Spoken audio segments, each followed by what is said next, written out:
Okay. So two things. Alan, thank you for modding. You've been in the community for a long time, and you represent the community very well. So you deserve mod status. Two, and I will start off with an apology about not playing PQ2 today. My addiction to this game is really bad. My brain worms are really bad. And look, I was satisfied after where we left off in yesterday's stream, but the problem was I came up with a good theory last night that got my brain thinking even more. And because I came up with my theory, it kind of ruined my whole night and morning.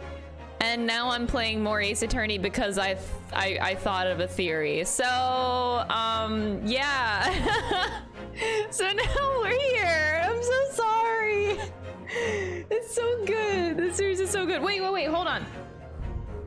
Well, I need my, I said I was gonna wear my hat. Hold on.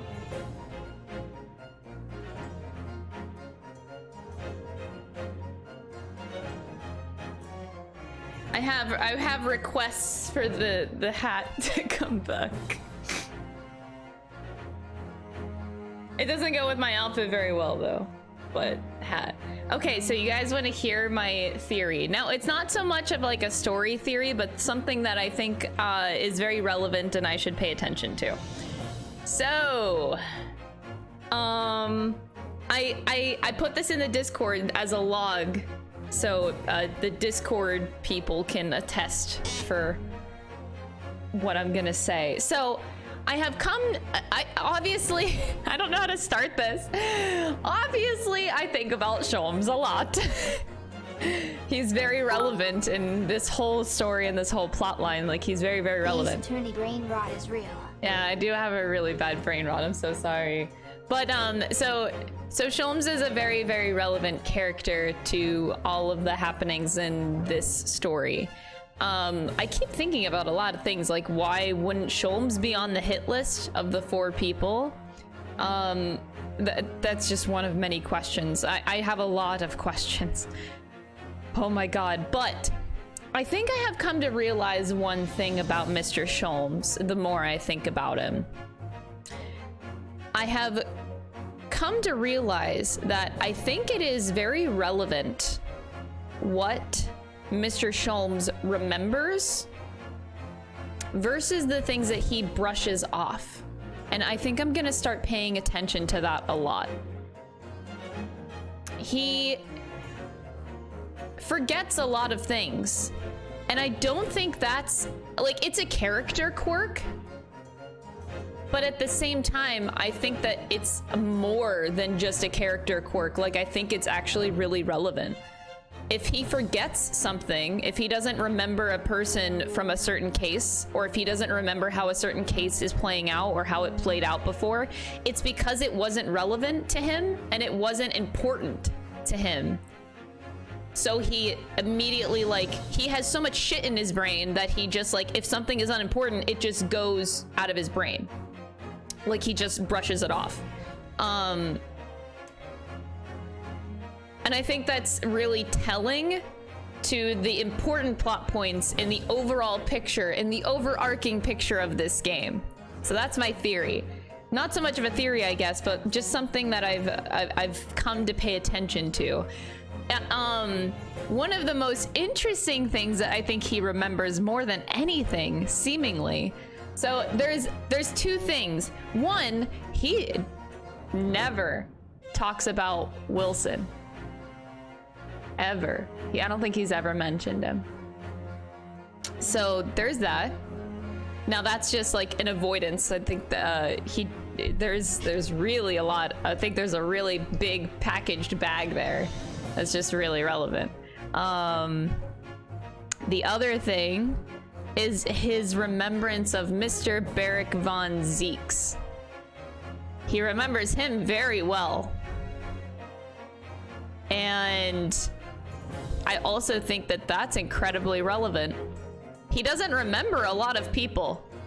If somebody is unimportant to Mr. Sholmes, he like I said before, he just rips the person out of his brain.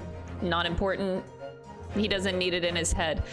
But he specifically remembers Van Zieks for over 10 years, which is really telling about how important of a character Van Zieks is, I think. The fact that yesterday we played the game and he specifically said that he started being in court 10 years ago, had his reputation as the Reaper of the Bailey for 5 years, and also mentioned that he had a Japanese friend in the past, I think is all extremely, extremely relevant. And I'm wondering what greater role Van Zieks has in all of this for Sholmes to have that big of an impression off of Mr. Reaper. It's not like Sholmes to remember a person in that much detail, so I'm really taking that as a harsh note now. So that's all of my brain headspace right now. I do have a few theories on who the person may be that Van Zieks felt betrayed by. I have two people, maybe three. Two, maybe three people that I think could be Van Zieks' old friend that he considers, like...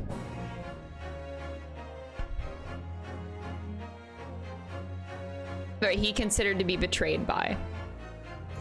Oh my god. Alan! Oh my god. Sholmes' head is full. He has many thoughts. Also, with Therese Attorney Brain Rot, are you gonna play the original trilogy? Yes, I am gonna play the original trilogy, but not right away. I'm gonna probably wait a few months after I play this game, before getting into the other trilogy of games. I'm gonna take it slow. We're gonna take it slow. Thank you for the 100 bits. Who's better boyfriend material, Sholmes or Van Zieks? Oh, Sholmes for sure.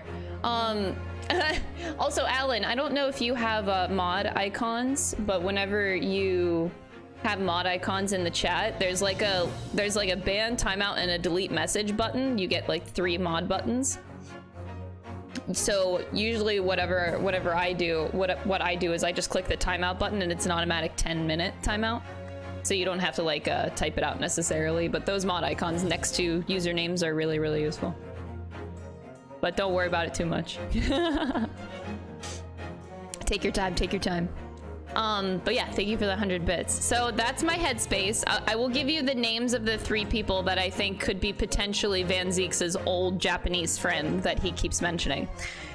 The first, I'll put it in order of who I think it most likely is to the least likely person. Okay.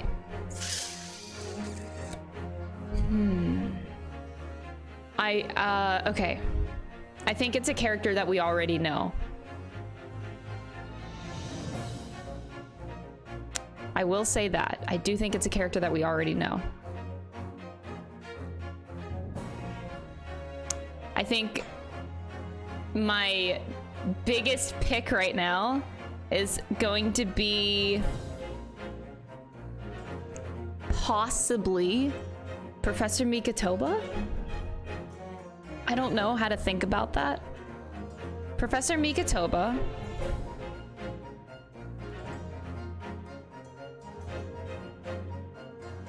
My second idea is that it could be Kazuma's father. Because Kazuma was important, and we don't really get why. But they do make a note to mention his family name a lot. His family name is important. So I think that maybe his father, his grandfather is relevant. Maybe that's it. Maybe that's the friend that Van Zieks once had. The other third option that I think it could be is the judge. The judge that now has a name, which really caught me off guard in the first case. I don't know what to think about the judge. yeah, the judge of Japan Supreme Court. So I also still have Hosonaga in the back of my mind. I don't think that he's the friend that Von Zeeks once had, but Hosonaga is relevant also. I still feel that way. I still feel that way. I still think that Hosonaga is like a double agent. Triple agent? Double? Wait. He's working in Japan, acting as a, I don't know. That's, yeah. Undercover agent from Britain. Yes, double agent. So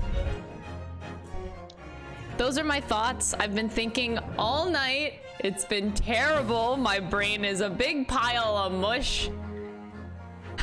But the thing I'm gonna hone in the most is exactly what Mr. Sholmes' brain remembers. I'm gonna be paying attention to that a lot now.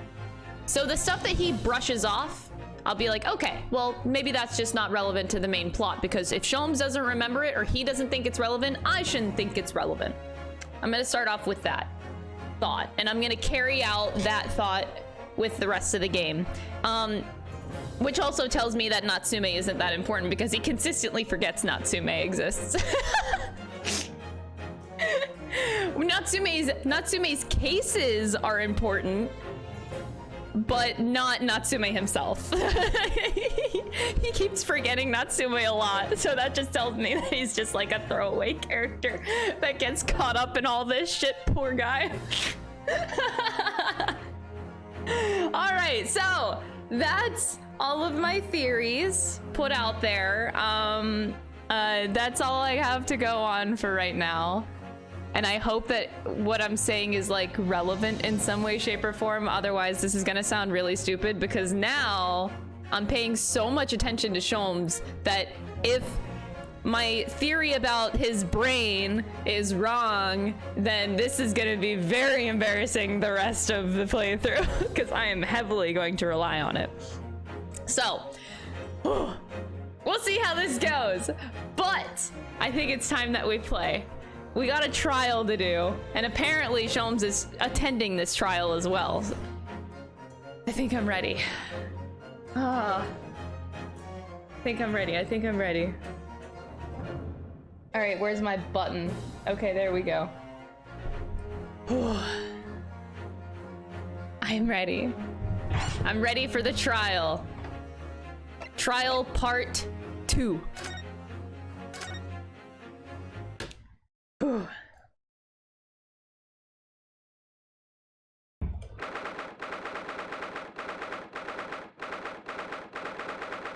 9:23 a.m. Old Bailey Defendant's Antechamber. So we're back. Oh my god!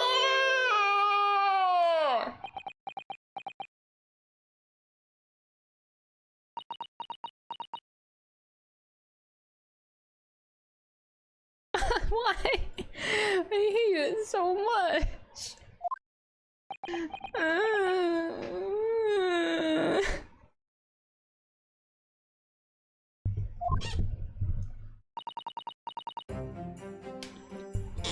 This is it, Mr. Naruto.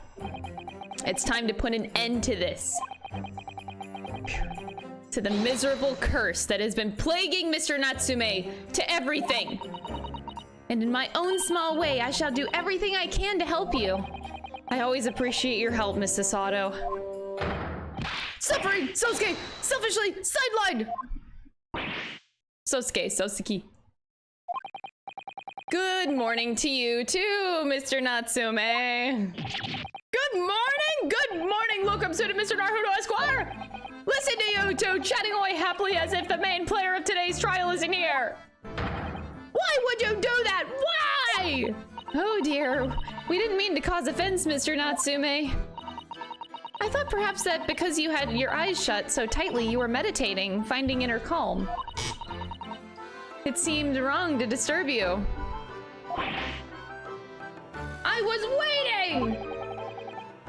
What's the matter, Mr. Natsume? You seem different somehow today. Why, naturally, that's because I've attained spiritual enlightenment. The path of literature, you see, is a journey to discover one's own death. Or such like. That's the sort of morning conversation I was hoping for. That's why I had my eyes shut. I missed the signs, I'm afraid, somehow. You'll have to forgive me.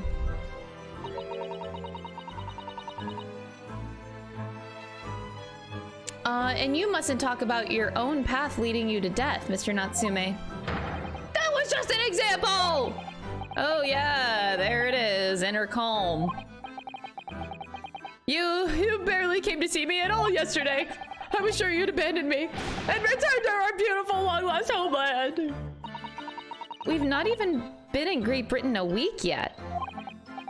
Yes, well, anyway, I intend to set everything straight in court today. I'm determined to uncover the truth. Oh boy. Albion, thank you so much for the 4-month resub. I really appreciate the support. I've actually reached an important decision myself. Oh, what sort of decision? I shall fill you in after the trial. All right. It would seem Mr. Sholmes isn't coming today after all. Aw, he lied? It's a very clever message, I think. My dear fellows, you must win this battle on your own merits. Ah, fucking hell. It's a very clear message, I think, that he's overslept again.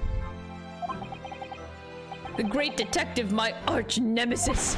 Long may he stay away, if you ask me.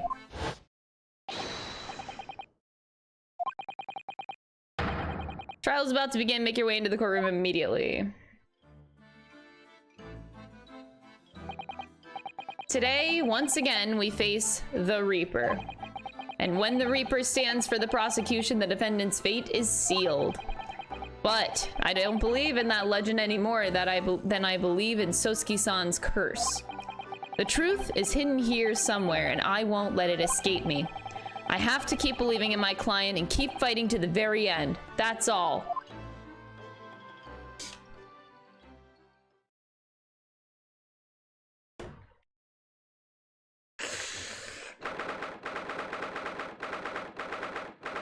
(9:40 a.m. on February 23rd.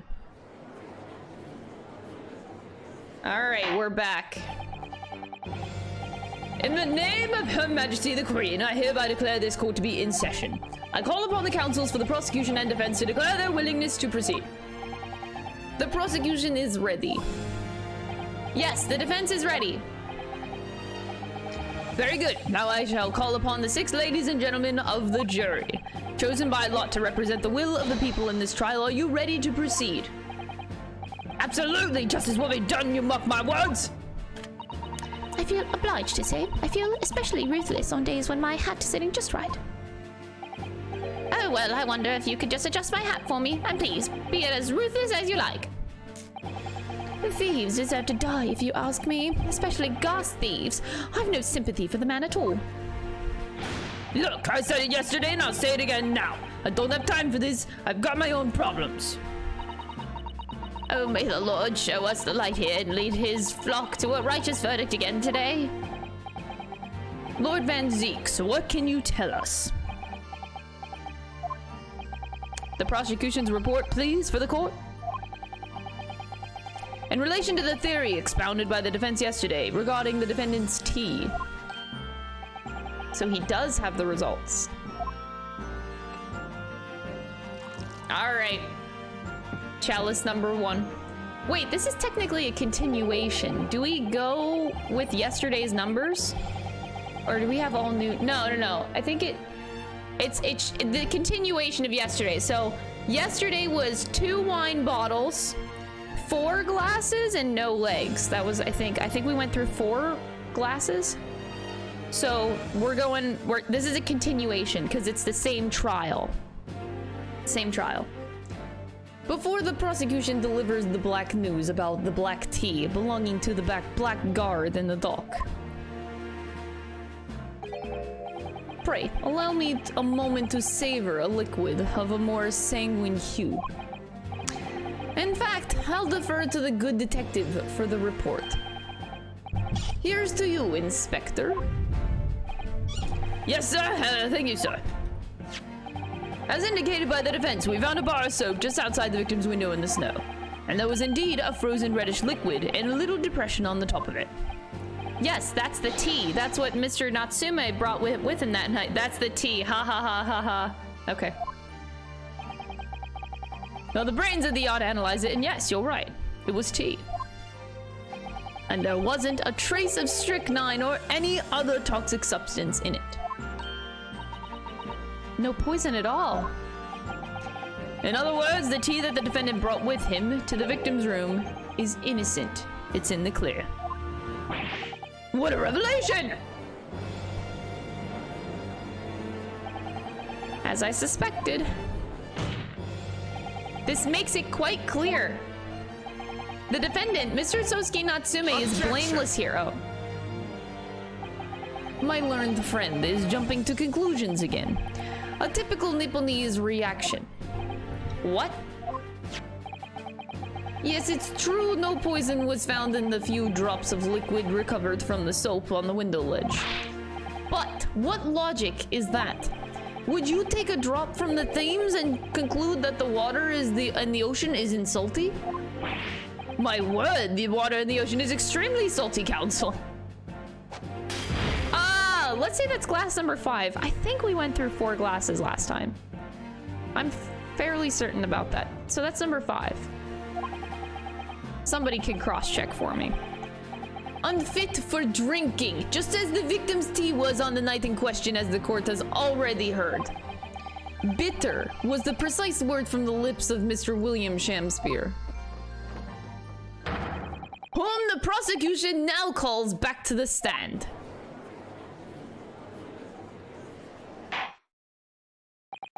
Very well, I will uphold the prosecution's request. Mr. Shamspeare. Yeah, it sounds like we're gonna have another confrontation with our theatrical friend.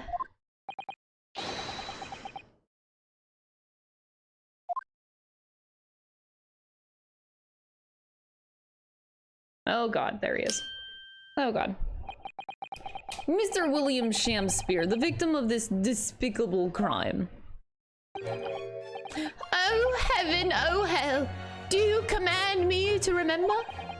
Forsooth, 'twas I, Shamspeare, did have a bellyful of the foul fluid given in mine innocence. Yes, but as was revealed in yesterday's proceedings, the witness is not as innocent as we had perhaps first been led to believe. By using bars of soap such as this, he has been stealing gas from the supply company, yes. One may smile and be a villain. Forsooth, 'twas I, Shamspeare, did have a roomful of the sweet fuel given. That's right, fellow jurors, don't forget this man is a rotten thief. I haven't forgotten. Kept all that about the ice coins a tidy secret, didn't ya? You should have opened up sooner. Arrest him, I say. Arrest him at once, and let him feel the sting in my tail. Oh. Oh, indeed, by dint of vile and cowardly means have I plotted to further mine own ends, I confess. Thou wouldst not pardon my sins, of that I am sure. If you acknowledge your wrongdoing, what exactly are you doing here?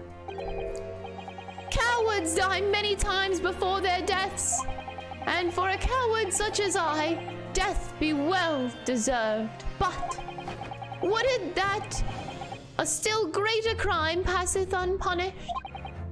For lo, the hairy-faced gentleman of farther east than Verona did contrive to poison me. Objection. But there was no poison in the tea found in your room. The police have attested to that. What the defense would assert is an inconsistency will quickly be cleared up by the witness's testimony. Is that not so, Mr. Shamspeare? Verily, my liege, I would most gladly speak. Very well. Let the witness testify to explain this inconsistency. Tell the court why it is that poison apparently entered your body though none was found in the tea. Here we go. Bring it on, Shamspeare. The Japanese man did come to my chamber with tea brewed in a pot. 'Twas in my cup alone that the wicked miscreant secretly poured his wicked poison. Whilst feigning distraction in our debate, Ned did a drop of his own drink pass his lips. When he departed by and by, I did use the tea that remained in his cup to make my coins of ice. Thus, 'tis no surprise that poison be not found in the tea I did pour into the molds of soap. Okay. The poison was slipped into the cup after the tea had been poured. The normal way for poison to be administered, in my experience. Quite. Otherwise, it would be disastrous if the poisoner would mix up the cups, for instance. But no poison bottle was found at the scene. Because quite simply, the Nipponese took the bottle back to his own room. The absence of vessel containing the poison only becomes problematic when considering suicide. I knew that. By now it should be perfectly clear. A bar or two of cheap soap is wholly insufficient to wash the deep stains of guilt from the accused's hands. Sirs, madams, 'tis true that I, Shamspeare, be a common thief of gas. But, listen here, ladies and gentlemen.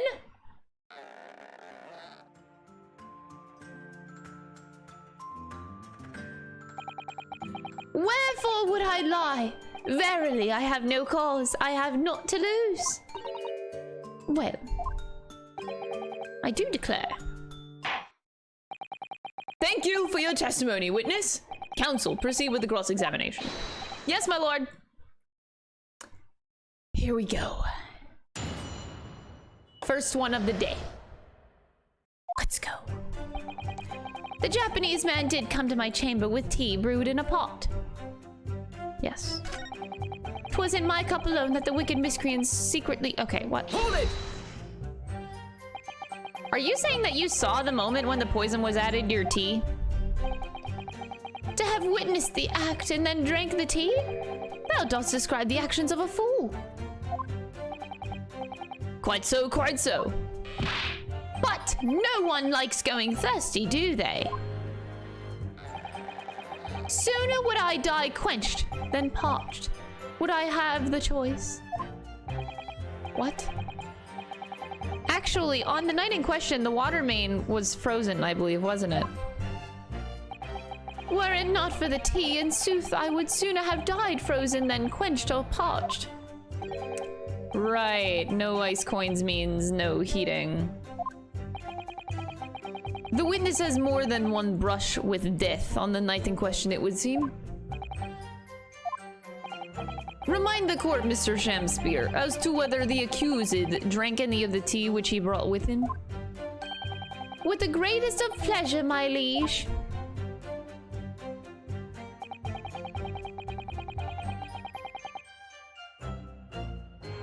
Hold it! Okay.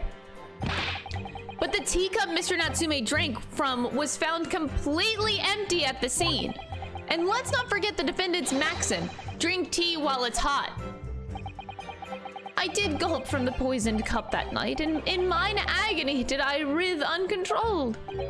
In fits of pain I did knock the fellow's cup, and its contents spilt as blood from a gaping wound, methinks. Though certainly 'twas after I had made the coins of ice from his tea. And the upset cup was found on the table that the victim was slumped over. There is no contradiction here. It's true, there was no tea left in either cup that we found at the scene.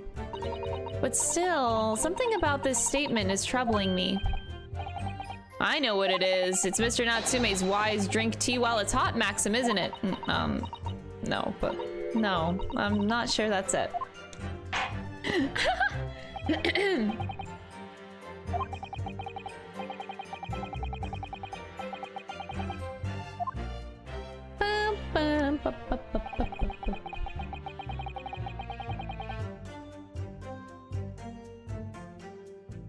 I don't think I need to press that.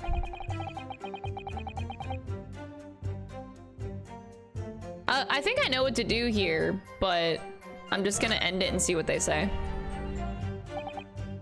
So, it's been proven that there was no poison in Sosuke-san's tea. That should be hugely in our favor. But the atmosphere in this courtroom today, it feels as though everybody is against us, Mr. Naruhodo.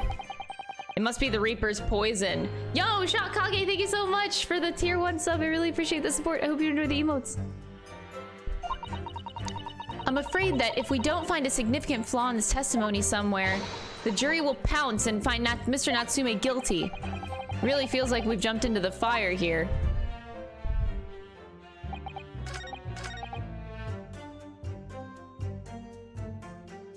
Okay, I feel like this is where I present the tea, but every time I've done that, it's been bad. But I feel like this time, this is where I'm supposed to do it. Nair did a drop of his own drink past his lips. But like, we can prove that by this. There's no tea ring inside Mr. Natsume's cup. So that would imply that he drank it fast. I'm just gonna do it. If it's wrong, I'll keep pressing, but I don't think I need to keep pressing here. I think this is a... Objection! You claim that Mr. Natsume didn't drink a drop of tea on the night in question? But that's impossible. How, Chop Logic? What is this, ye dark-clad fiend? The 2 teacups from the scene, one used by the victim and the other by the defendant, have a clear difference between them. One that represents incontrovertible proof. Incontrovertible? What difference? Look inside of the cups. Just here, there's a clearly visible ring. Yes, a tea ring. Commonplace enough. Indeed, such stains occur on all too readily when one leaves tea in the cup for a while. And yet, Mr. Natsume's cup has no such ring. Good lord, you're right, it's completely clean! And prithee, sir, what makest thou of it? Exactly what Mr. Natsume told the court yesterday. The Japanese saying he quoted, "Drink Tea! While it's hot!" That's right. Yes, the jittery Mr. Natsume was true to his usual self that night and drank his tea in no time. If, as you claim in your testimony, he didn't touch a drop of his tea, a ring would have developed on the inside of his cup as well after the several hours the tea was left standing. But, in short, Mr. Shamspear, you clearly lied to the court. Get thee to a nunnery! I knew he was gonna say that quote. Oh my god. Objection! As soon as I heard get thee, I hate Shakespeare, man. As a rule, I fill my hallowed chalice up to 7 times during any one trial. Wait, what? Wait, excuse me? As a rule. Oh. This is actually a thing. Okay. How is he not drunk? Because he's a vampire. That's why. You can't get drunk. Alcohol doesn't affect vampires. Yeah. Or it's blood, you know, probably. But no, I think it's wine. You might want to keep that information to yourself. Yet, on occasion, tedium distracts me and I pour more times than I intended until the bottle is dry. Your drinking habits are fascinating but irrelevant. On the contrary, they illustrate the fickleness of human memory. To William Shamspear. Yes, my liege. Though you previously stated that you made the coins of ice from the leftover tea in the accused's cup, could it be that you were perhaps mistaken? Could it be that, yes, perhaps there was some tea remaining in the small teapot left at the scene? Glass number 6. A fact that has vanished from your memory until now. Faith, my liege, thou art a magician. For verily 'tis as though thou hast seen with thine own eyes that night. What? Forsooth, I was mistook. I did plan to use tea from the Japanese fellow's cup, but lo, when I looked, 'twas empty. And thus did I use the dregs that festered in the teapot, as my liege did suggest. Objection! And you've just suddenly remembered now that you made a mistake before? Are we supposed to believe that? Objection! People's memories are imperfect, my learned friend, which is why we rely on evidence instead. But in any case, it makes no difference. The victim's most recent testimony tells us two things of note. Firstly, that the poison was put into the victim's teacup only. And secondly, that this boiled cup was not the source of the insipid ice coins that have bewitched this court. The prosecution makes a fine summary of the facts. Furthermore, that testimony remains valid and in full support of the established facts. In other words, I must rip off my cape. The inconsistency claimed by the defense simply does not exist. What does this mean then? I do declare it means that there's no issue with the gas thief's testimony. Apart from the bit about thieving gas, obviously. My lords, ladies, and gentlemen of the jury, I do solemnly swear, after I did dine at Grubb's Grubbery Ale House that night, naught did pass my lips but the black tea given me by the Japanese, whose back be stooped as low as death. And on what did you dine, sir? Why, I did partake of my favorites. A broth, as wouldst be called soup, and a leaf, as wouldst be called salad. As insalubrious a menu as the establishment where it was served. But you gods will give us some faults to make us men. Willingly would I suffer what punishment 'tis seen fit to serve a wicked thief of gas, but I pray ye wise and noble fellows ne'er forget the simple truth. That be one thing and this be another.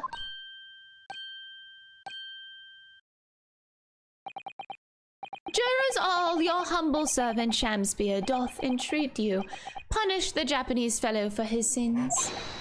My lord! If I may speak, my lord. Yes, Mr. Foreman? I believe we may have been duped by that rotten defense lawyer. By me. I do declare you may be right. We all know the waif there was making coins of ice to keep himself warm. But this lawyer lad said if he's stealing gas, he deserves a dose of poison, eh? He's been leading us up the garden path, that's what he's been doing. I really never said anything like that. 3 months, let's go. Spazzy, thank you so much for the 3 months. I really appreciate it. But what we just heard from the victim there has opened our eyes again. We've reached a decision this time, and we won't be swayed from it. The court acknowledges the position of the jury foreman, and will duly hear the jury's findings. What? You can't. Ladies and gentlemen of the jury, you will state your decisions in Guilty! Guilty. Guilty! Guilty! Guilty! Guilty!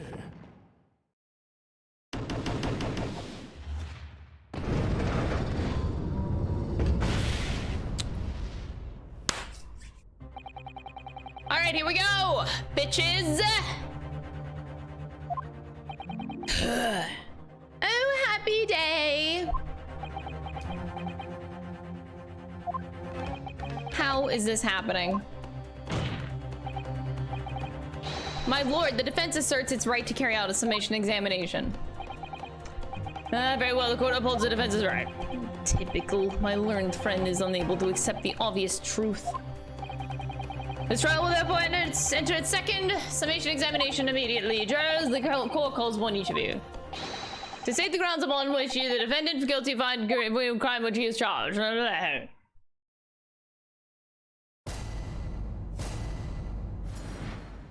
Here we go. The juror's contentions. I'm a man of logic. Me and I, having considered all the evidence, the defendant must logically be guilty. I do agree that gas is far too expensive. I can quite understand why the man would want to avoid paying. The stuff explodes and it can poison you. It's absolutely lethal, gas is. Gas doesn't come for free. It costs a fortune to deliver it around the city and maintain the pipes. Truth be told, the tea what my wife serves up for me is a little sketchy at times. Okay, what does that have to do with anything? Sir? If nothing else past the victim's lips that night, there is no other explanation, is there? Oh my god. I do feel that perhaps some personal opinion about gas and its supply has influenced decisions somewhat. But never mind. You really should mind. The truth is, our counter-argument wasn't as unassailable as we'd hoped. And Mr. Shamspeare was poisoned. There can be no doubt about that. How are we supposed to turn this around? I think we need to establish the method by which Mr. Shamspeare was actually poisoned. Our only hope is to demonstrate that to the court incontrovertibly. That's surely almost impossible at this stage. If we don't manage it though, Mr. Natsume will be found guilty.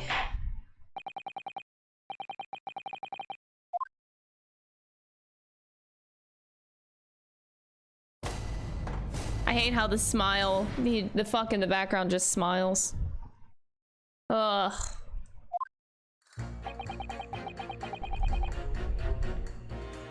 Hold it! On the evidence, you say?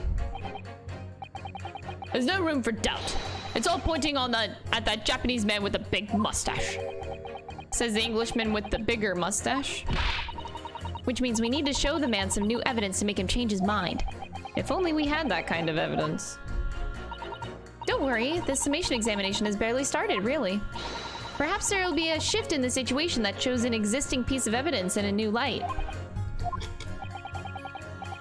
I need to find some way out of this deadlock. Hold it! This isn't the time or the place to be discussing the price of gas, madam. But really, think of the injustice. Air is gas and air is free. Why should Altamont gas cost money? It makes my blood boil. I can feel myself becoming more ruthless than ever. This isn't the time or the place to be ruthless either. If I might interject here. Ah, yes, madam? Seems my fellow jurors takes issue with the price our company charges for gas. But it's precisely because of thieves like this man that the cost goes up! Oh, what a beastly man. That unkempt mustache, those hunched shoulders, poisoning tea and stealing gas. Utterly forgivable. Unforgivable. No, Mr. Natsume isn't the one who's been stealing gas. I'll thank you not to go adding on more crimes. Mr. Natsume hasn't been poisoning tea either. Well, anyway, I've quite made up my mind. It's as made up as the price of gas. The stuff explodes and it can poison you. It's absolutely lethal, gases. Could we please talk about the poison rather than the gas, do you think, sir? Well, if you like. I mean, to be honest, I take poison over gas every time. You take poison? What I mean is, poison can only poison you. It doesn't explode, does it? Goodness me, what are you talking about? Set him straight, please, lawyer man. It's certainly true that poison isn't prone to exploding. But I think you'll find poison also can't light or heat up a room. You're right. I hadn't considered that at all.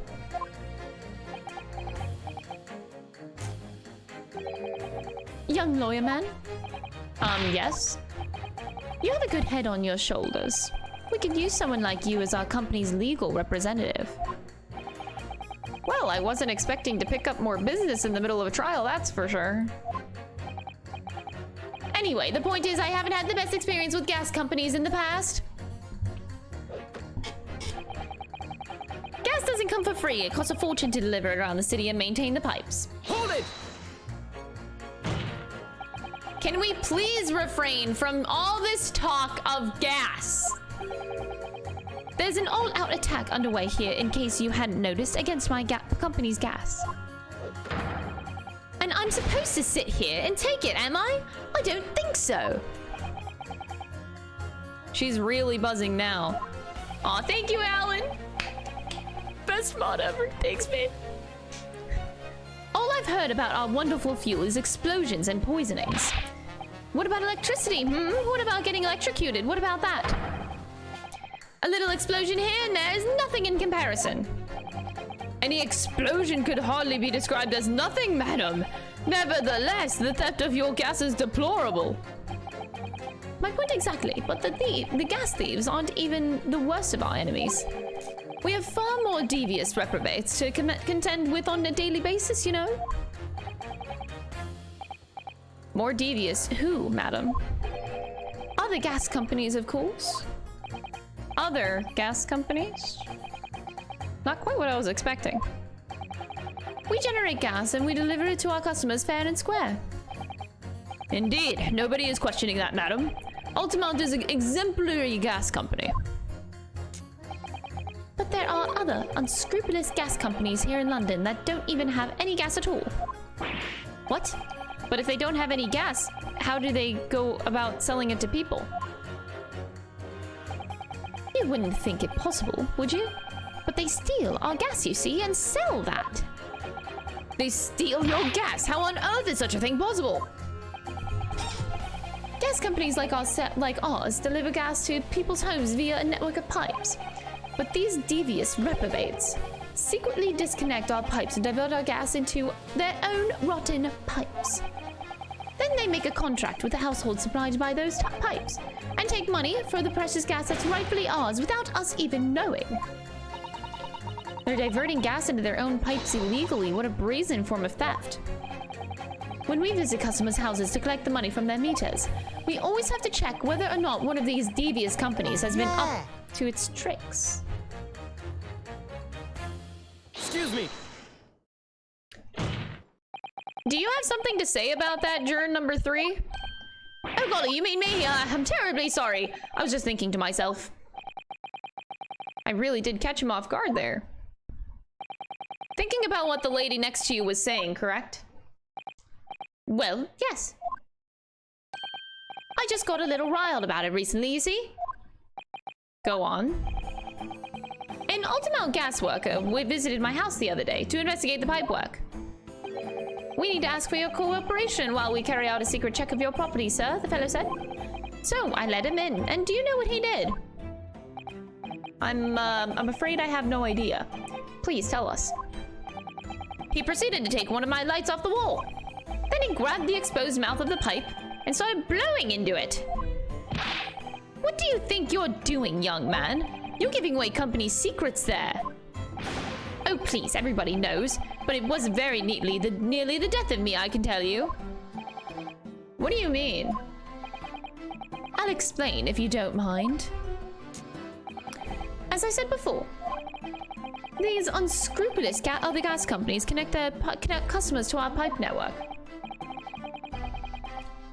Yes, but how does blowing into the pipes come into it? Obviously, there's gas in the pipes, and it's at a fairly low pressure. By blowing air through the pipe, you can make the pressure drop temporarily. And if you do that, any lights connecting to the same pipe will flicker for a moment. In other words, if upon blowing into the pipe, the lights of adjacent property that has no contract with your company flicker, you can know that these devious scoundrels have been meddling with the pipes. Exactly, my lord. That's it in a nutshell. It's the reason why we have teams of workers going around neighborhoods to investigate which lights flicker. The trouble is, the particular worker who came to my house didn't know the strength of his own breath. He blew down the pipe with all his might. And you can guess what happened, can't you? Well, if he blew hard, Then wait, you mean... That's right. The lights didn't just flicker, they went out. Along with the stove. Gas started pouring into the house. What a disaster. The gas supply must have been interrupted briefly because the man blew too hard, so the flames went out. I'm afraid I yelled at the fellow. Are you trying to kill us all? I said. So by disconnecting a lamp and blowing it into the exposed gas pipe, it's possible to extinguish lamps and stoves connected to the same network of pipes. And then when the gas starts flowing again, it just silently seeps into the room. Mr. Naruhodo, I think perhaps this is almost certainly the clue that we've been hoping for. Juror number 3, the defense requests that you amend your statement to include that information. Interesting. Well, I do. That's our company's secret method of identifying the rogues. Like I said, madam, it's widely known already. Very well. Juror number 3, you will amend your statement accordingly. Yes, my lord, although I'm not really sure what the point of all of this is. Oh, it's very relevant. Blow too hard into a gas pipe and you're in trouble.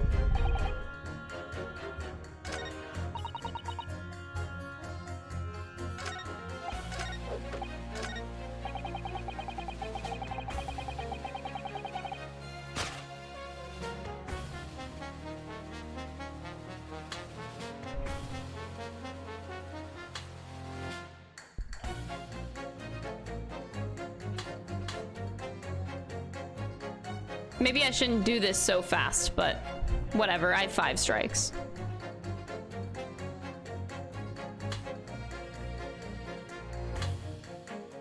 Objection!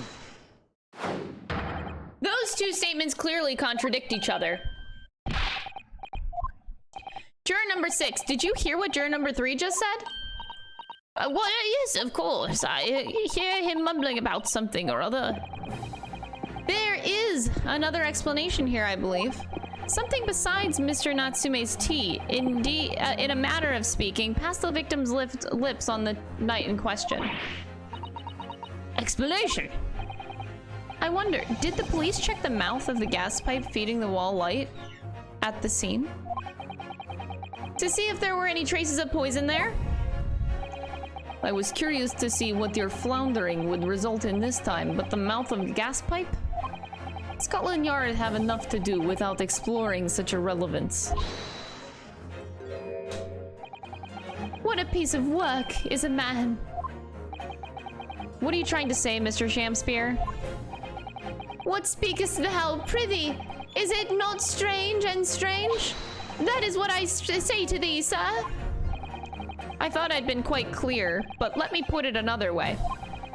The strychnine could have been on the mouth of the gas pipe that feeds the wall lamp in your room. And that is how the poison came to enter your body. Good lord! Are they tasty then, gas pipes? Is that what he's saying? Oh my god. Is the gentleman suggesting that the poor man was so desperately hungry he tried to fill his belly with gas? Perhaps no actress would perform a kiss scene with him, then, For shame, madam, speaking thy fancy. I assure you, I'm not such a buffoon that I had to kiss pipes. Objection! Oh, glass number 7. This is just no summation examination, this is a farce. The prosecution will not stand for any more of my learned Nipponese friend's conjecture.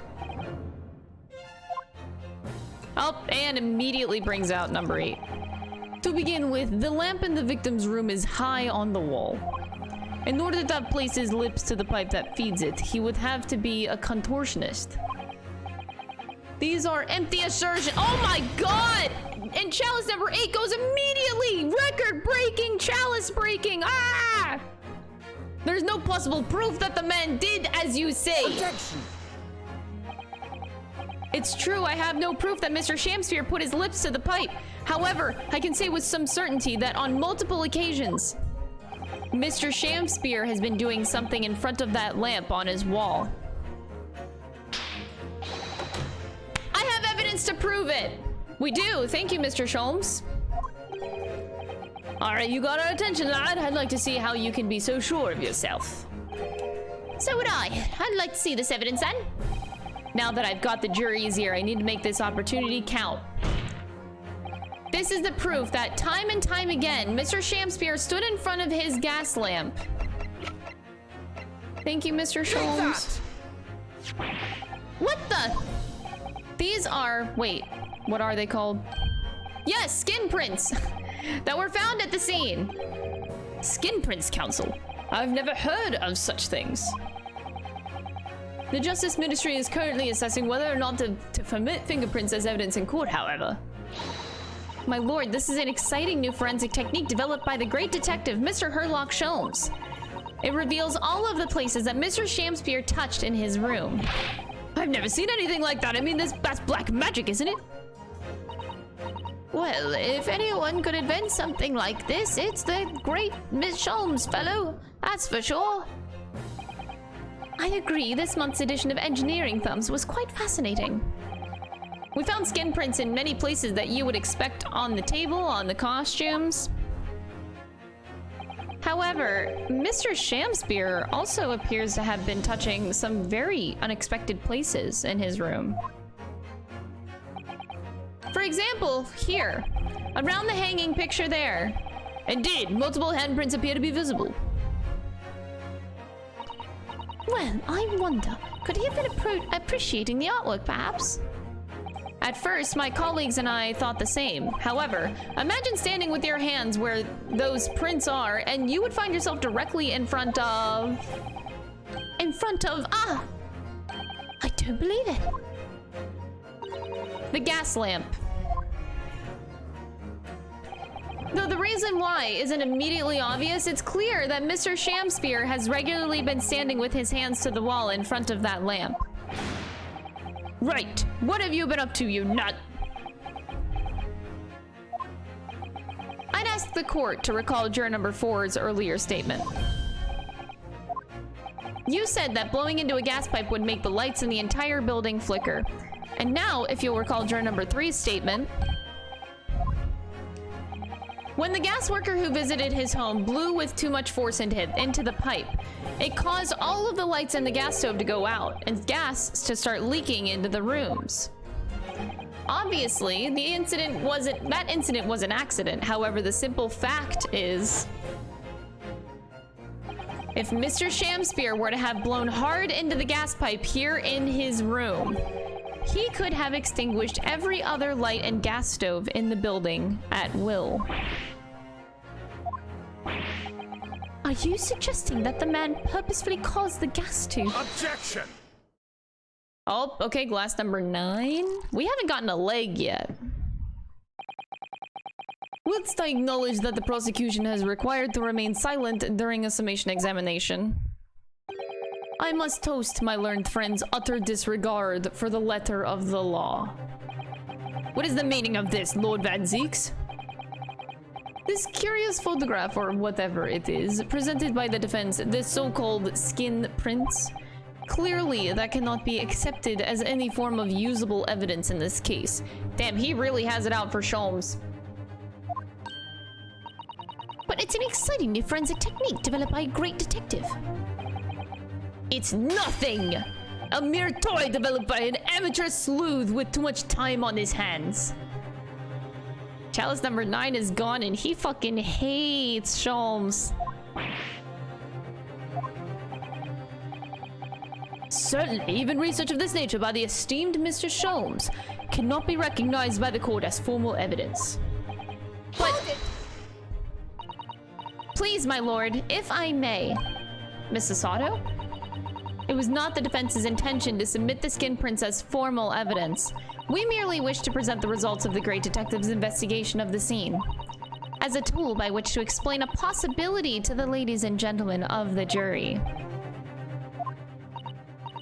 And if the trial were to come to an end now, we should never learn the truth behind these mysterious handprints that everyone has now seen. I don't believe we can allow that to happen, and I'm sure the jurors would agree.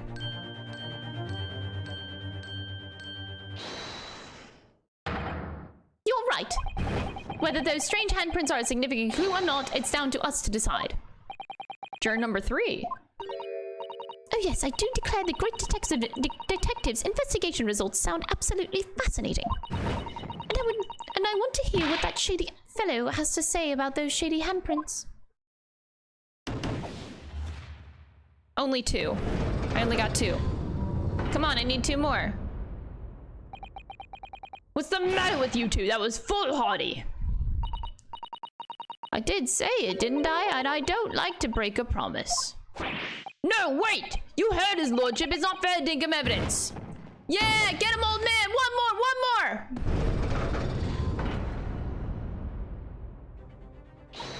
Oh, well done, Mr. Naruhodo. If just one more juror changes his or her mind, Mr. Natsume's trial will have to continue. Thank you, Miss Sasato, but I couldn't have done it without you. Oh no, it was you who identified the clue after all. This is very much your success. Why, Mr. Shamspear? You seem to be losing your composure. Just one more juror, Mr. Naruhodo. You can do it. I have to pit more?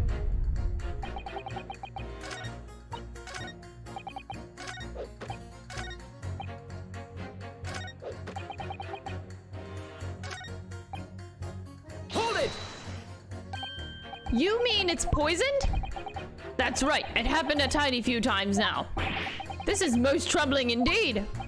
It's always days like this when when I don't get any wages. I get in at tea time, see?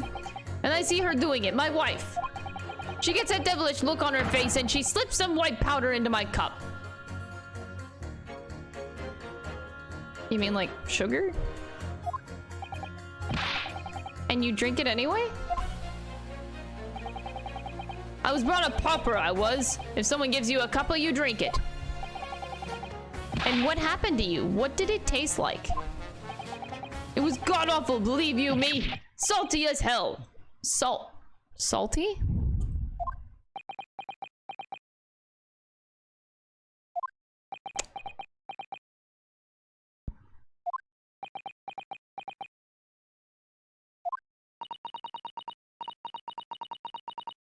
Then I think, perhaps what your wife put in your tea was salt. She doesn't even care enough to poison me properly, eh? Unbelievable.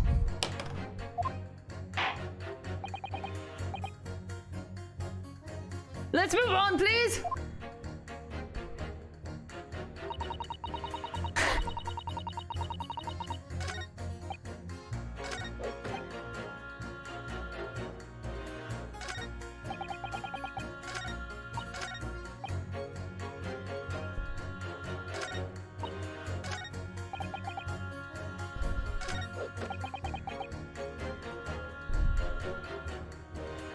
I don't know if I should press her again. Okay, no. We shouldn't.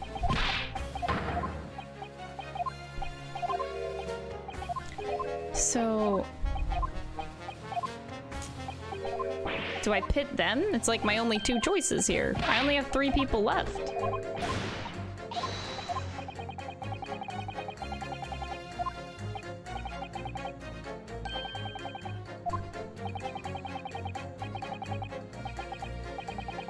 It's happening all the time right here in the capital. It's very difficult selling something you can't see, you know? Very difficult indeed. Thank you, that will do.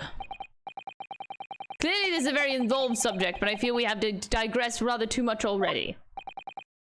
I concur, though if my learned friend wishes to become an expert in gas, I believe the subject will suit him well. To your new career in nothingness.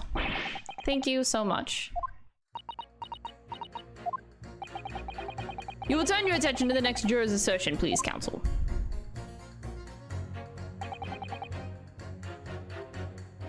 Okay.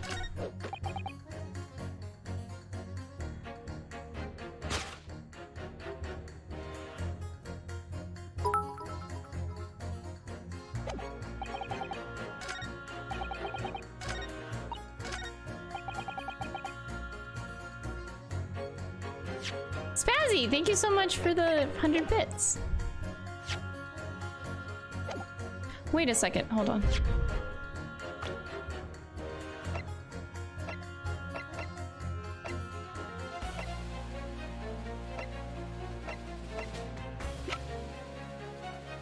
Huh.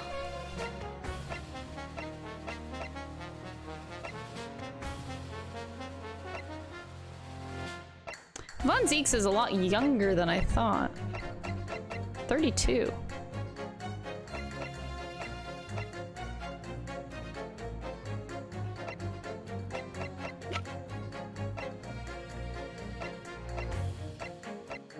He's only 32. Hmm.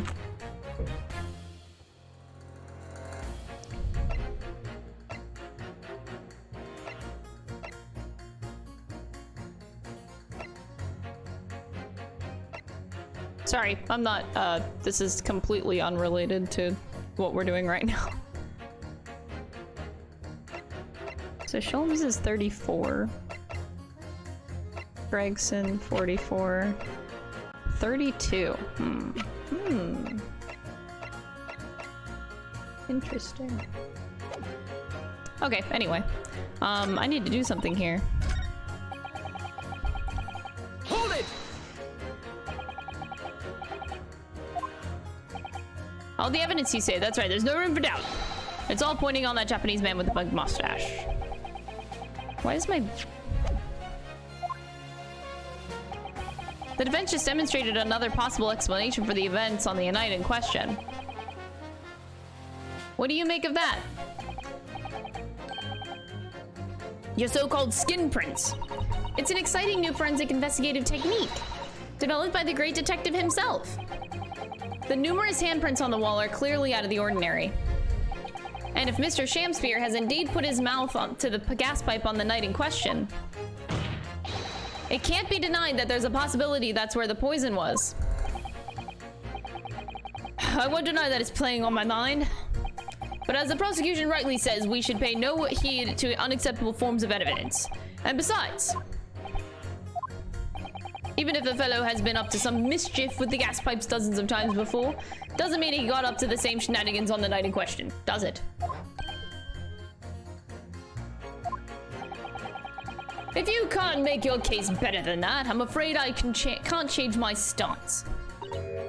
You do make a very valid point, sir. What? That's true. Perhaps I was a little too hasty. No, wait. You've got your chance here, haven't you? So it's time to prove your theory. If you and your Japanese cohorts can, that is. Just leave our nationality out of this. Mr. Naruto, if we can't substantiate our position, I'm afraid the jurors that changed their minds before may very well change them back.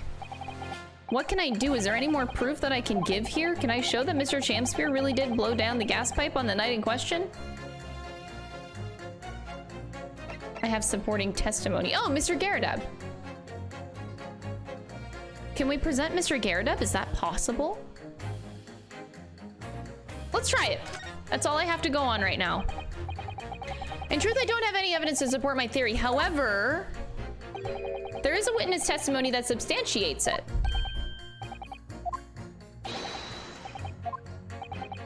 Okay.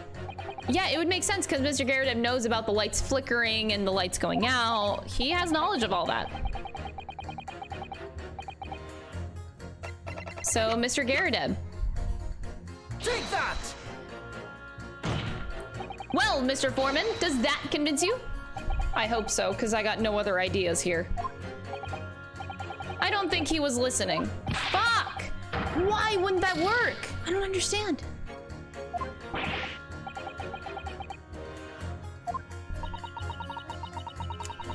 A witness who spoke about the gas on the night in question. Yeah, there was someone else. Was it Miss Green? Oh god, I don't remember. Oh god. I should have just done this case yesterday because now I forget. This was yesterday. Hold it! There was a person. There's very few people that it could be. Oh! Mr. Natsume? Oh my god. Am I dumb?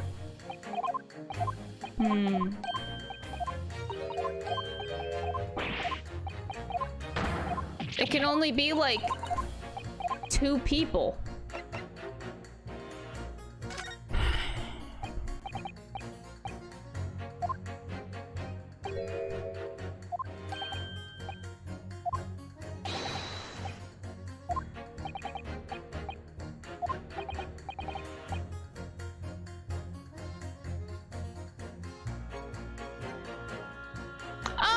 Oh, wait, I think it is Mr. Natsume. Didn't he say that the lights went out? Like he turned on the lights and then they went out or something? And he, oh, yes. Oh, wait. And then he said that he felt like he got threatened or something. He felt like he was gonna die or... Oh God, please be it. Take that! Okay, the music went off. Oh, that's right. Okay, it's all coming back to me. Obviously, I'm talking about the defendant, Mr. Yososuke Natsume himself. The defendant. At the very beginning of the proceedings here in court yesterday, Mr. Natsume said the following. My lodgings, there's been a whole series of strange happenings. Even on that fateful night it happened. When I returned from Mr. Shamspeare's room, I lit my gas stove and climbed into bed, but before long, the stove went out, and somebody tried to kill me! Yeah, that. On the night in question, the gas in the defendant's room went out. So I asked the court, was that a mere coincidence or not? God golly!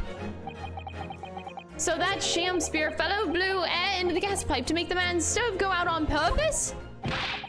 Hold your horses there. What would he do that for? Oh boy, he be sweating. Mr. Foreman. What is it, man? We cannot allow judgment to be passed whilst this doubt remains. It's true that I don't have any conclusive evidence yet. However, you mustn't surely agree that there is more to this case than meets its eye.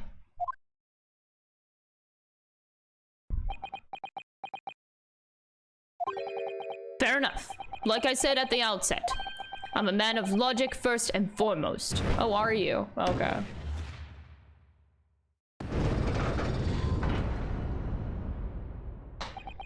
That's 4 jurors leaning towards not guilty, my lord. We've overturned the decision. Therefore, the defense calls for the trial to continue. I will be right back.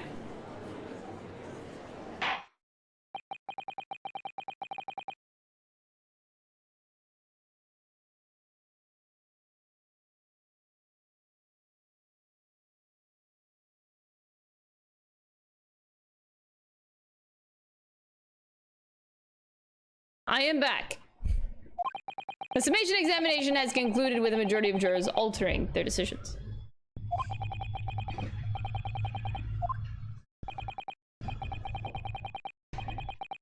Alrighty.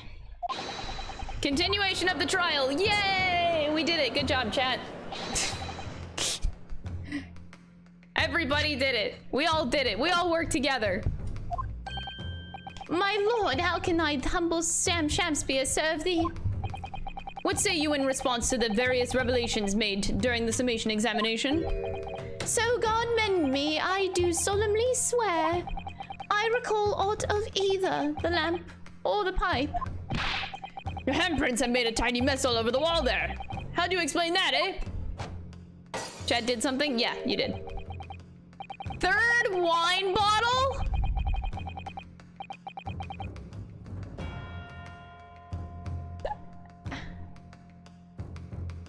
Dang, that's the most wine bottles he's thrown.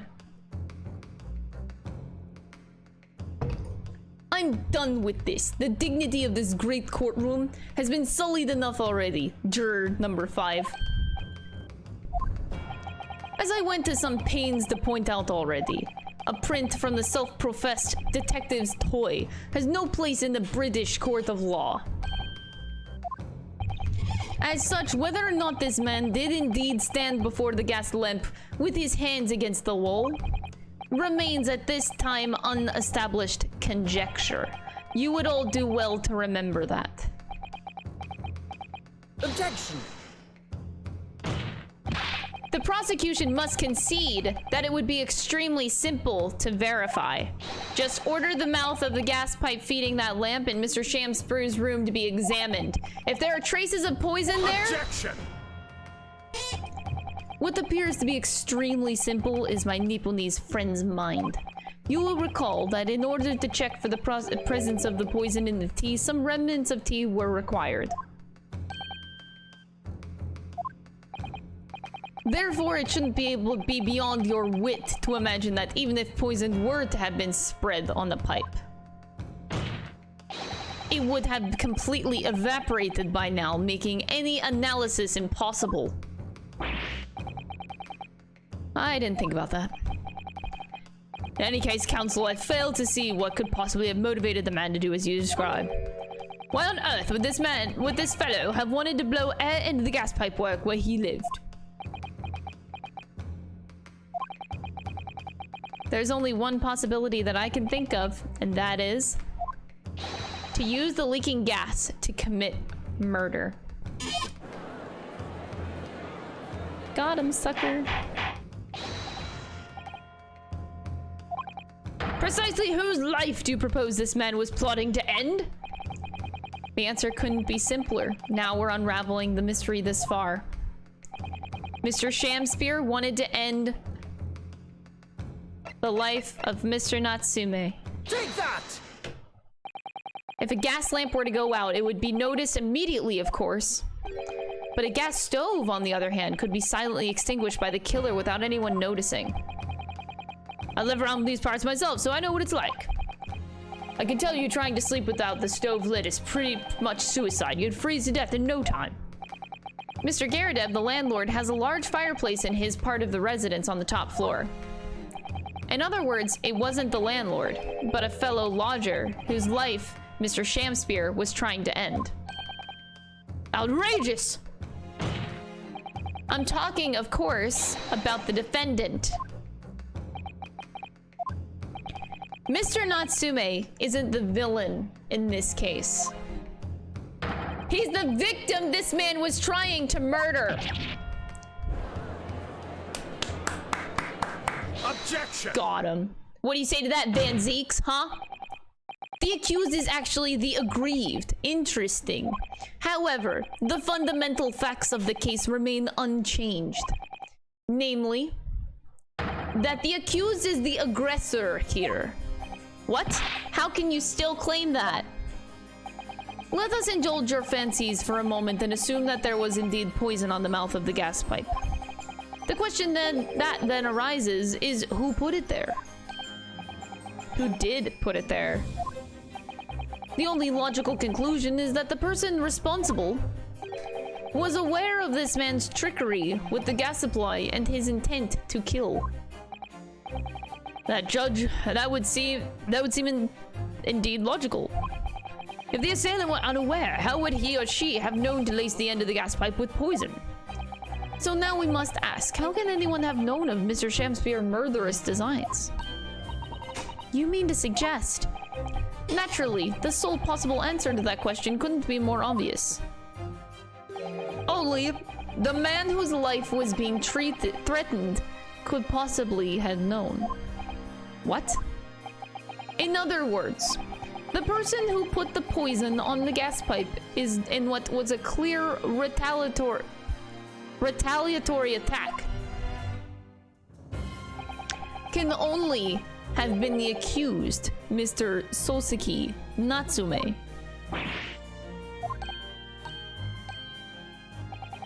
Whatever Mr. William Shamspear may or may not have contrived to do, he was nevertheless the victim of a potentially lethal poison attack. And the only person who could possibly have perpetrated that attack is the accused, Mr. Natsume. Oh, Van Zeeks. He's like trying to hold his temper. The defense's counsel theorizing has failed to avert suspicion from the accused. Far from it. In fact, now that a clear motive for the poisoning has been successfully established, that suspicion is greater than ever. Would you not agree, my Nipponese friend?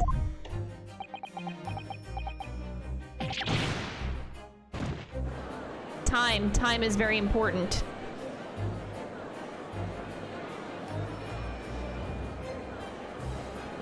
Timing.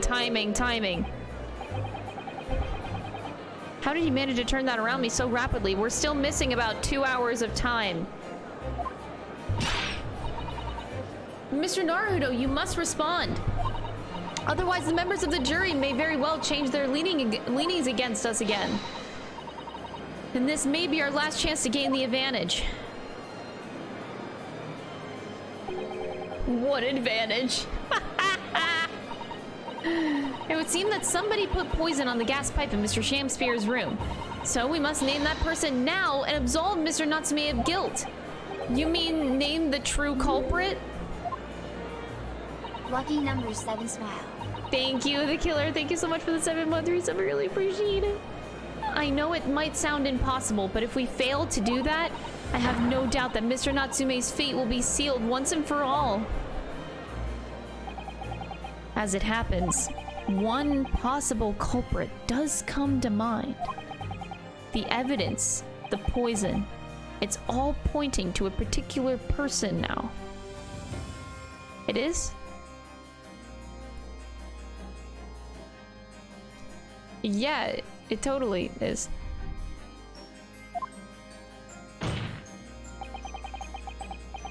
The prosecution calls for the jury to consider their leanings again. I trust you'll make the correct choice this time, Mr. Foreman. Objection! Oh god. I'm thinking of 2 people. There's one other person who I believe could have been involved in all of this. The true culprit of this crime.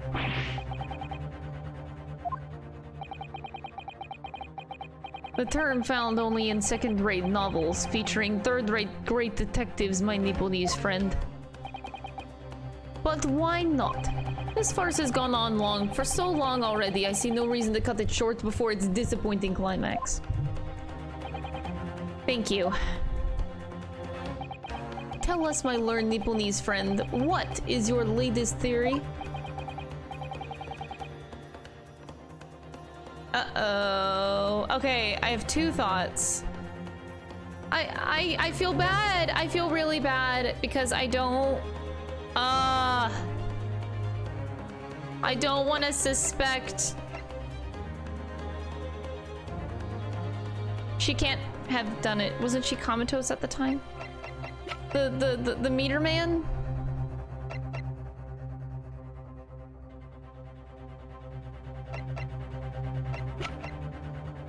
Was it olive green? Did she Oh, is it revenge? Oh, is this about revenge because he killed Duncan, her boyfriend? Oh, but olive green would not be a murderer. No. Oh, wait, she is. Oh, she has no other reason to be on Briar Road yesterday. She has no other reason if her boyfriend was already dead.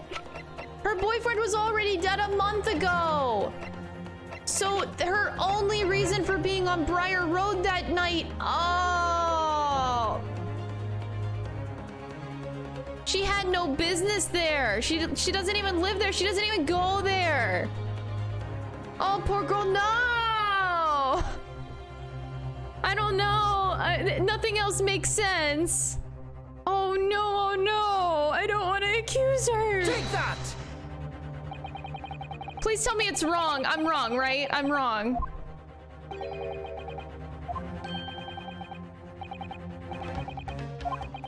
I do feel as though I've heard that name in the recent past, Council. But I don't know where. Miss Olive Green, the woman from 6 days ago. The victim in the recent case of stabbing on Briar Road, on an incident for which Mr. Natsume was arrested, I hasten to add. Of course. I think I'm... My brain. Mr. Shamsier's poisoning took place 3 days ago. When did she... Oh. She was lying comatose. Ah, fucking hell. True, on the night that the incident occurred, Miss Green was in hospital unconscious, so on the face of it, it would seem that she couldn't possibly be responsible, but still.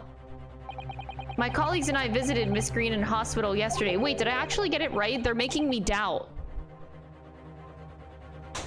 And we found her to be in possession of a bottle of poison. Good gracious, she had poison. And there is another fact that links Miss Green to this case as well. The defense requests that she be brought to the witness stand in order to explain the details. We got it. Okay, I was confused because she was comatose. So I wasn't sure if that was gonna be the answer.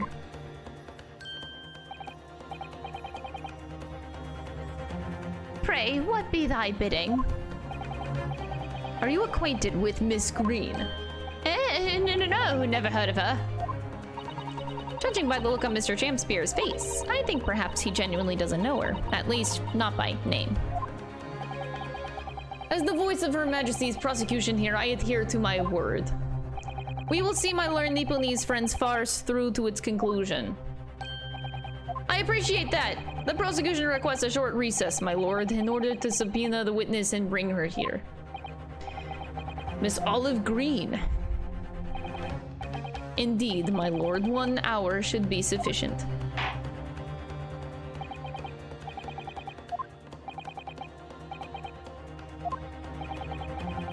The defense has made a most extraordinary accusation, I must say. But at the present time, I feel the prosecution's argument remains largely uncontested. Accordingly, I'm afraid the defendant and his culpability to remain the sole subject of this court's attention. Thank you, counsels. We reconvene in 1 hour. Court is adjourned. So we actually got it. Oh, Olive Green, no! To be continued. This is insane!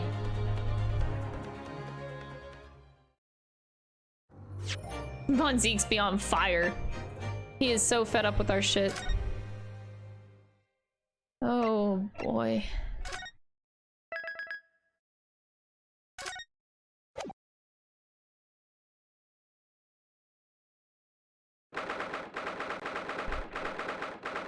$11:32 a.m. Old Bailey, defendant's antechamber. Joyful jubilant jumping jacks! Oh, Mr. Natsume! I'm so pleased just for you. Locum student Mr. Naruto Esquire and Locum student judicial assistant Miss Mikitoba Esquires. Now finally, at long last, there can be proof that I'm innocent and proof that my tea is innocent. Ah, it's the boyfriend. He's just here. Ah, good morning, my dear fellows. Headlock charms! Every time Teresa sneaks runs to the glass and liquor store across the street to buy more bottles and glasses. That That's my probably head sounds canon. right. Thanks for the 100 bits. Sounds about accurate. May you drink my tepid tea and fall forever silent. I thought the tea was innocent. Oh, Mr. Sholmes, you came. How wonderful. He's just here. Please save your derision. I know what you're all thinking. Good morning, he says, when it's very nearly time for luncheon. Your scorn is written clearly across your faces. Oh yeah, yes. Nobody said or thought anything of the sort. The truth is, I was determined that day would be the day. I was determined that today would be the day, as sleep seduced me last night, I thought. Tomorrow, for once, I shall not oversleep. I'll rise early and be present in court to support my companions. Such spirited determination has a beauty all of its own, does it not? Oh, yes. And then I began to muse on the subject. Why do people oversleep? I queried. Oh my god.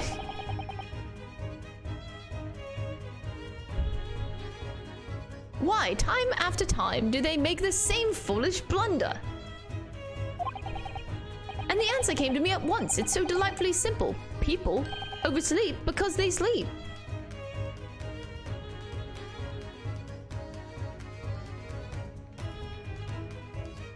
Yeah, yes.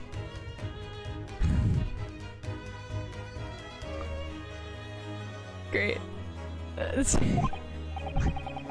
Well, is that not an astute insight into the matter?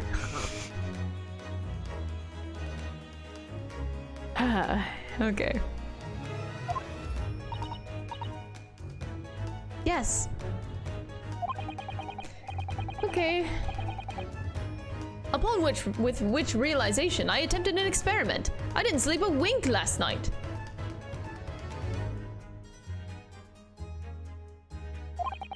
And the results?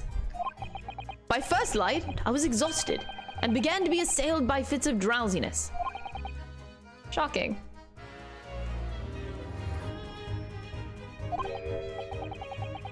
And so, the conclusion of last night's experiment is this. A good night's sleep is quite simply essential.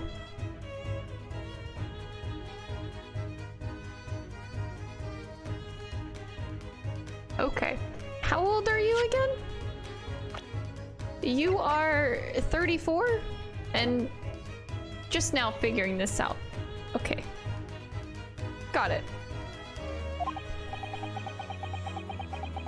Okay, I think most of us probably knew that already. What others presuppose, I proved by experimentation. That, my dear fellow, is the scientific method. Ah, yes, and one more thing. Do you remember this? Yes, of course, it's the poison that Miss Green was about to drink at the hospital yesterday. Oh, you didn't manage to... It was a laborious task, as the bottle was nearly empty, but such inconveniences do not hinder shows. I managed to confirm that it contained strychnine. Oh. So I was right. Perhaps, though of course such circumstantial evidence doesn't prove Miss Green's guilt. I shall leave the bottle in your care now, but licking the inside of the neck is not recommended. Thank you. It's just not recommended. He's not saying that I can't do it. It's just not recommended to, you know. Okay.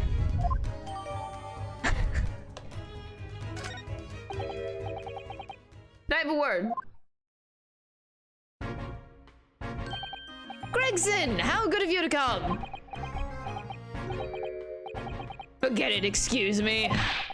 Wait a minute, Inspector. I like how he just turns away from Schultz right away.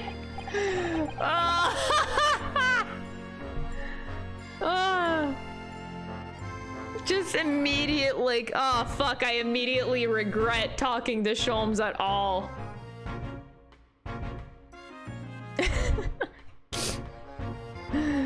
I don't wish to make a nuisance of myself. From the look on your face, I'd say it's someone else who you think is making a nuisance of himself. My dear Inspector, please speak freely. Pretend that I'm not here. Believe me, if I could do that, life would be a whole lot simpler for me. Do you have the results, Inspector, of the investigation of Mr. Shamsphere's room? Not yet. Shouldn't be long now, though. No, I'm here about something else. That dead convict, actually. Oh, you mean the man from the newspaper article we discovered yesterday in Mr. Shamsphere's room? A man by the name of... Ah, yes, Selden. I went through the archives at the yard and dug out the fellow's file. There's something in there that... Well, it caught my eye. Something caught your eye. What, Inspector? What? I've copied out the relevant parts for you so you can read it for yourselves. Thank you.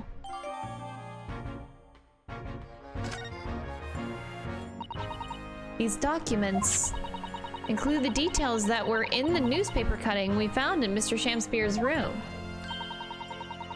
I'll rearrange everything in the court record so we don't have duplicate information. Why are you giving us a copy of this important file, though? Well, you're the ones who turned up the clue in the first place, aren't you? I'm just making sure that things get handled in the proper fashion. Oh, Scotland Yard's workings are so wonderful. Indeed, my dear fellows, and the inspector here is a shining diamond in its crown. A shining diamond in the rough, maybe?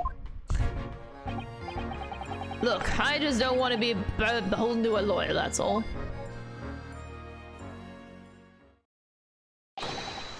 Counsel for the defense and the defendant. Court proceedings are about to resume. Make your way into the court at once. Well, I shall leave you then. Oh no! I'll be listening with interest from the public gallery. Not nodding off at all, certainly not. Thank you, Mr. Sholmes. I'm rather tired of seeing Mr. Mustache in floods of tears, personally, so the best of luck to you. Look up soon, Mr. Naruto, Esquire! Yes, Mr. Natsume? It's time, isn't it? Yes, this is it. Miss Olive Green and Mr. William Shamspear. This is gonna be the final battle. I won't really have saved Sosuke-san until I've exposed the whole truth of everything that's been going on. But it's all coming to a head now. You can do it, Ryunosuke. You have to. Phew, here we go.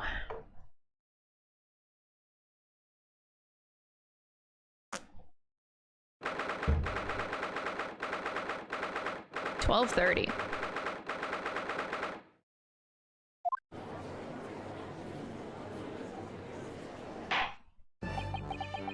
In the name of Her Majesty, the Queen, I hereby declare this court to be in session. Before the recess, we heard a most startling accusation for the defense. Namely, that the victim of the case we had heard here only a few days ago is a true perpetrator of this incident. A reckless, rash, and prejudiced charge of wrongdoing, in my opinion, my lord. However,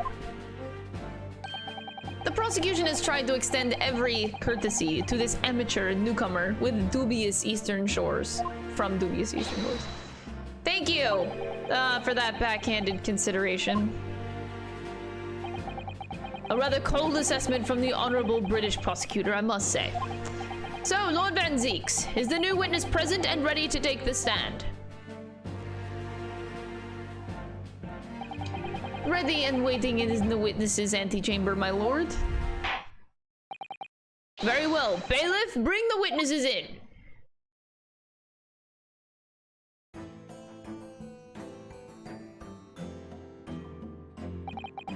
Witnesses, state your names and occupations for the court, please. Hold. Hold it! I got things to look over.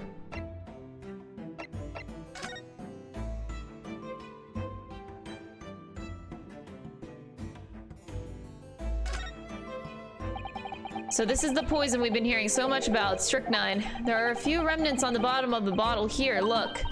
You mustn't be tempted to try it. Of course not, as long as we don't lose this trial. No, even if we lose this trial! No, we mustn't lose the trial in the first place, Mr. Naruto! Make your mind up, Sasada-san. Oh my god.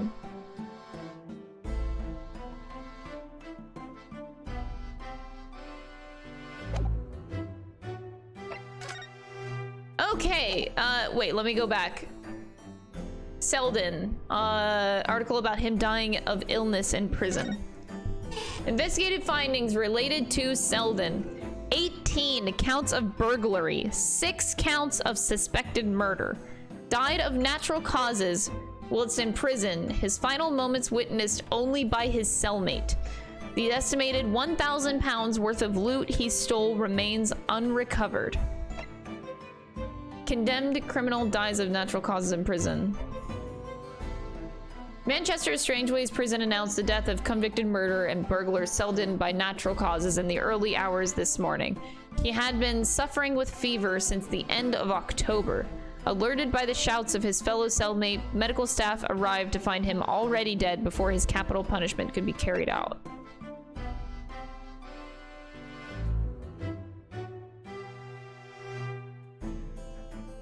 I feel like this tells me absolutely nothing. He died of natural causes? Okay.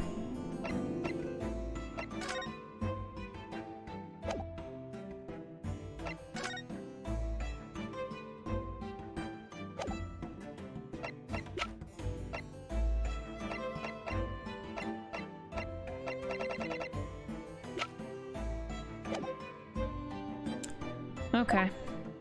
Well, that was disappointing. William Shamspear, my liege, for mine occupation I can only say that I be a tragic victim to be pitied.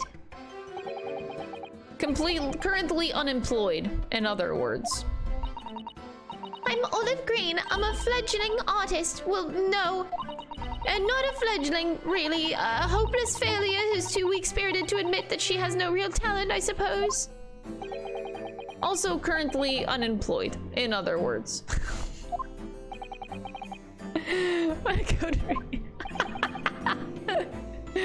Alright, I give you... that's a good one, Van Zeeks. I like that. My lord, I am thy humble servant. I'm afraid that you are no longer merely the victim in this affair. The possibility has been raised that you are in fact the assailant intent on taking the life of your fellow lodger. The part you have played in this whole business will be thoroughly scrutinized, I assure you.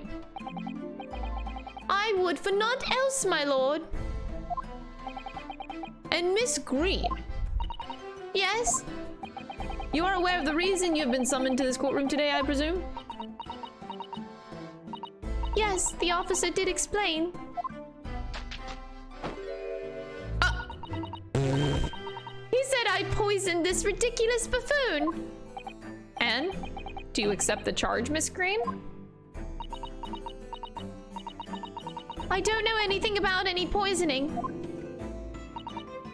I don't know anything about this man. Come, lady, die to live.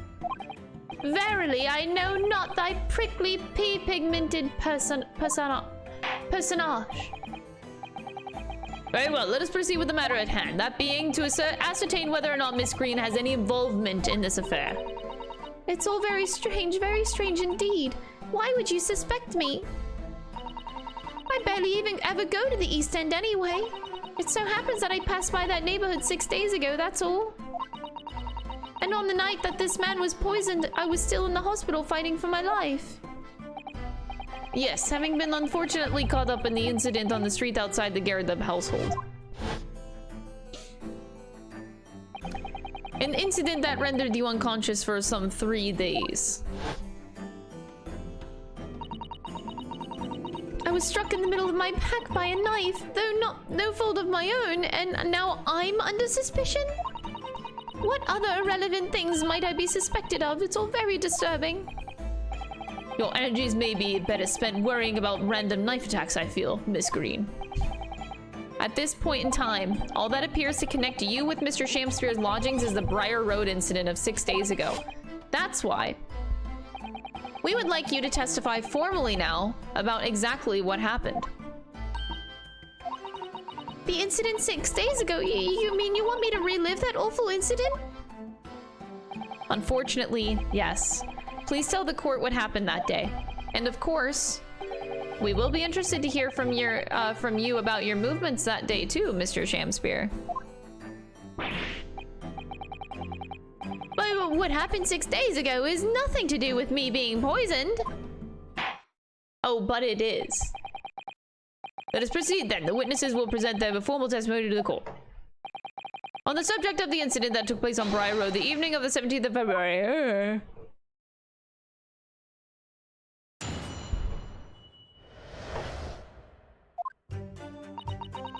It was 6 days ago at 5 p.m.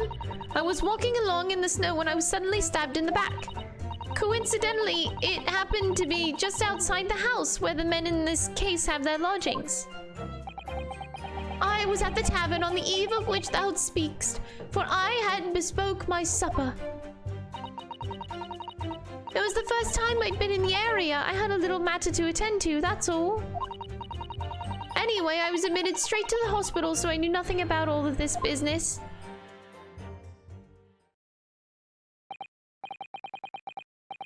A second incident inside a week had what I believe to be aptly described as the Haunted Lodgings. One can only presume that this is a most unfortunate coincidence.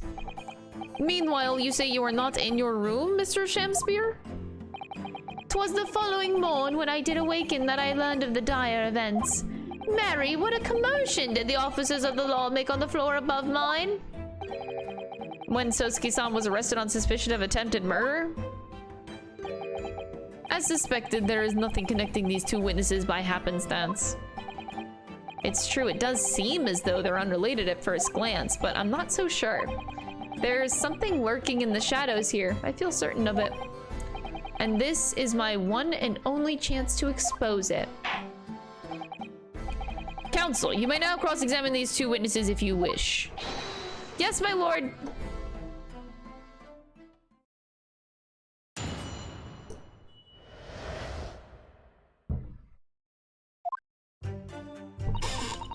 "6 days ago, 5 p.m., I was walking along the stone when I was suddenly stabbed in the back. Coincidentally, it happened to be just outside the house where the man in this case have their lodgings." Hold it! What were you doing there that day, though? What do you mean? The art school you attend, what's it called? Yes, it's the Thorndike Academy of Fine Arts. According to Mr. Sholmes, that's just in the vicinity of the Brixton Road, which is some 10 stops away from the scene on the Underground. I believe you mentioned before that you also live on the Brixton Road, isn't that right? So why then would you have been walking along Briar Road in the middle of the Eastern End? Well, it's because, yes, of course, I thought it might make a nice picture. The witness is a student of art. City-dwelling artists can't all paint grand urban vistas. That's right, I happen to like the crumbling look of that part of town. Perhaps quaint would have been a less grating term. The point is, she's definitely hiding something. Yes, it seems she's not going to be forthcoming with the truth. If she's trying to hide why she was there that evening, it must mean there's a reason for her not wanting us to know. That's the key. And you, Mr. Shamspeare, on the evening of the incident 6 days ago,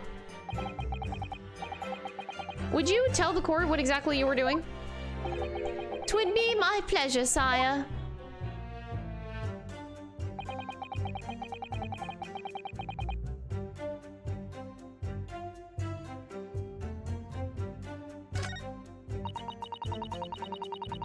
It's the first time I've been in the area. I had a little matter to attend to, that's all. And that was... What little matter, Miss Green? Please elaborate. It was nothing really, it's not worth mentioning. If you remember, you mentioned it to us yesterday at the hospital. Ah, It was related to the card that you were holding. Miss Green!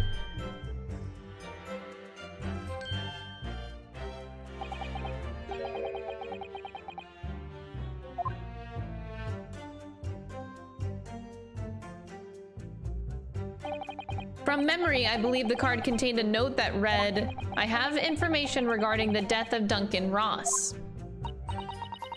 what does that matter? That has nothing to do with Duncan. Excuse me.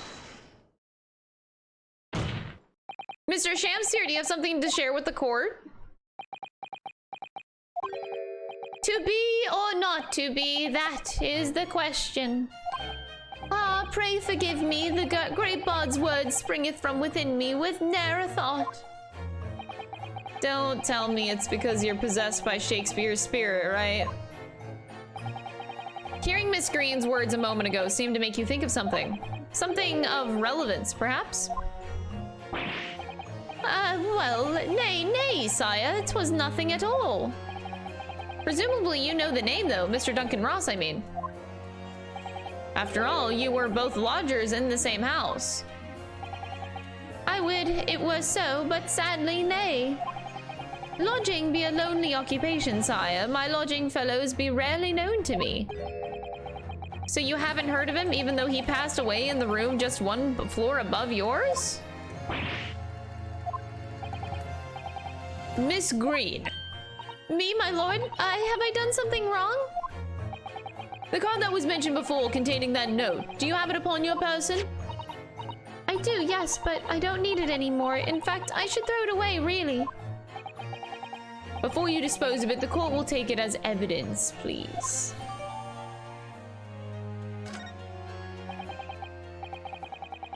That's what links Mr. Shamspeare and Miss Green. It's Duncan Ross.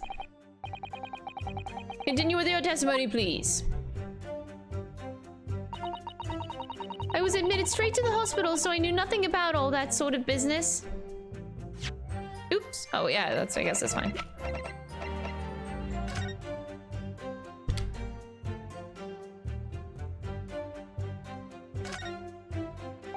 The envelope has been ripped open rather carelessly, hasn't it? Miss Green strikes me as the type to open correspondence more neatly than that. The way the envelope is torn, I'm almost sure that I've seen the exact same shape somewhere else. Were you thinking of this piece of evidence, Mr. Naruto? That's it. Try to match them up. They go together perfectly. This torn off end of the envelope clearly belongs with this card.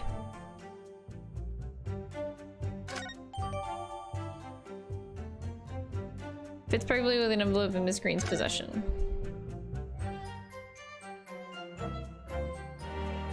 Okay. I'm assuming that's all I need to know. I just need to present it somewhere now. Happened to be just outside the lodgings.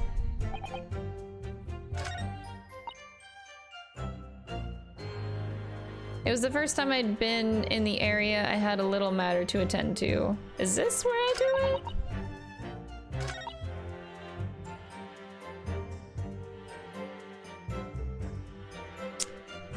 I'm thinking yes.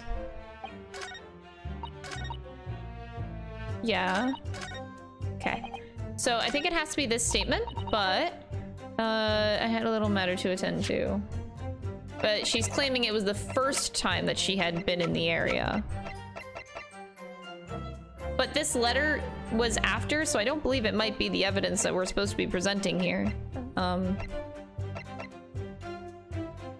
Rather the picture, maybe? I feel like it could be both options, like the picture of Mr. Garrett and Duncan Ross that connects them. So we could be presenting the picture. We also could be presenting the envelope. The envelope technically didn't appear until after the incident. So if she's claiming and we're trying to disprove it's her first time, maybe it's the picture and not the envelope. But I'm gonna present it anyway. Objection! Nope. Okay.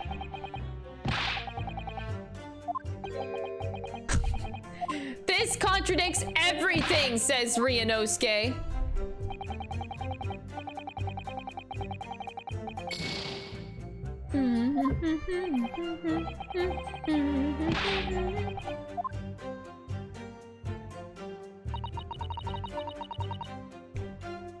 Okay, let's try that again with the picture.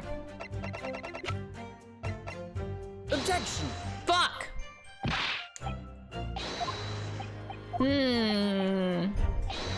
I was just playing devil's advocate! Of course you were, Ryunosuke. Alright, let's go through the options again. Oh, wait, let me finish. Oh god, I didn't do like the basic thing of finishing the thing. Oh god, I'm stupid. Mr. Naruto, you pursued Mr. Shamsphere wonderfully there. It worked out well, hasn't it? We have a new clue at last. Now I need to pull off a really insightful objection somewhere. As you've managed to expose this promising new angle, I wonder if you should perhaps try to develop that. Yelling out objections isn't necessarily the best way to do that, I suppose. Oh, okay.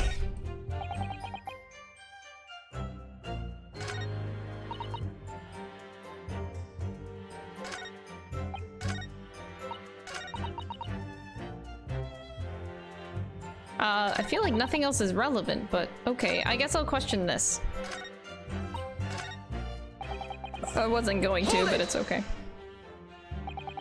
A tavern, you say? Which one?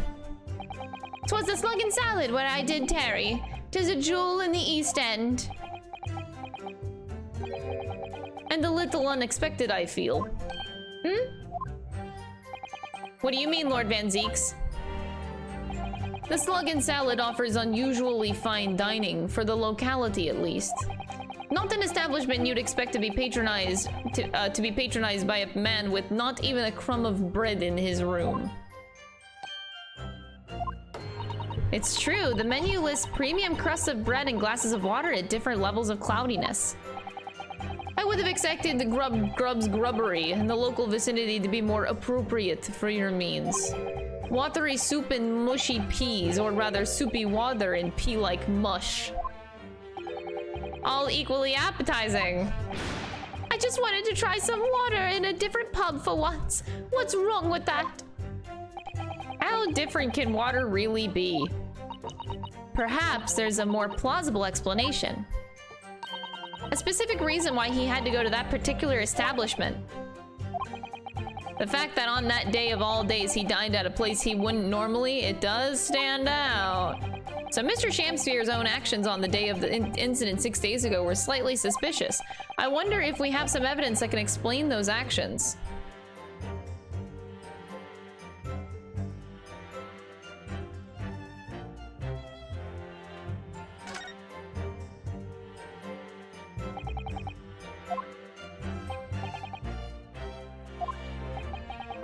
On the day in question, is it not the case that you visited the Slug and Salad and a place that you don't normally patronize for a very particular reason?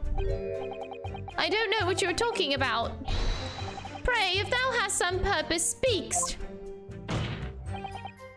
Very well, I will present the court with evidence. Evidence that explains why you had to be at the Slug and Salad that day, namely. I'm just gonna present the envelope and cross my fingers that this is it. Take that! I believe this card reveals the answer. Okay, thank God. Miss Green's card, you mean? That's right, my lord. It reads, I have information regarding the death of Duncan Ross.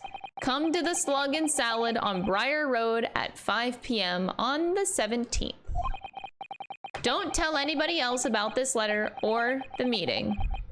It's a matter of utmost importance. Mr. Shamsphere, your actions on the afternoon of Miss Green's stabbing are exactly as described on this note.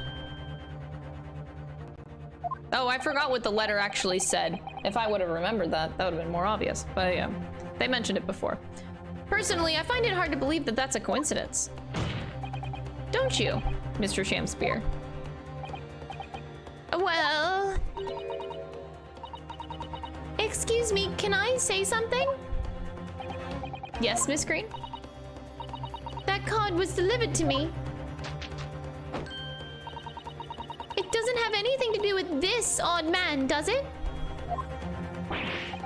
Well, you'd think so, yes, but it's hard to believe it's merely... My lord, may I? Oh no, I'm sorry. I'd like to make something very clear about that card. Very well then, you may amend your testimony to include details about that peculiar note. All right, what do you have to say? This note was delivered to me at my address. It's nothing to do with the odd man next to me here.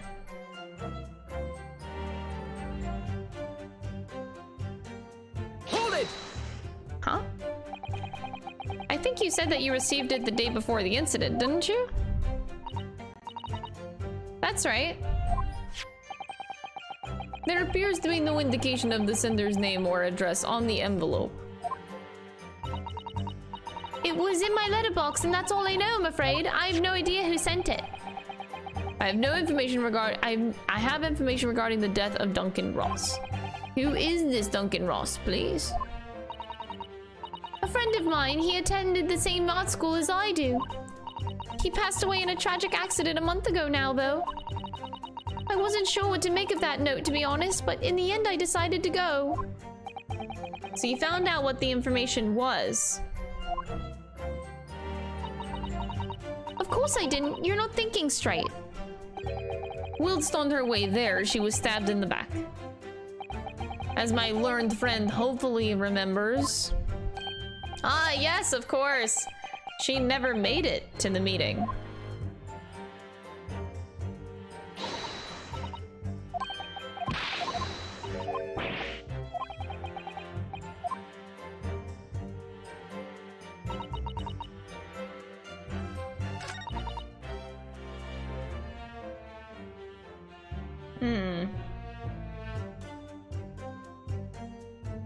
Happened to be just outside the lodgings, so...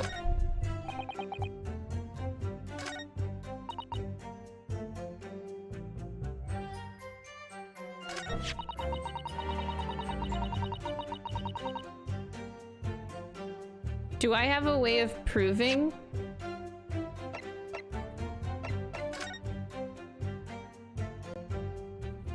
Not really.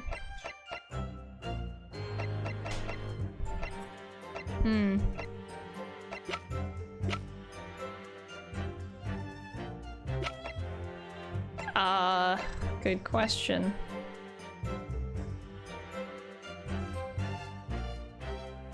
Delivered to me at my address. It's nothing to do with the odd man next to me here.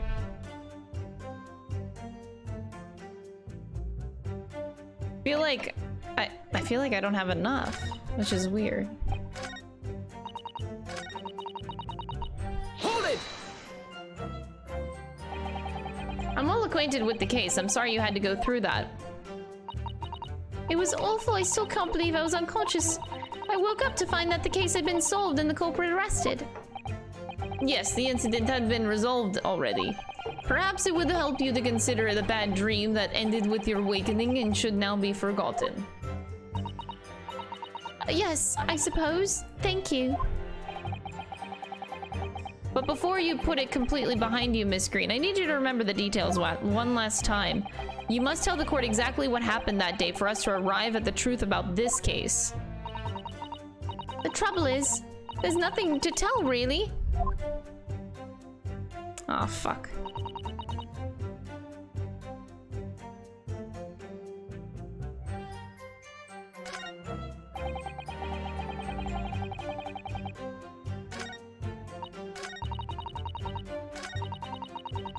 Hold it! Okay, I don't think this is gonna give me anything new, but I'm just gonna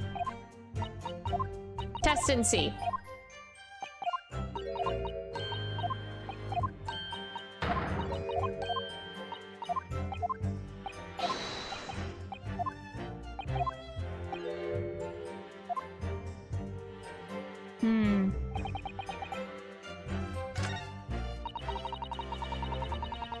Wait, so is that the tavern for I had bestowed my supper? Okay, I can't say anything about that.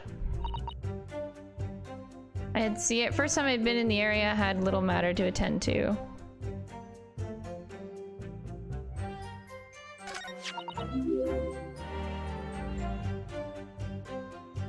Oh my god.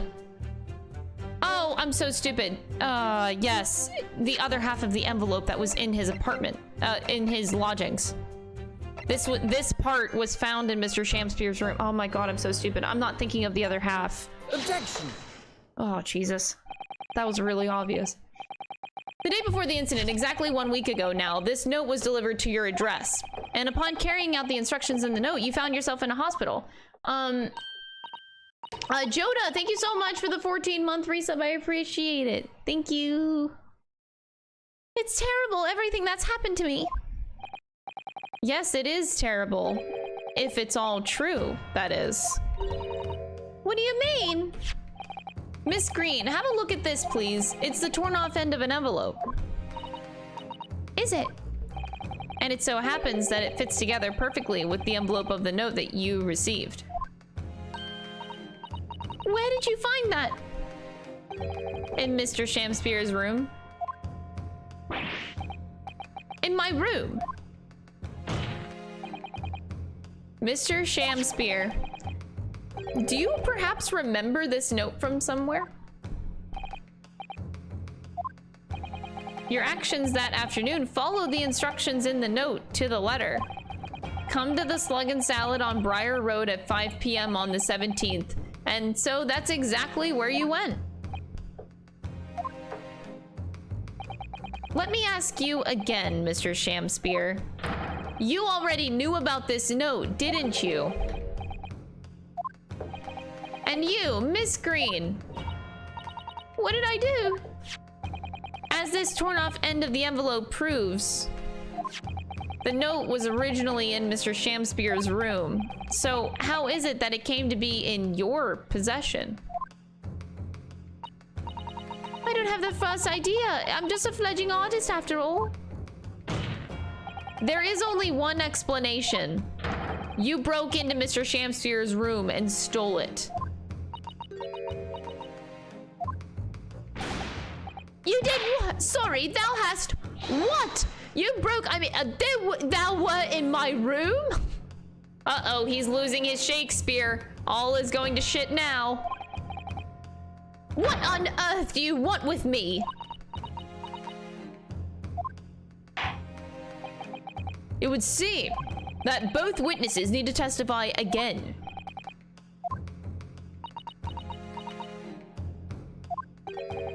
Miss Green. Yes? Whilst you have the court's sympathy, I'm sure, for the suffering you have endured in recent events, anyone found to be giving false testimony in the court of law will be duly punished. Please bear that in mind. Yes, I know. Very well then, witnesses, you will give formal testimony again now. On the subject of this curious anomaly regarding the note Miss Green claims to have received.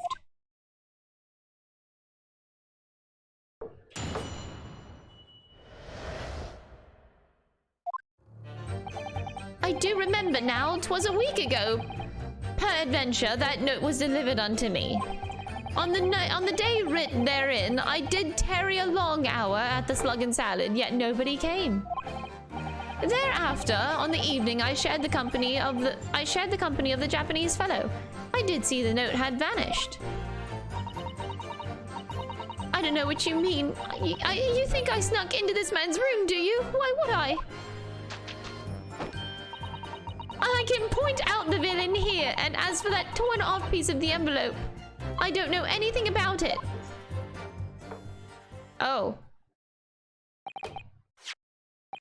You now claim to have received this letter, do you, Mr. Shamspeare? Faith, 'tis so, my lord. And I would swear to have it set upon the table in my humble lodgings. Yet 'tis clear to me now that since I've returned from the tavern that night, I had not laid eyes upon it. That being the case, young lady, it would appear that your testimony was... A lie? Is that what you think? How unfair of you to think of I'm the one lying. I beg your pardon. I'm a fledgling artist, as I said. A fledgling artist don't lie. That note was delivered to me at my address, besides. We all know who the liar around here is. If that's true, Miss Green, how do you explain the facts? This part of the envelope was without question found in Mr. Shamspeare's room. I don't see why I should explain. Sorry? I'm a fledgling artist. My job here is to say what happened, that's all. It's your job to give the explanations and the proofs. You, the fledgling lawyer.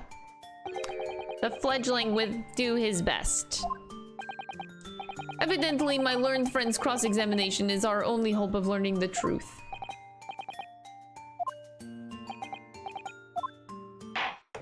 Oh boy, here we go.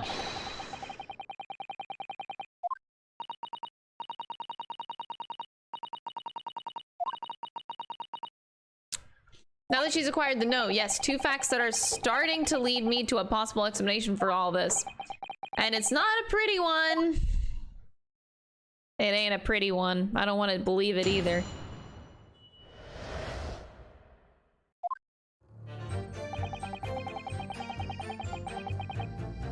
Hold it!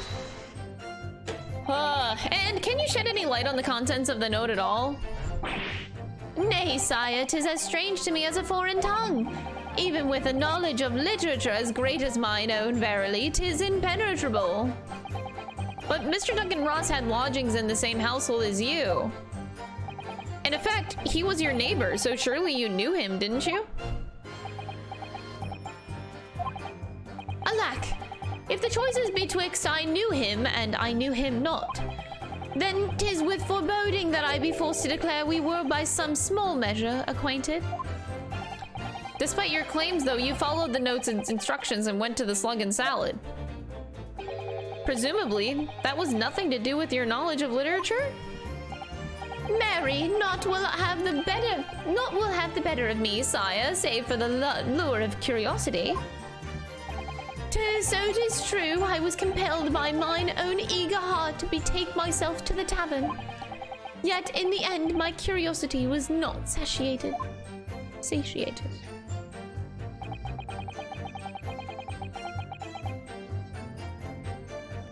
Hold it! So even after waiting for an hour, nobody appeared? Well, yes, sire. 'Tis as thou sayest. Really? You paused for a moment there before you answered. In truth, when thou asked whether nobody appeared, I did suddenly recall. Do you mean to tell the court that somebody did appear? I was not alone that night at the Slug and Salad, my lord. No, 'tis returning to me now. I did treat my lips to almost clear water, and mine innards to a premium crust of bread. And all around me danced a great many companions. What do you mean? Flies, sire, flies. Good lord. In the name of Beelzebub, what were they?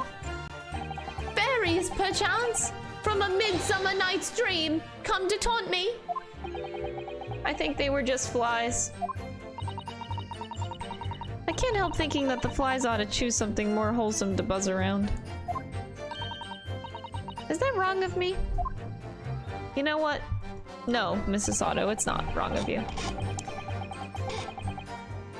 I shared the company of the Japanese fellow. I did see the note had vanished. Hold it! When exactly did you notice it had gone missing? Such idle thoughts ne'er occupy my mind. I am busied with greater ideas. In other words, you didn't notice. Several days passed between your outing to the tavern and Mr. Natsume's visit to your room. Yes, it would appear that the note disappeared sometime in that interval. Such idle thoughts ne'er occupy my mind. I am busied with greater ideas. And yet, during that time, Miss Green was comatose in the hospital, was she not? Clearly, that she could not have been stealing things from Mr. Shamspier's room. Yes, of course. It's all sort of a misunderstanding. Isn't it, Mr. Prosecutor, sir? You have so far failed to give a satisfactory explanation as to how you came by the note. Tell him off, Van Zeeks. Let's go. I am not here to advocate for your defense, madam. I won't tolerate inconsistencies in your story. You would do well to remember that. Oh, dearie me. What's Lord Van Zeek's getting at? I don't know what you mean. You think I snuck into this man's room, do you? Why would I? Hold it! It seems that this note was actually delivered to Mr. Shamspier about 1 week ago. Oh, does it? But for some reason, it ended up in your possession. I can't think of any way that could have happened except for you breaking into Mr. Shamspier's lodgings. Objection! But for what reason would the witness have done that? I won't deny that Miss Green's possession of the note would appear to defy logic. However, until and unless her involvement in this case can be proven in some other way, any further pursuit of this note is meaningless. Miss Green can only have come to be in possession of the note by stealing it from Mr. Shamspier's room. And yet, there's no obvious reason why she would have done such a thing. What if there was some other reason she broke into his lodgings, though? We should pursue that idea, Mr. Naruto. We're close now, I can feel it. We're so close to a breakthrough.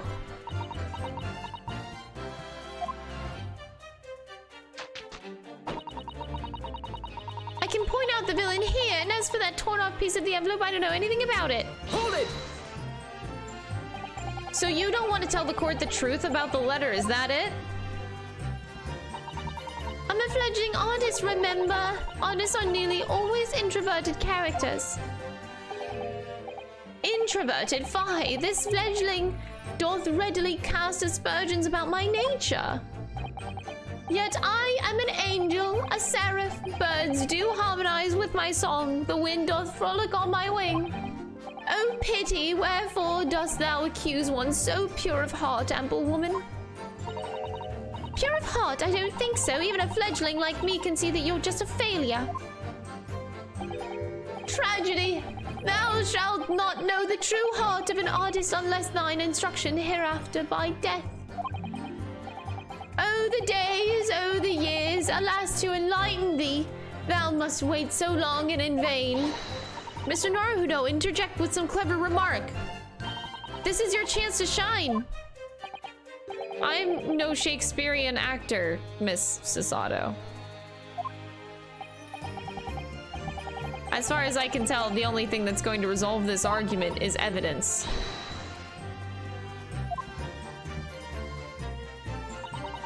It's clear that Miss Green did in fact break into Mr. Shamspeare's room, isn't it? And that's where she found this letter. Two more or less foregone conclusions that led me to one terrifying conclusion. Terrifying? I'm afraid to say that the outcome of this cross-examination may well change how we look at this case completely. Fuck!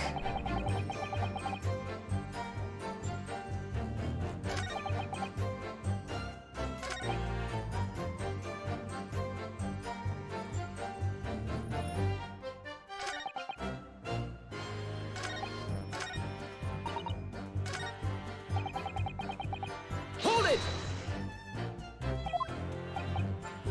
I'm wondering. I guess it's not gonna get us anywhere. There was one circumstance in the last game where I had to pit the same thing twice. Or not pit, press.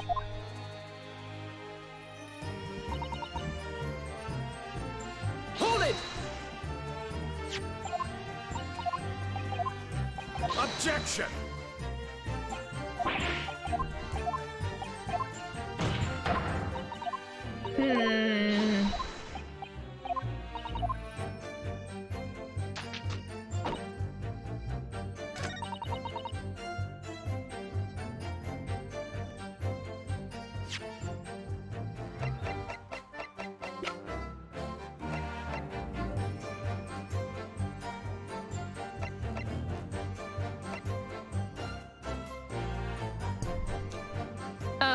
You think I snuck into this man's room, do you? Why would I? Bottle of poison.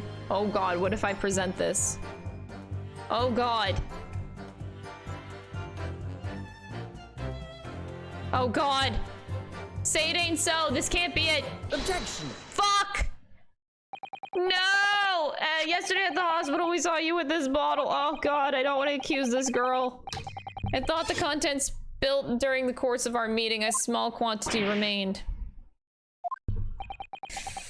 According to the defense's independent analysis, Mr. Sholm's chemistry set, the liquid that was still in the bottle was identified as strychnine. What? Strychnine? The very same poison that afflicted Mr. Shamspeare. Huh? Miss Green, you broke into this man's lodgings for one reason, and one reason alone. To cover the end of the pipe that feeds the gas lamp in Mr. Shamspeare's room with poison. Can this be? You broke into my room? Too? It may seem incredible to the court, but from the remaining clues, there is only one logical conclusion that we can reach. The person who attempted to take Mr. Shamspeare's life with poison was you, Miss Olive Brett Green. Why did I say Brett? Me still thinking about Giselle Brett. Oh god, her easel fell on her. Oh god, she's not okay.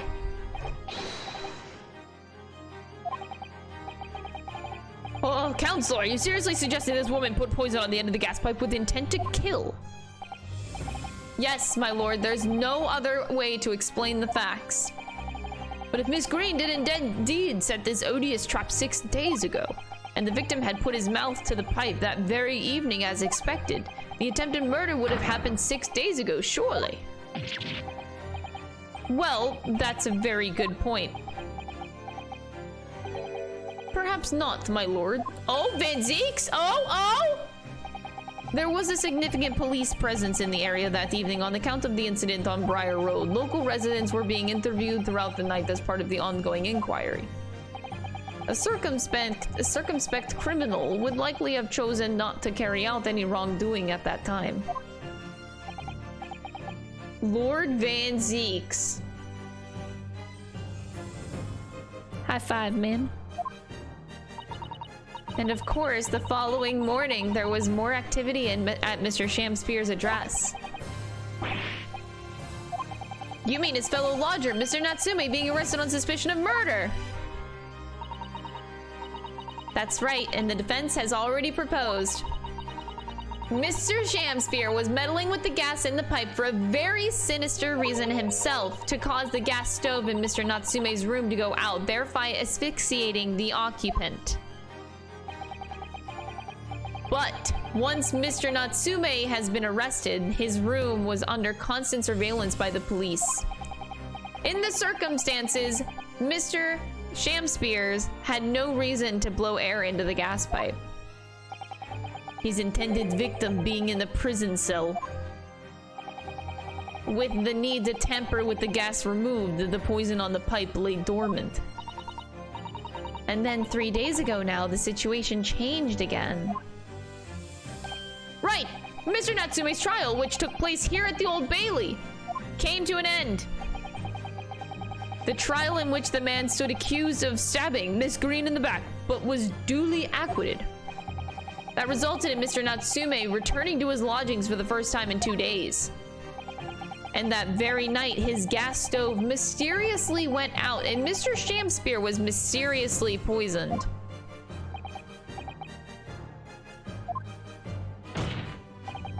In conclusion, the poison that was present on the mouth of the gas pipe had been put there in the victim's room some 4 days earlier. Mary! With that new understanding, it becomes clear that this letter was all part of the plan. The court will recall that the note gave instructions to visit the Slug and Salad at 5 o'clock, and that the recipient should tell nobody else. The reason for those instructions are now clear. To ensure that the lodger would not be at home at the stated time. To make sure I wasn't home. Exactly. While you were out, Miss Green could safely slip into your room, knowing that she wouldn't be disturbed. You mean to say that letter was written by Miss Green? Yes. And in order to cover her tracks, she took it away with her when she left. Just after she smeared poison over the mouth of the gas pipe in your room.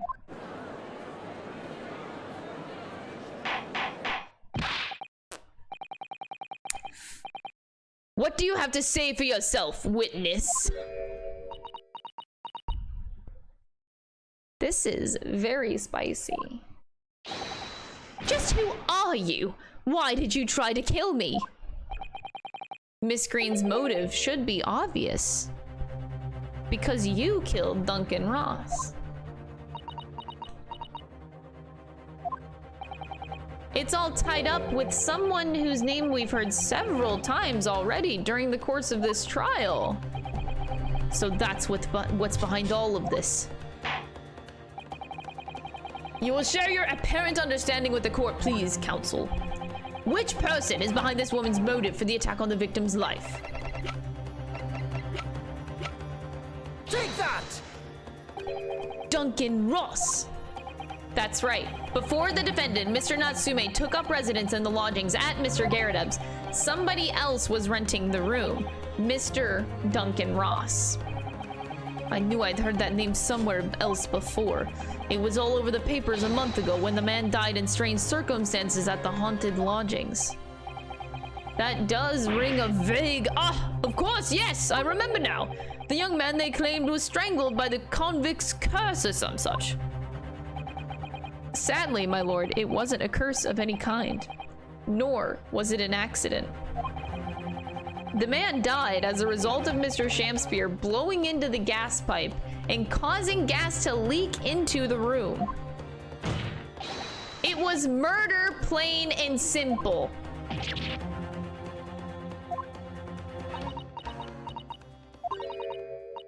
Uh-oh. Uh-oh. Well, what do you know? Oh god, she's gonna go crazy. She's gonna go crazy. The world is so unfair. Curses, curious deaths. That's all people care about. If it's an interesting story they want to know, it doesn't cross their minds that real people are involved. And once they're bored, just 1 month later, once the story's lost its appeal, everyone's forgotten him. You mean you? Duncan was... Mr. Ross was Miss Green's fiance. Fiance? You may not have known until now who Miss Green really is, Mr. Shamspear. But she's known exactly who you are all along. Because you're her sworn enemy. The murderer who took the life of the man she was to marry. Miss Green, is it not the case that in order to exact revenge on Mr. Shamspear, you smeared poison over the end of the gas pipe?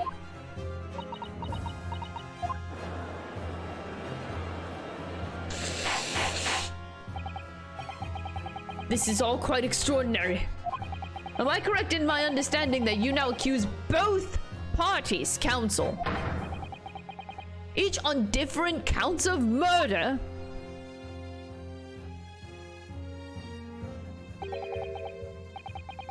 Yes, my lord, that's correct. Objection! Inhaling so deeply, it appears that my fledgling learned friend has taken in a lungful of dubious gas that's causing his judgment to be clouded. What? Vinzeeks, you were on my side like a minute ago. Why would Mr. Shamspear have wanted to kill these lodgers, as you say? You have completely failed to provide a motive to substantiate your accusation against the man. Yes, that's right, Mr. Reaper, my liege. I have been slighted. 'Tis lies, all lies, I deny every utterance.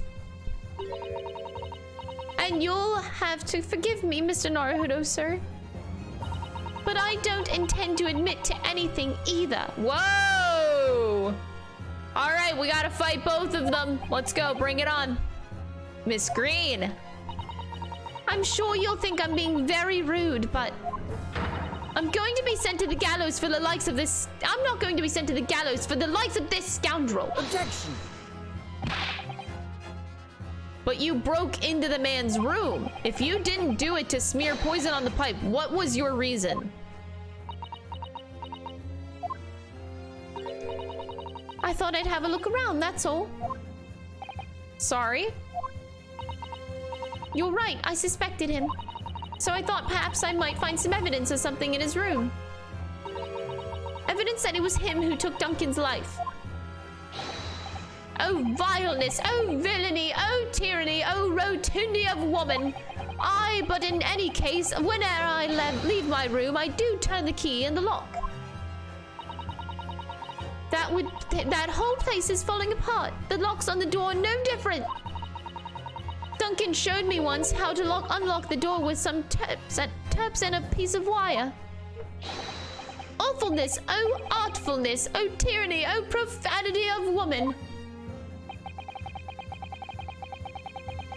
We will consider your trespassing on some future occasion, but for now, tell the court what you saw, what evidence your search revealed.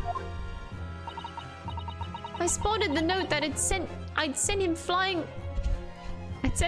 on the floor. I'd spotted the note that I'd sent him lying on the floor. When I went to pick it up, I noticed something. One of the floorboards was loose, and underneath it, I discovered a secret hiding place.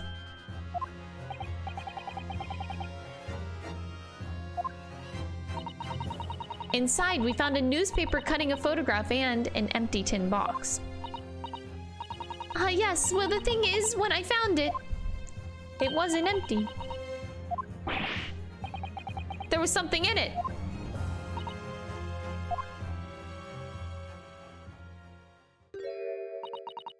This rather nice key.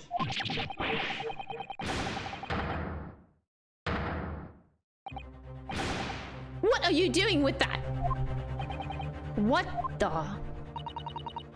Every ounce of color has drained from his face.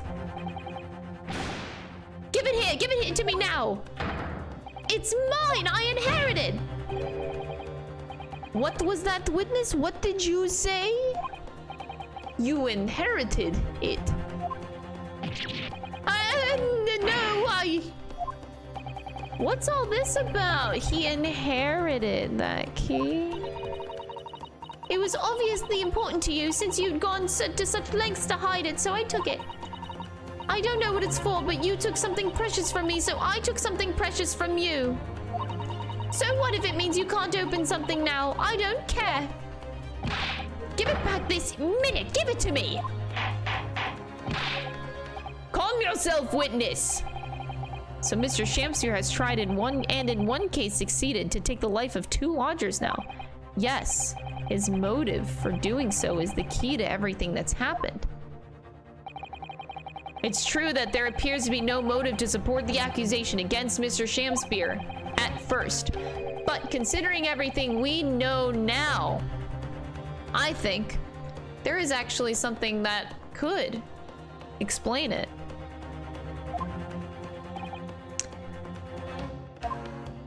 Let's go! We know this! I need to recall every piece of evidence at our disposal, everything we've seen and heard. Because I'm sure that I just caught a glimpse of the link that runs through all of these events. The case of 3 months ago. The prisoner that died that had the loot that Mr. Shamsphere had the key to. Bring it on, sucker!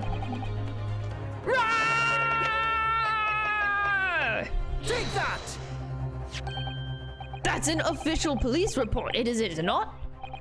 The Selden file. How did you get a hold of that? Selden?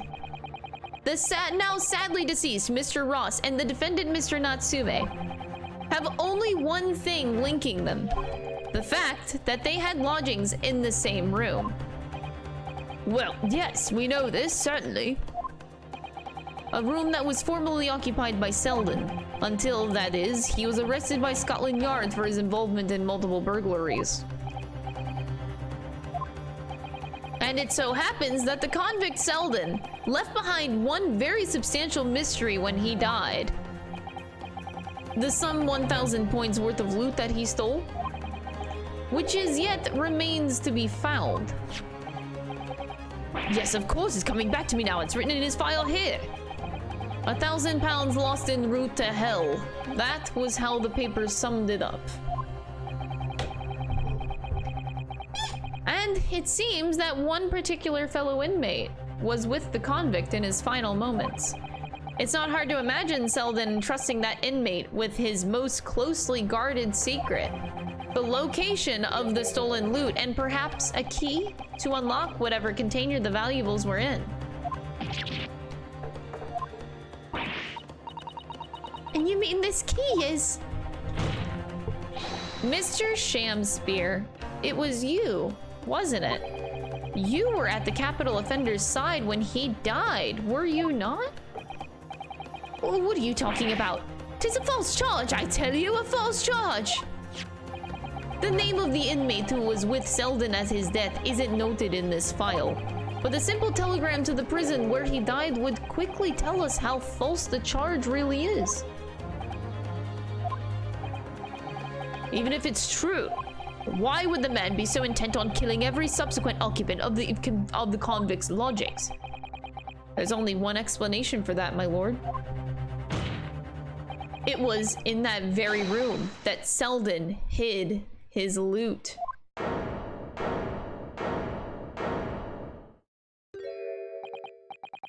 So it all comes out.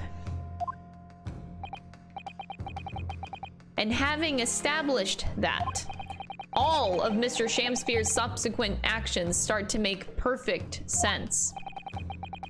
When he was let out of prison following Selden's death, he made immediately for Mr. Gerdeb's lodgings in the hope of renting Selden's old room. However, the retired army man was unable to offer him the accommodation of his choice, because Selden's old room had already been let to somebody else, Mr. Duncan Ross. Which is why Mr. Shemspeare subsequently devised his gas-based plot to kill the occupant of the room. And when he was successful, he presumably intended to inquire about switching into the newly vacant room. However, a certain jittery someone had beaten him to it. Mr. Sosuke Natsume, the defendant of this case, no less. So, you decided to use the ploy with the gas again, didn't you, Mr. Shemspeare? This time to oust Mr. Natsume. All for one simple and avaricious reason. To get your hands on the 1,000 pounds of loot left behind by the dead convict.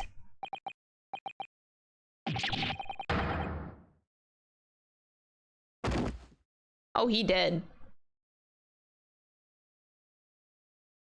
And Van Zeeks is on my side.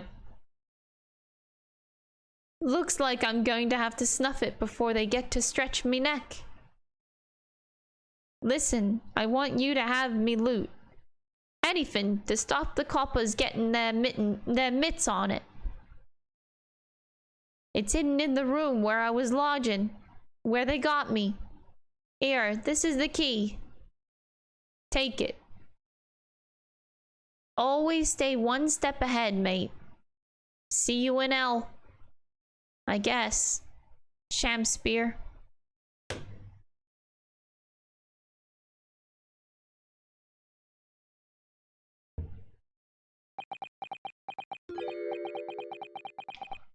Is mine. What did he just say? It's mine. That loot is mine. Ah! Mr. Shemspeare! It's all lies. I don't accept any of it. Why should I? After all, you don't have a shred of evidence. You can't prove I killed that fellow. Forsooth, I'm the victim here, remember? Isn't that right, ladies and gentlemen? If I don't admit to it, there's nothing you can do. You can't arrest me, for the time being anyway. Verily, you can't arrest the victim, can you? It's that right, isn't that right, ladies and gentlemen? I'm so close, I just need a few more hours. I swore to myself that I'd get my hands on it, and I can almost taste it now. Do you really think I'd just give up? There's no question in my mind now, this man is guilty through and through. But he seems so utterly intoxicated by the idea of that loot. I'm afraid that however hard you press him, he'll never admit to what he's done, Mr. Naruto. There is a way. There's one way I can finish him! He's already committed the most heinous crime to get his hands on that loot, which means all we need to do is find it first. A fine plan, were it not for the fact that the police thoroughly searched the room following the death of Mr. Ross. If it's there at all, it must be very well hidden indeed.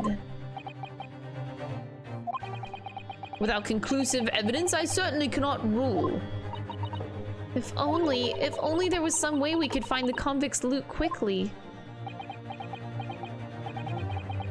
This is the final piece in this complex puzzle.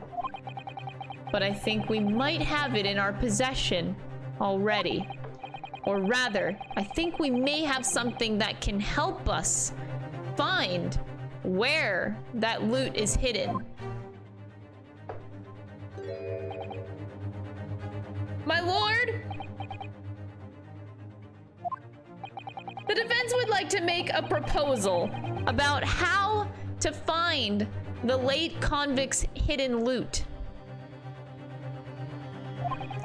I believe we are already in possession of something that could give us a clue as to its whereabouts. We do? Yeah, we totally do. It's our last chance. It has to be worth a gamble. Besides, we've used the same technique once already and it definitely paid off then. Oh.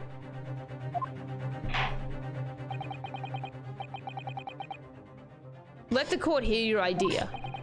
What do you propose we can use in order to locate the hiding place of the... Oh. Sholmes. Wait. Wait. The spray. Are they implying the spray? Mr. Sholmes? Like, do I present the handprints on the wall? Type of thing? I think that's what they're going for here. Sholmes? Can you give me more of that spray shit? Take that! If I'm not mistaken, those are Mr. Shamspeare's handprints on the wall of his lodgings. That's right, my lord. Exposed as a result of the defense's independent investigation of the scene. Based on a wonderful new discovery in the field of forensic science by the great detective Mr. Sholmes. A great detective? Is that some kind of joke? Do you really think I'm going to be daunted by a man with such a ridiculous title? I should think the great bard ought to recognize such a title when he hears one, Mr. Shamspeare.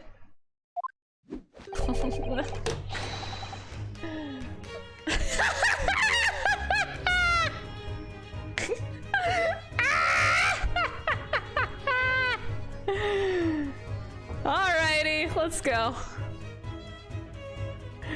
Perhaps we should compete for the honor of most ridiculous title.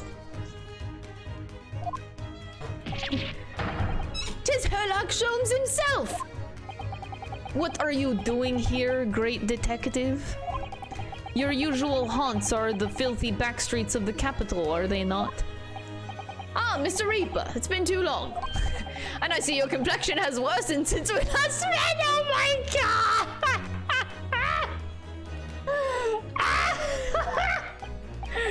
Mr. Sholmes! You can't say that!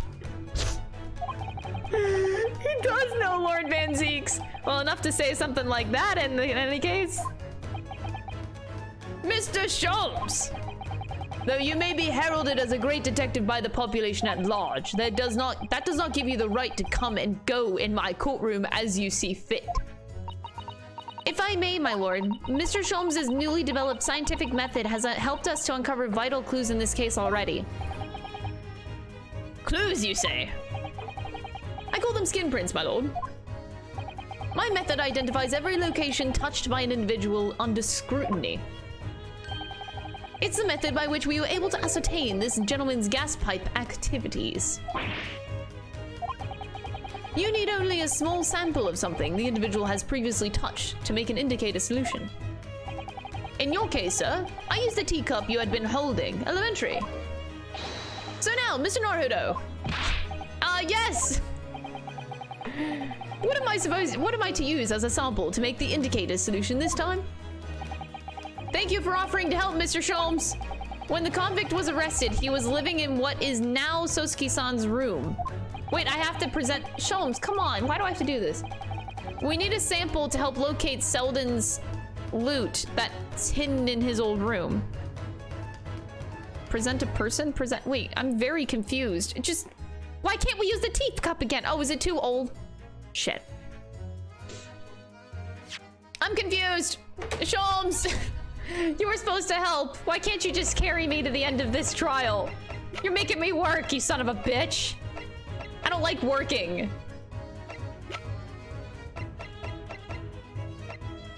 Fuck. Oh, wait, the books. No, not the books. Those are... Okay, never mind. They were in his room, but... Oh, fucking hell. Does that mean I present a person? I don't know.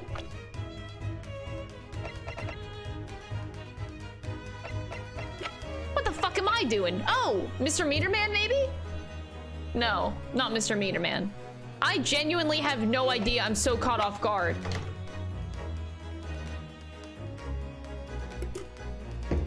come on, I got so excited. Fucking this game.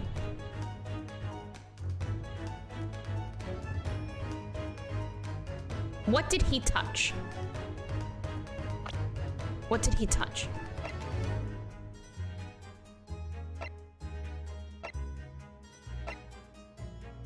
This has to be 3 months old. Oh, the gas meter in his room, maybe? No. Fuck.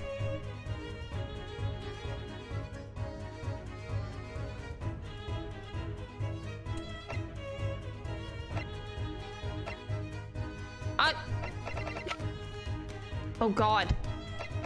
At least we got Sholmes' theme in the background.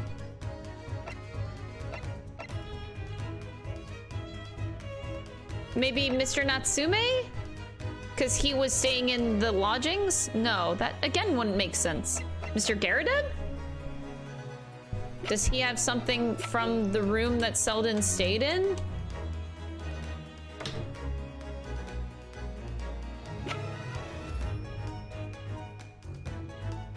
Oh, fuck.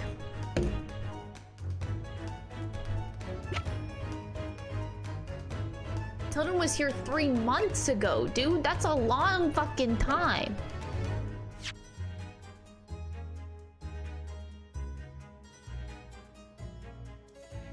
The individual has previously touched to make an indicator solution.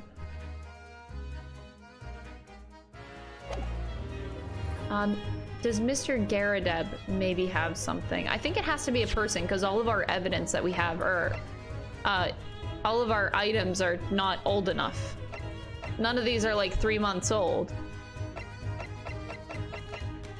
Also, thank you mods. I appreciate it.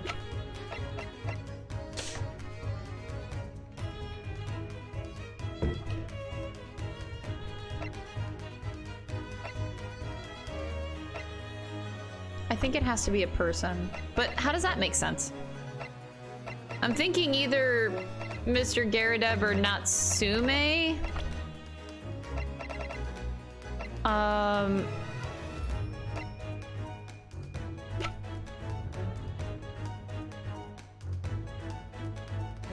Or the gas meter, but like this isn't this gas meter, it's the other one. But fuck. Sorry. Herlock's theme is helping me. Actually, no, it's not helping me at all. It's actually completely distracting me.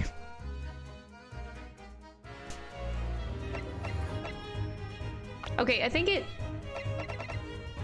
let's just ask Mr. Garrideb. Maybe he has something.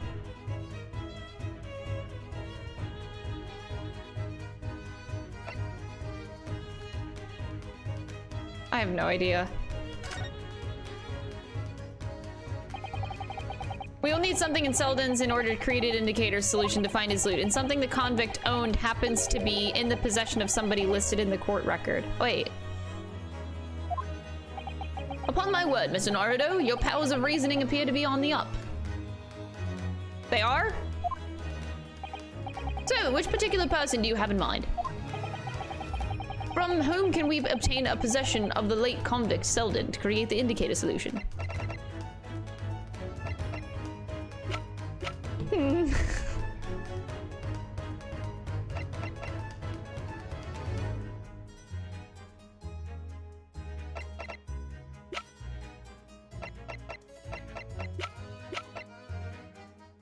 The meter man? No. Okay, my first instinct is to go Mr. Garrideb. Although I'm not sold on the idea. But I do want to do one funny thing, so if you'll excuse me, I'm gonna do a throwaway answer here because I want to see what happens when you present Sholmes. I want to see what happens. So you'll excuse me for doing one dumb answer, but I have to see. I have to see what happens if you present Sholmes. Take that! And what trait does that said person possess that could be applicable to our purpose? Let's hear your new and improved powers of reasoning at work, my dear fellow. Dear me, your left eye just twitched. Are you currently concocting an elaborate excuse? Not some clever Japanese joke about a wet noodle I own. The noodler? What the fuck is that? What? I'm ready and waiting, Mr. Naruto. The rest is in your hands. Oh, why can't you just do this for me? You're such a fucking idiot. Take that! It's not Mr. Garridub. God damn it.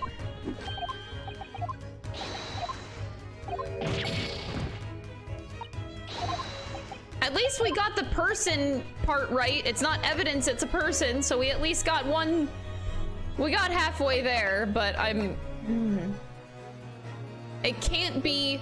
Natsume only appeared, like, now. I don't know how he would have anything in possession of... I mean, I guess I'll do it for shits and giggles, but, like... He only just appeared. How would he have anything in... of Selden's... Would he?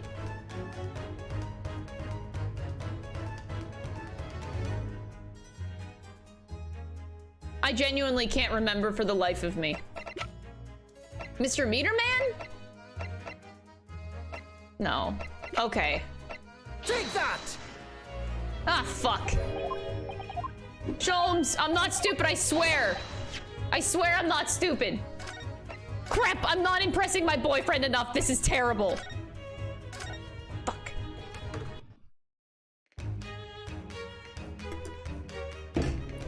I'm trying to impress my boyfriend and then this happens. Fuck. Oh, wait.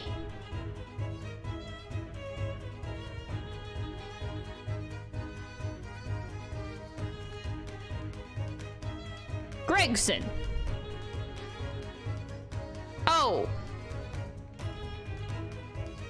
Wait, I actually forgot Gregson existed.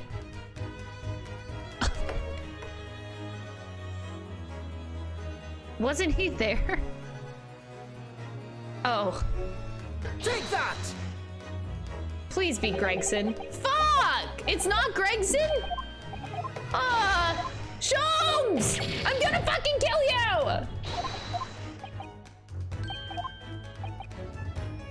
I forgot Gregson existed, it's fine. Maybe it is Sham Spear. Fuck! At this point, I'm just going through the list because my brain's fried and I'm very distracted by this man.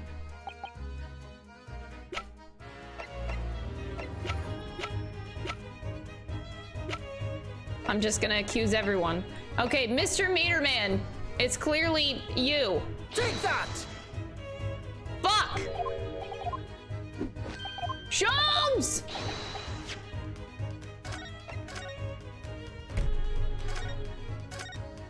Damn it!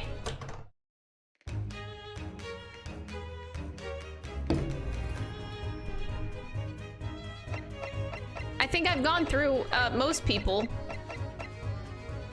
Except for Olive Green. Why would she have anything?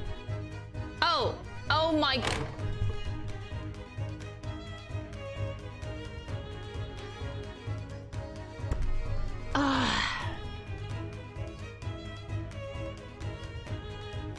I am so sorry.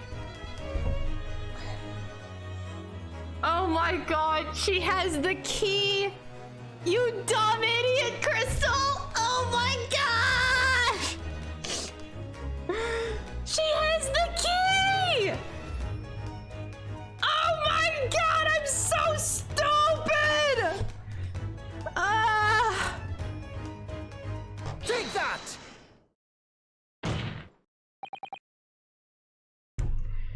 Oh my god, my brain cells, they are off. Okay. The key around your neck, if you please. Oh my god. That key belonged to Selden. There will be remnants of secretions from the man's skin on its surface that we can use. Very true. That is the sample we need.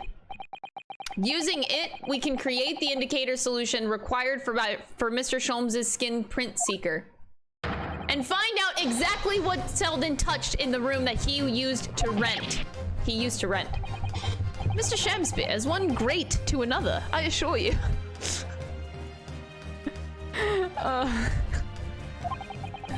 If the late convict's hole is hidden somewhere in his former lodgings, I shall uncover it in no more than 30 minutes. So, Mr. Shamspeare, the truth is well within our grasp now, and as such, you will never get your hands on Selden's stolen wealth.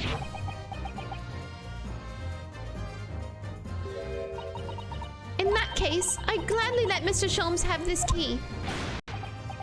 Give the key to me! The detective shan't have it! It's over, Mr. Shamspeare. You're out of options now. There's only one thing left for you to do. Admit your guilt. Oh, shameful spear, despair! Be thy name! Oh my god. What exploded? I don't understand where the confetti came from. His head? His hat? His hat. His hat just... Okay. Confetti! I never intended to kill the man. I just wanted to drive him out of the room, that's all. So you'd have time to find the convict's haul of stolen goods? Yet after you killed the young man, you still didn't move into the room. I asked the landlord, of course. I pleaded with him, but he refused. Why? I was 3 months behind with rent, for one thing. Mr. Gerdeb really has had a lot to put up with. And he had the gas repair work done immediately afterwards, putting the room out of action for a while. And then this Japanese man swooped in at just the right moment to sign the new lease. Poor Mr. Natsume, what unfortunate timing.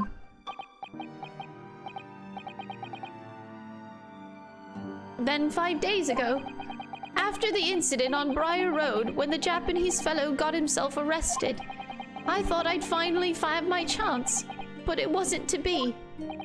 No, the scene was sealed off and guarded by the police night and day. And if I remember rightly, Mr. Sholmes spent the day in there reading books. I couldn't even enter the room, let alone search for the loot. Which is why, on the day Mr. Natsume was acquitted and returned to the room, you once again tried your trick of blowing air into the gas pipe that feeds the stove in his room. Unbeknownst to you, however, that action would lead you into a deadly trap.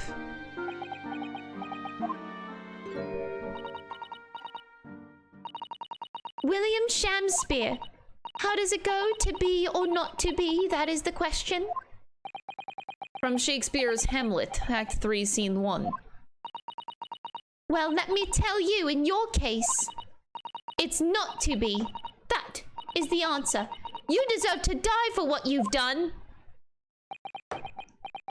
Damn, girl, shit!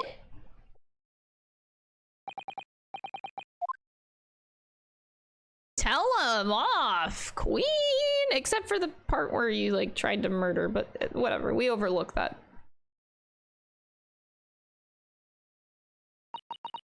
At first, I really did think it was just a terrible accident. I'll never forget our conversation the night before Duncan died. The gas supply in my new lodgings are a complete disaster, you know, Olive. Oh, this is Duncan. The gas supply?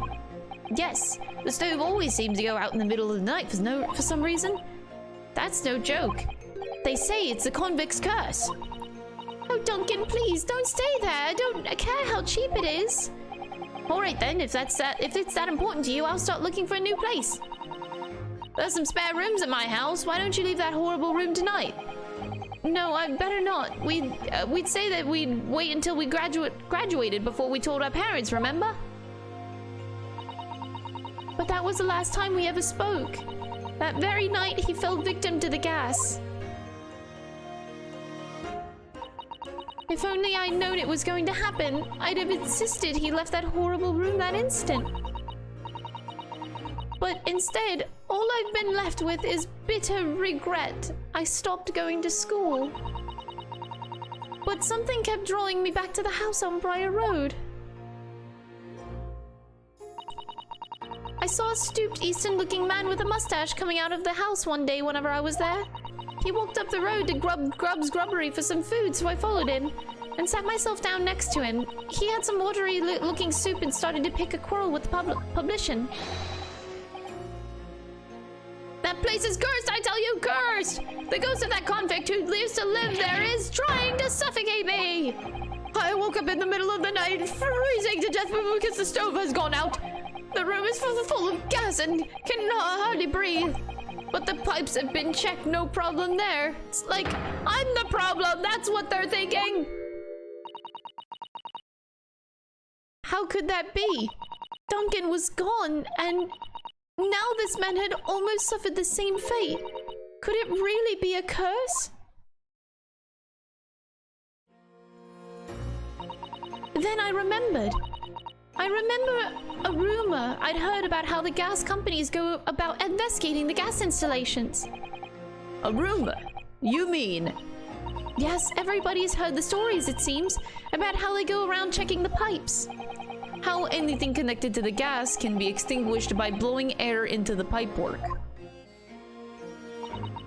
That's when it started.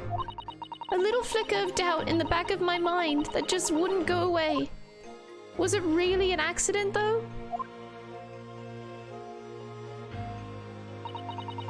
Once I'd had the idea, it wouldn't leave me alone. It plagued me day and night. So I bought this at one of the black markets in the East End. Oh, honey! A black market? I'd never been. I just heard people talk about them. And you really can buy anything you can think of there. In some ways, being able to get my hands on this so easily made me even more determined. I had to find one way or another. Was Duncan's death an accident? Or was it murder? And your chosen method for establishing the truth was simple, but highly effective. Smear poison on the gas pipe you had suspected the man of tampering with and wait. If Mr. Shamspear was innocent, nothing would come of what you'd done. But if he was guilty, he would pay for his crimes dearly. I found out the name of the man I suspected, William Shamspear. And then I wrote him this little note. I have information regarding the death of Duncan Ross. Come to the Slug and Salad on Briar Road at 5 p.m. on the 17th. Don't tell anybody else about this letter or the meeting. It is a matter of utmost importance. If he'd done it, I knew that would worry him enough so he'd be sure to go. So I waited to see if it worked. And of course, Mr. Shamspear followed the instructions to the letter. I worked out where the gas pipe was straight away. So I smeared a good amount of the poison I'd bought all around the mouth of the pipe. At the time praying that the devil's work wouldn't be done, and that it was all just some wild fantasy. I don't know why it's so easy to access the black market, but like, I don't know, that shocks me too. Actually, no. All the time praying that the devil's work would be done, and that the culprit would just get his just desserts. Whoa. Whoa, whoa, whoa.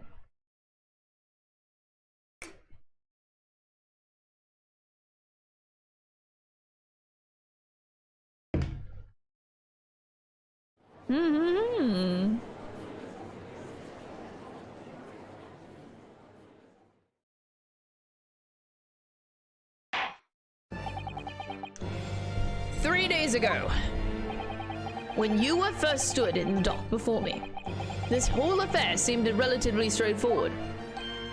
Yes, my lord. I certainly never imagined the depths of depravity that we should subsequently find lurking behind the scenes. It has been a very long road, my Nipponese friend. Yes!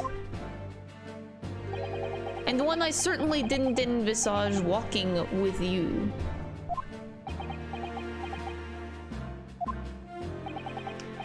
Nevertheless, together we have reached the light at the end of the tunnel, as it were. Miss Green. Yes, my lord? You will henceforth be stripped of your freedom as punishment for the attempted murder of Mr. William Shamspeare. Yes, I know. And you, Mr. Shamspeare, you will be tried for the murder of Mr. Duncan Ross in cold blood, and the subsequent attempted murder of Mr. Sosuke Natsume here present.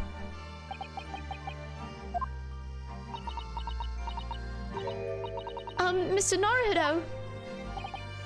Yes? Yesterday at the hospital, when you and your friends stopped me from ending your life by drinking what was left in the poison bottle? I wasn't myself. I can't even really remember what was going through my mind. To be or not to be, I suppose. That's a question that's so hard to answer, it seems.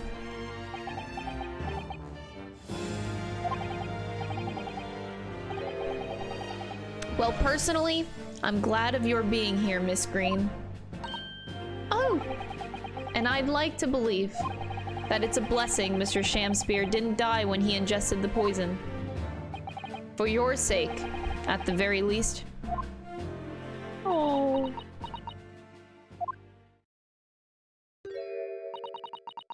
Because of you, I chose life, not death. And now you've made the truth come out at last. Don't cry. Really, I can't thank you enough.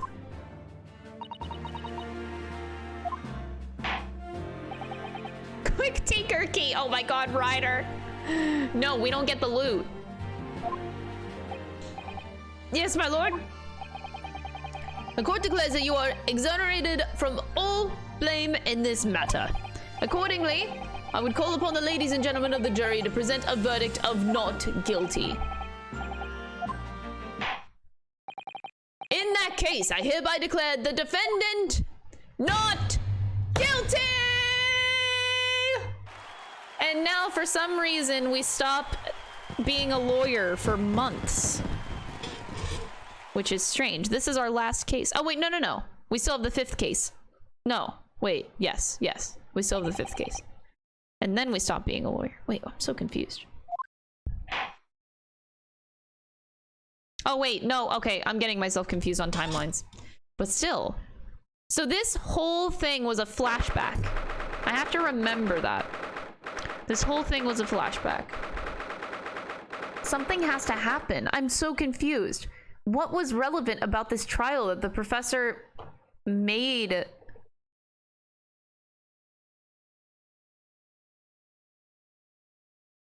her come back for? Is it done? Do we really know everything? Yes, at last. Divine justice duly done. Ah, divine justice? My dear fellow, if there were any divine justice in this world, you would shave that mustache. Oh my god. No, this has nothing to do with my mustache! Some say that a luxuriant mustache is a sign of physical prowess, Mr. Sholmes.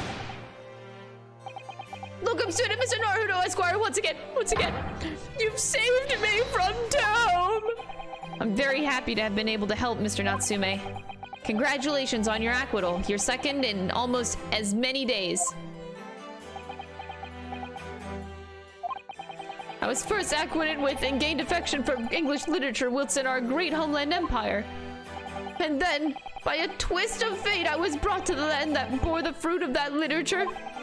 Only, the city of bricks and mortar became my prison. Try as I might, I never found my feet here.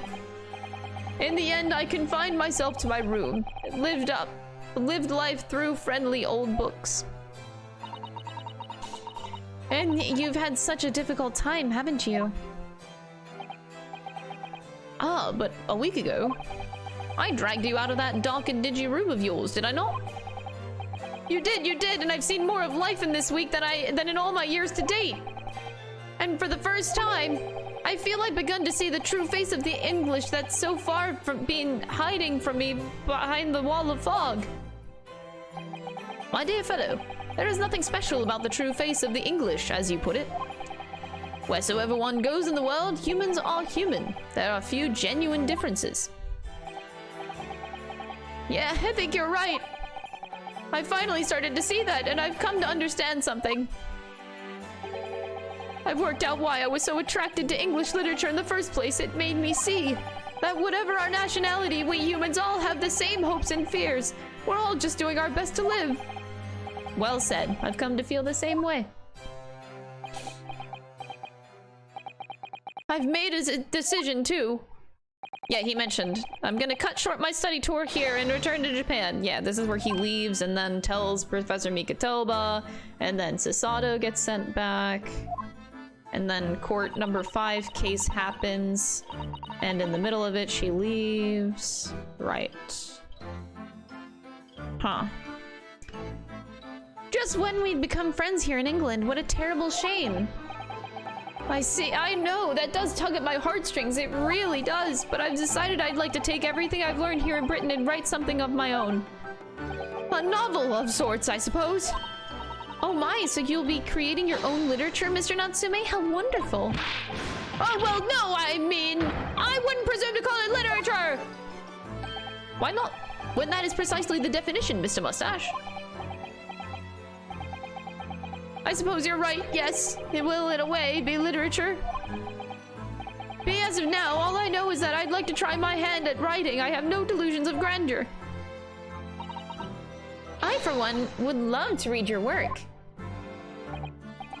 Well, all things considered, it may be for the best. After all, you have once again emerged victorious from a battle with the Reaper. That's very true.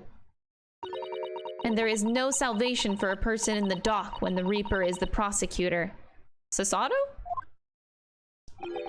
The desire to return post-haste to the perceived safety of your homeland is one I quite understand.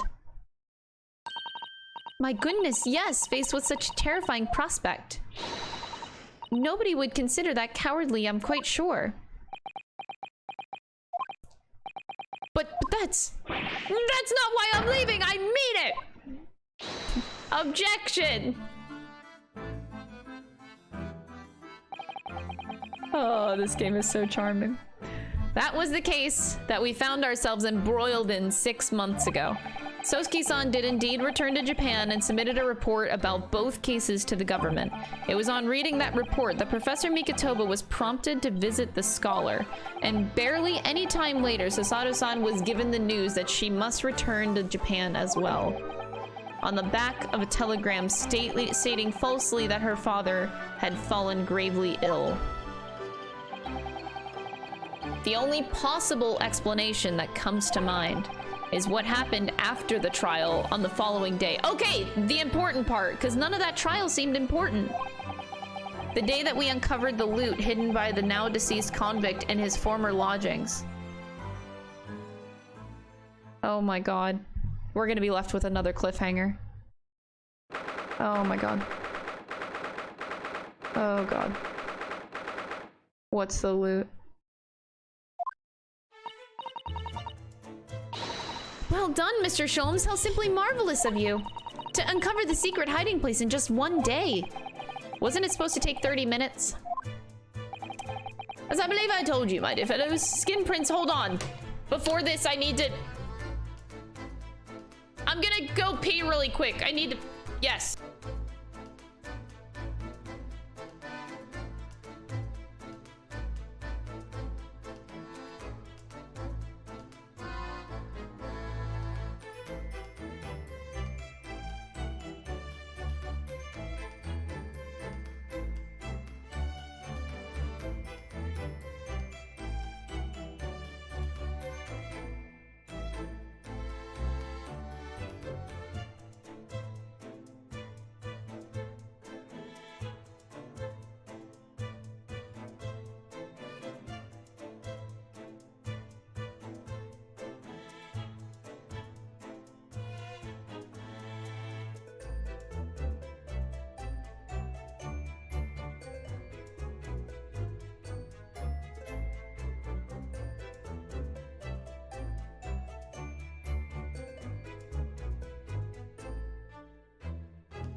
Not the roaches!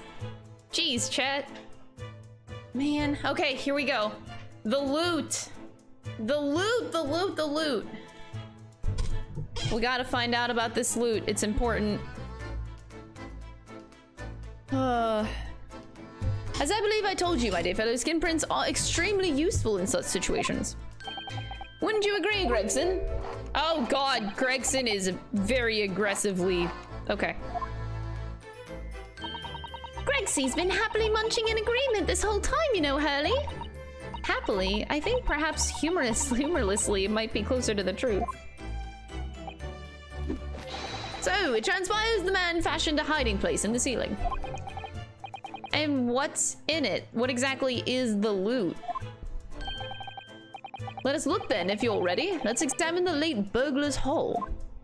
It's not gonna be money, I presume. What is that?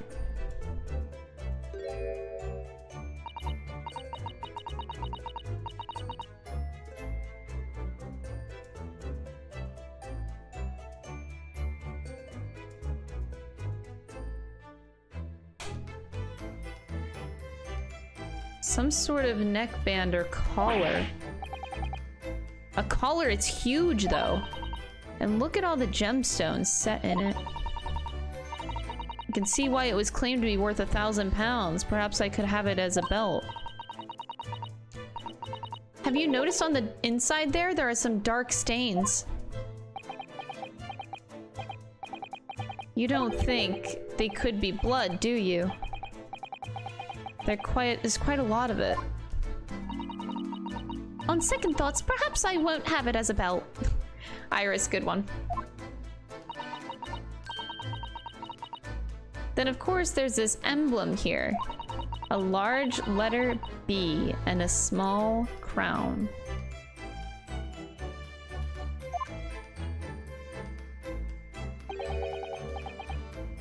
What does it signify, do you think? I hadn't noticed that.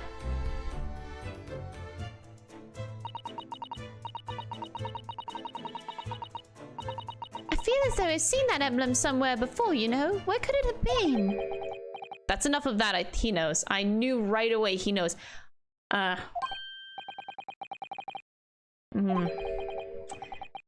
the color is drained from his face. I think it has everything to do with his partner. I think it has everything to do with his partner in the Hound of the Baskervilles. Could be valuable evidence, after all. It must be kept safely under lock and key.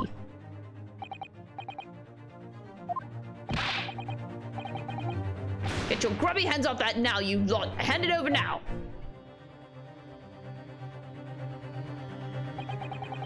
I'd never seen a collar that large before. And all those jewels certainly look to be extremely valuable. That's not what stood out the most to me, at least not once. I noticed it. Those dark marks on the inside of the collar, those stains. Could they really have been blood?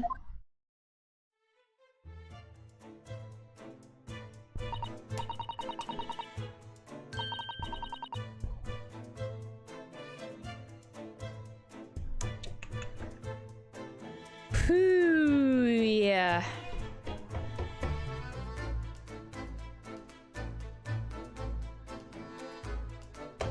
Okay, that changes some things.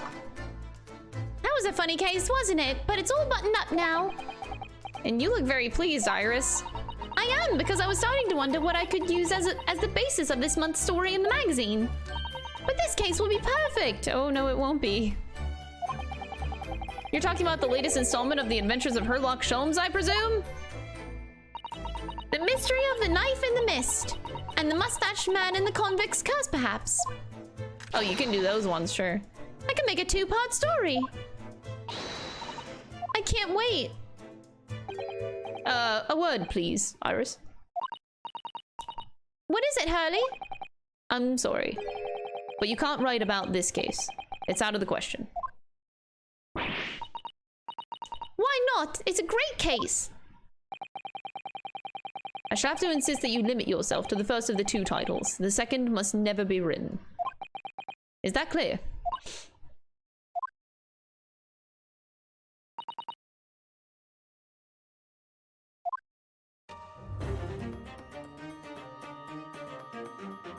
And so it was that the second of Souseki-san's cases became buried in obscurity. Oh. Now, looking back, I feel I understand. I can see why Mr. Sholmes forbade Iris from publishing the story. It would take a little longer before I saw the link between everything that had happened and would happen. For it wasn't until 2 months after the arrival of Susato-san's letter that events began to unfurl again. Oh god. With an incident that took place at the very heart of the eagerly awaited Great Exhibition of London. Okay, yeah.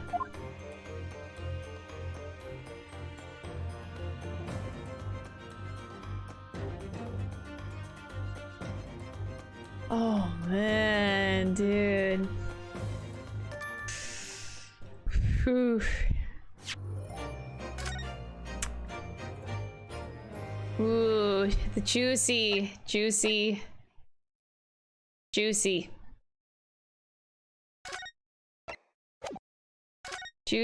juicy. Juicy.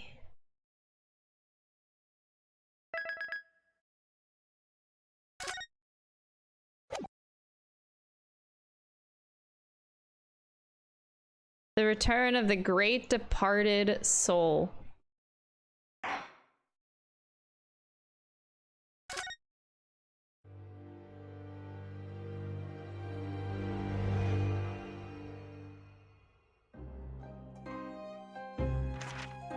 The grand end of the century Great Exhibition of London.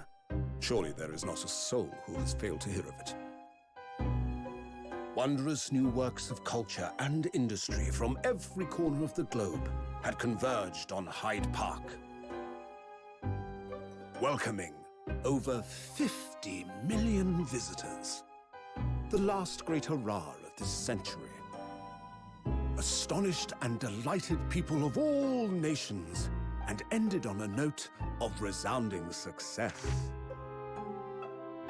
But as regards to the terrible catastrophe that occurred during the festivities, very few are aware my friend Mr. Herlock Sholmes had a hand in unraveling the matter. Of course he did. For from the shadows, it was he who earnestly unearthed the facts of the case. Oh, of course he unearthed all the facts. I believe like it. the centerpiece of the great exhibition, which rose high into the skies of Hyde Park. Sholmes's brilliant deductions, as clear and lofty as the Crystal Tower itself, brought the truth to light.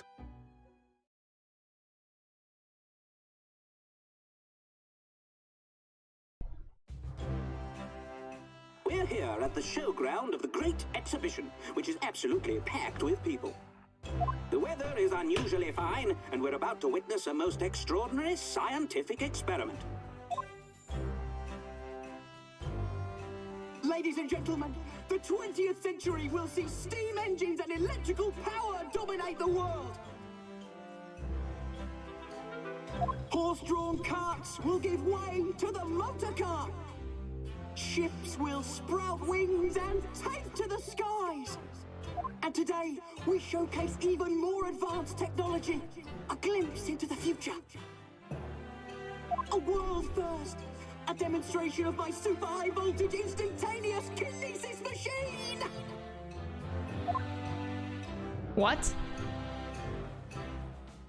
A man will literally be disassembled by a pulse of high voltage electricity and beamed to another location.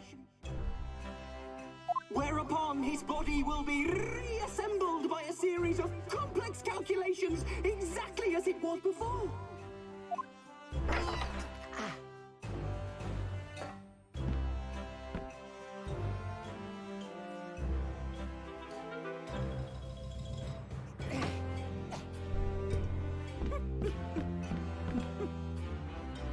In but a few moments from now, this gentleman will, in the blink of an eye, complete an incredible journey through the air. to arrive an instant later on the Crystal Tower behind you! This one, yes, yes, yes! Whoa!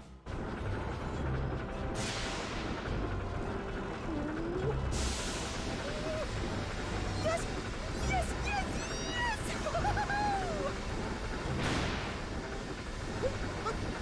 No, please, that's not what I wanted!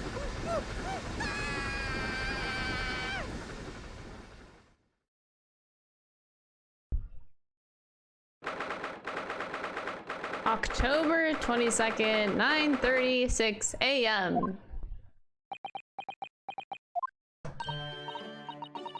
Runo, are you listening? Oh, sorry. What was that, Iris? What's the matter with you? You've been miles away all morning. Didn't you like what I cooked for breakfast? No, that's not it at all. What were we talking about again? Today's paper, it's full of news about the Great Exhibition again. Ah, yes, the Great Exhibition. I'd like to go sometime. You're really not your usual self today. You seem very down. Don't you agree, Hurley? Not the vest. Fuck! Oh, he's sad and has the vest. Oh, God. Did you say something, Iris? Oh gosh, you're even more down.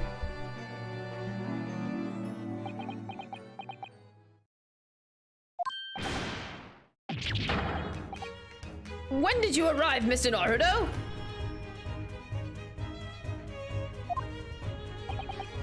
I've been here for a half hour already. We had breakfast together. What? Why didn't you mention it before? I thought you might have known I was here, you know, because breakfast? Iris is quite right. You're clearly lacking in vim, so much that I didn't notice your presence. Thanks. Of course, I could deduce the reason perfectly well with some simple observations. Lay it on me. Let's see. Yes, for example, your tousled hair this morning with all of its unruly spikes clearly can be deduced, therefore, that... let me stop you there, Mr. Sholmes, because I think I can see where this is going. My hair always looks like this. It always has, ever since we first met, in fact. Oh, really? How interesting. It doesn't look like a haircut as such, I suppose. Thanks. Thanks, fam. So why were you sad? Thanks again. It crossed my mind recently that it's been 6 months now. 6 months? Since I was forbidden from working in court. So I've been wondering how much longer I'm gonna be banned. Oh, well, that would explain why you seem rather glum. Don't you agree, Hurley? Oh, he back to said. Did you say something, Iris? Back to moping.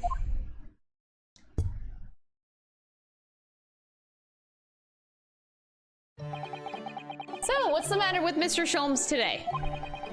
He seems even more down in the dumps than me. I know, and the Great Exhibition has opened. You'd think he'd be more excited. Why don't we go all together to see it? I want to, of course I do, but I can't. And not for the time being. Why not? Why not? Why not? Because I'm a great detective after all. So you're embroiled in some tricky case that you can't be distracted from, is that it? I don't remember hearing that you're working on a case, Hurley. I suppose I should try to find out what's going on. Then 6 months ago. Half a year ago now, I took on the defense of a young girl in a trial heard at the Old Bailey. What at first seemed like a simple case of murder that took place in a London pawnbrokery turned out to be one part of a much more far-reaching plot that involved the British government. During the course of the trial, It was found that I made an unavoidable, yet at the same time, unforgivable mistake. Words fail me. This situation is utterly deplorable. Mr. Naruto! I will decide upon your fate following the conclusion of this trial. Damn. Okay. All because of that. In the end, I had my right to represent people in court revoked. It was told that I had to spend my time in research and study, and that's what I've been doing. You have, haven't you, Runo? Reading all those big fat tomes of British law up in your room, and the notes about Sholmes's old cases. Brewing Iris's special blends of tea, fetching my daily bread for me. You've become something of a manservant around here. Start on the silverware next, Mr. Naruto. Oh my god. Well, I'm thinking of going to ask the powers that be to reconsider. Specifically Lord Strongheart at the British Supreme Court on Whitehall. Lord Strongheart? Ah, the delightful Lord Chief Justice. Not my favorite fellow. Ah, telling. He's not mine either, but he's the man I have to talk to. He's the only one who can grant permission for me to start working in the courts again. I came to Britain to become the best lawyer I could, and I can't do that just sitting around here.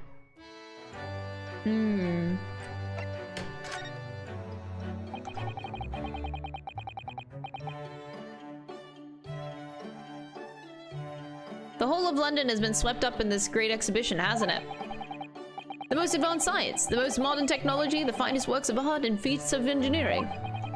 For the next 6 months, our capital will be showcasing these things, and the world will be watching. Oh, do you know what I'd like to do? I'd like to look down on London from one of those lovely balloons. Look down on... Do you mean those things fly? Yes, of course. They fly high in the sky and don't even need wings to do it. All you need is hot air. But how? How does hot air not have anything to do with flying? It makes no sense. This is black magic. Have a good one, Alan. Thank you so much for all the work you've done. I appreciate it. What a good mod. I can't understand it at all. That's true of a lot of new scientific discoveries. Most people can't understand them at first. But in 100 years' time, all things will just be common knowledge. I suppose they might be. Mind you, some of the science being demonstrated seems very questionable. Something went wrong on the open experimentation stage yesterday, apparently. There was a huge explosion. Still, I wish I'd seen it, though. I'd love to see how bad some of these scam experiments really are. Says the innocent 10-year-old girl. See here, every page on this paper carries some article or other about the Great Exhibition. But the brighter things shine, the darker the shadows that are cast behind them. Personally, I find myself drawn to the darkness, to the impenetrable. That is my proper atmosphere.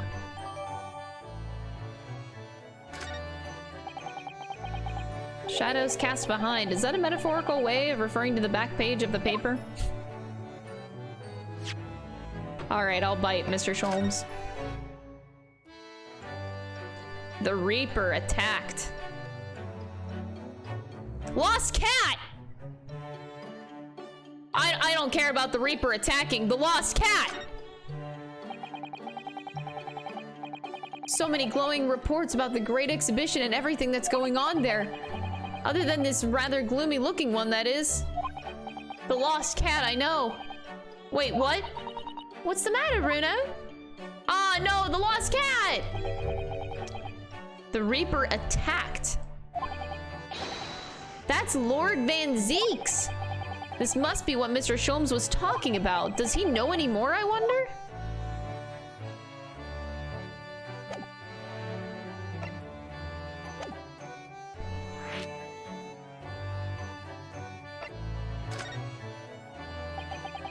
Are you investigating a particularly tricky case at the moment, Mr. Sholmes? You could say that, I suppose. Nothing more to add? That's not like you. What sort of case is it? Ah, shush! Quiet, Mr. Naruto. We must not discuss it here. You never know who might be listening. acting very strangely, Hurley. What do you mean, Iris? Well, usually, Please don't bite Mr. Schwimmer. the more mysterious I and know, complicated a he's case quite is, the mad. better Hurley's mood. Please refrain, lady. Thank you for the 100 bits. Ah. Is it really a case that's bothering you? Iris, please, you mustn't exercise your astute powers of observation and deduction on me without invitation. Remember what I always say? Put yourself in the shoes of the individual of whom you are making deductions. You say that, do you? You, Mr. Sholmes? Never mind. Once I've had a cup of tea, I must make my way at once to the crime scene. Ha. That was a deep sigh.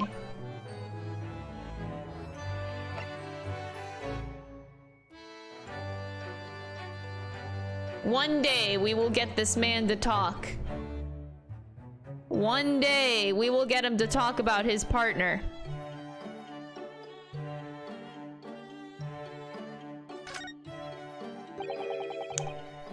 It says in the paper that Lord Van Zeeks was attacked. That's terrible. You know the legend of the Reaper of the Bailey, of course, don't you? Only too well, in fact.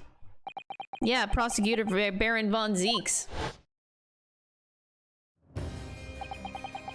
They say that if the Reaper and the prosecutor is the prosecutor in the case, there's no salvation for whoever's in the dock. Even if the defendant is found not guilty. Once the Reaper has someone in his sights, one way or another, that person's time left on this earth will be short. London's finest rogues always find ways around the law. They'll stop at nothing to secure an acquittal at trial. Falsifying evidence, paying sham witnesses, threatening jurors, bribing judges. But even such devious tactics as these cannot save them from the hand of the Reaper. As you've experienced yourself, haven't you, Mr. Naruto? Yes, I've seen the Reaper's retribution at work. Many of these criminal rogues are reckless and quite unafraid to die. If a leader among their fraternity is seen to have been taken by the Reaper, retaliation like this does occur. Really, the capital has a never-ending supply of such scoundrels. So, do you mean Lord Van Zeeks has been attacked like this before? This isn't the first time. He's quite an accomplished combatant, you know? He doesn't take these attacks lying down. Although, it seems that his assailants were armed with guns this time. Oh my goodness, is he alright? Is Lord Van Zeeks hurt? My dear fellow, how on earth would I know? In the article here it says, as to what of Lord Van Zeeks and his condition, all will be revealed in tomorrow's morning edition. I see. Well, we shall have to be patient then. No, I can't wait until tomorrow. In that case, you shall have to inquire with somebody in the know. But who? Lord Strongheart, perhaps? Oh, we put on a jacket. We're leaving. Well, I must be leaving now.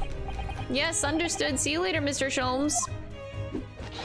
Ah, you really are a shameless liar sometimes, my dear fellow. What?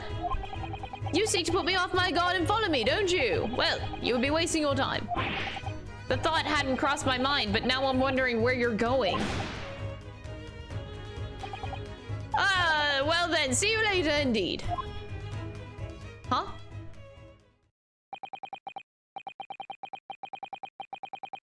Listen to him, he's still laughing on his way out of the door. Whoa! Alright then, Bruno, let's get going. Iris, what are you wearing? I've got changed to go to the Great Exhibition. You're going to take me. What? But I was just about to go to the Supreme Court. Oh, well, that sounds fun too. You're going to take me there then. All right, fine. Just lower that weapon, would you? Of course. And after the Supreme Court, then we'll go to see the Great Exhibition.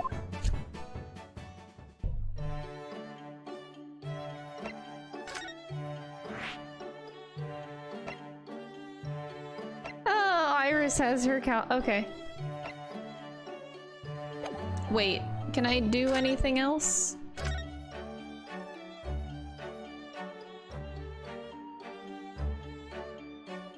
Why do I feel like eventually this room will be relevant?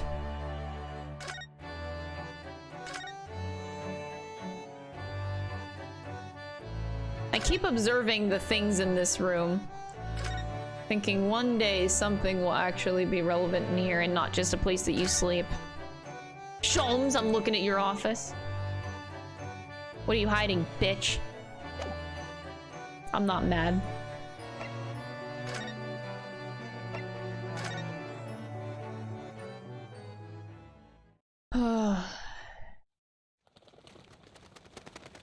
Yes, the mistake.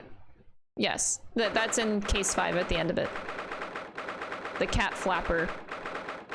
We tampered with the crime scene, which was a crime.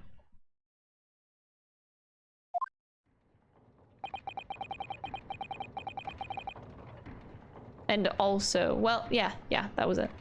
It's been about 6 months now since I was last here. But some things never change, like the sense of foreboding I always seem to feel in this place. Doesn't seem to be bothering Iris at all, though. She's happily reading over there. Oh, I love this place. I always find so many interesting books here. Of course, I was forgetting that you'd been here before. The time we came here 6 months ago. When Sasato-san was given the news that she was able to return to Japan. I understand you wish to speak with me. Lord Strongheart, I trust you've been keeping well? Let's see, since you arrived and requested an audience, it's been 4 hours, 32 minutes, and 26 seconds. I've kept you waiting a while, my apologies. No, not at all. I like nothing more than standing around staring into space. Good to know. Good to know that doesn't appear to bother him at all. Male Strongheart, Lord Chief Justice of London. He's the man who allowed me to start practicing as a defense lawyer when I arrived in Britain as a student. You need only savor the air for a moment in this grand office to understand his preeminent status.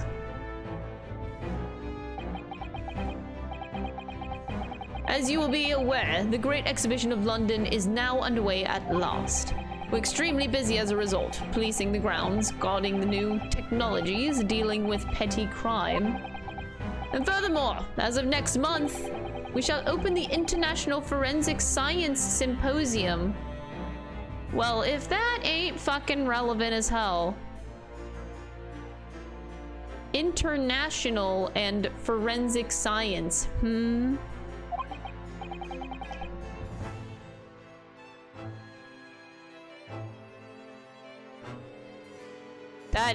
That's probably really important.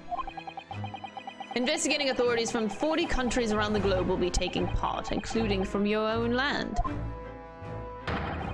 Forensic science is the future. The world must embrace it. As we're the hosting nation, I have much to do. And it is my highest priority. If others must wait for my attention as a result, so be it. It's nice to know where I stand. So you wish to consult with me? Of course, I can very well imagine what this is about. Well, thank you for agreeing to this meeting, my lord. I want to be allowed to start working as a defense lawyer again in court. That's what brought me here today.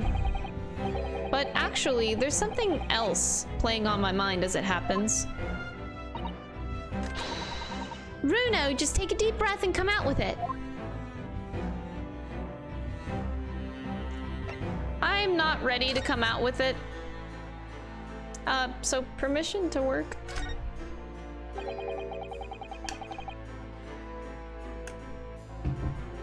I actually came here today to ask for your permission. Go on. 6 months ago, my right to work in court as a lawyer was revoked and I was told to spend my time studying. Obviously, I'm very sorry for what happened, but the thing is, it made me understand what it really means to defend somebody under the rules of a foreign justice system. And I desperately want to have another go. Please, permit me to enter the courtroom again.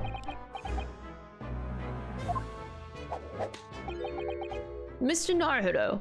Ah, the music stopped. Yes, here it comes. I'm sure you haven't forgotten your position here, have you? At best, you are a substitute for your compatriot. This was never your intended role. That's true. The Japanese government actually sent my best friend on this study tour, not me. It should have been Kazuma.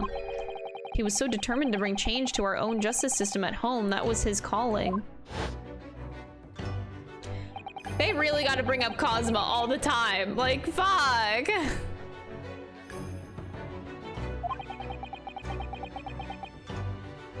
I wouldn't be here in this office now.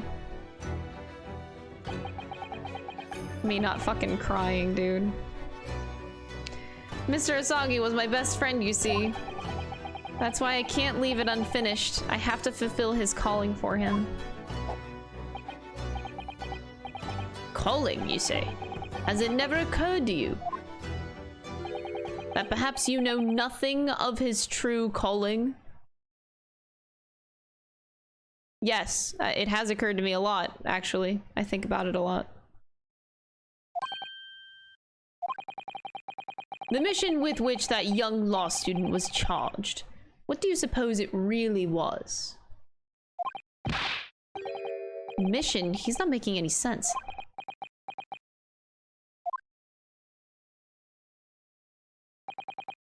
Never mind. I've read all the reports you've submitted over the past 6 months. It's clear to me that you regret your actions and have been studiously obeying your revised instructions. Do you mean? As of this moment, I reinstate your license to practice law here in Great Britain. Thank you so much! That's wonderful news, Runo! In fact, I believe I have the perfect case to mark your comeback. A curious affair.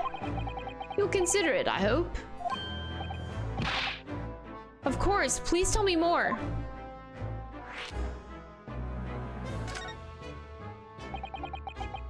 You described it as a curious affair? That's right. I believe it was reported in the press. Are you aware that there was a serious accident at the Great Exhibition yesterday? Oh no. Yes, I read about it. A professor from Germany tried to carry out a crazy experiment. Let me see. How was it described? Super high voltage instantaneous kinesis, I think. Instantaneous kinesis, as in moving things with a click of the fingers? That's right. That's right. It's just what my herbal blends needs. A dash of devil-may-care. Whatever this series accident was exactly, it's clearly captured Iris's imagination. It's an unfortunate business. A large explosion engulfed the public experimentation stage and a man lost his life. A certain Mr. Odie Asman, as an investor and a well-known figure in society. Odie Asman. A large explosion. A man died? The man responsible for the experiment was Professor Albert Harebrain. He was detained immediately after the incident and is due to appear in court tomorrow. On the charge of murder. Murder? If you intend to take on his defense, you should hurry to meet with him in the prison. There is very little time left for you to carry out any kind of investigation. The Great Exhibition, a scientific experiment gone wrong, and murder? I feel out of my depth before I've even started still. We should go to the prison straight away then and try to meet with this German professor. Don't you think? Definitely. Ah, yes. One more thing about the case. There's a connection with our mutual acquaintance, the Reaper. Lord Van Deeks.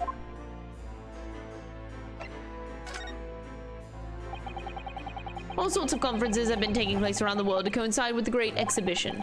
The next month, the largest and most important of them will all take place at last. The International Forensic Science Symposium. It does seem as though criminal investigation needs to embrace scientific methods, doesn't it? Exactly!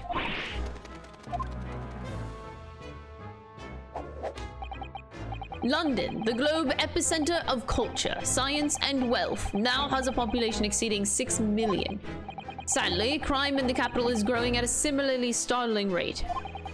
So it's imperative that we use the latest scientific methods to investigate and resolve cases as efficiently as possible. Which is what's known as forensic science, isn't it? Exactly, the future of policing.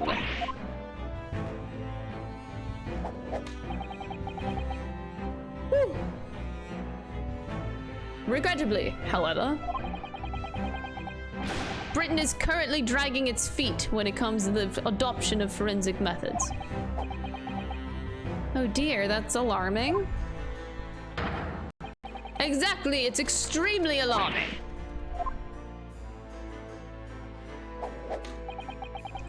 If I were Her Majesty's Attorney General, you can be sure the number of crimes committed and resolved in London would be very different to the current figures. And I can cite 12 solid arguments and 223 individual reasons to support my claim. Sorry? By way of apology for keeping you waiting earlier, I shall detail everyone now. What? Oh, how fascinating! It all began 15 years ago. Okay.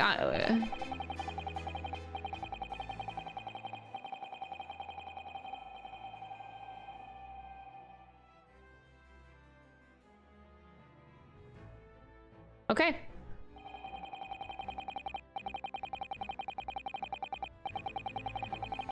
Okay.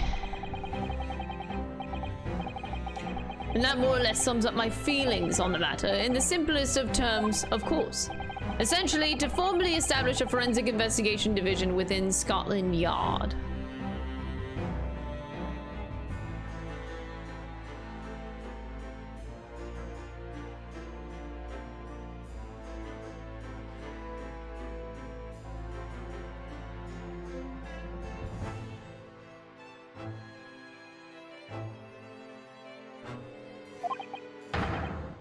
That is my mission.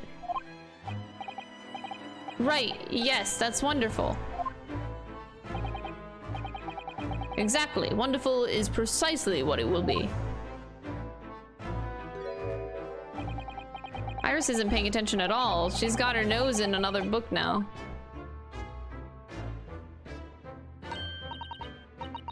Oh, is it over? Did you learn anything useful? I actually drifted off for the most part. He's surprisingly ardent about forensic science.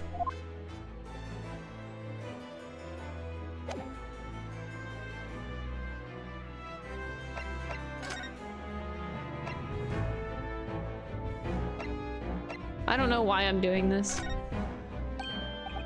That reminds me, have you seen this?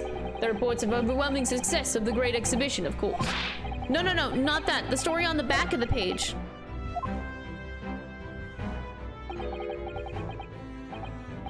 Oh, in this camera angle, I can actually read the newspaper. London's top prosecutor, Baron von Zeke's life came under threat yet again. As a group of heavily armed assailants brandishing large knives and pistols ambushed him last night. The sight of the Reaper of the Bailey and his companions valiantly keeping the mob of blackguards at bay was captured by this reporter. And who then rushed straight away to the police to report this most heinous of crimes. As host of the Great Exhibition, the City of London can ill afford to have such brutal acts of violence occurring in its streets, and the Lord Chief Justice's office is sure to have a response in this latest incident. As the Lord Van Zeke's in his condition, all will be revealed tomorrow.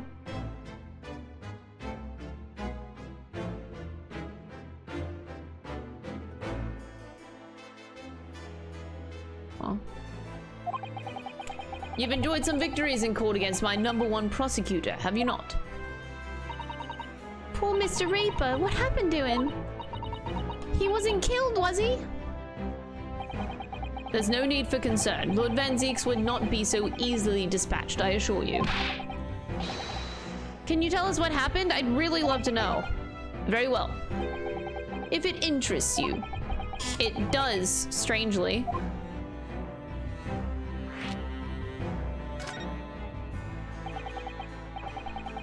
Unfortunately, Lord Van Zeeks emerged. Fortunately, Lord Van Zeeks emerged from the attack unscathed. Street ruffians are no match for that man. He's a very capable fighter. But that's incredible. They were armed with guns. Why was he attacked, though? Do we know?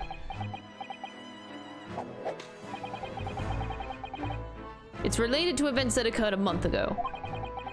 A leader of one of the capital's criminal organizations was indicted and prosecuted by Van Zeeks.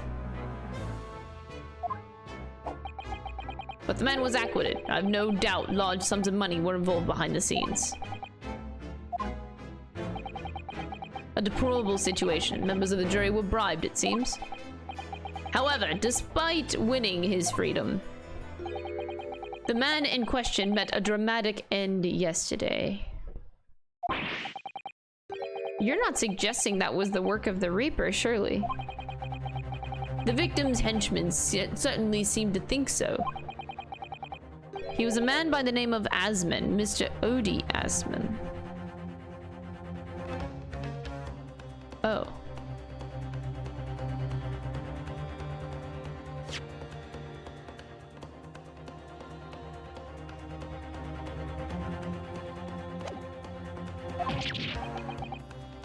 Did you just say Asman?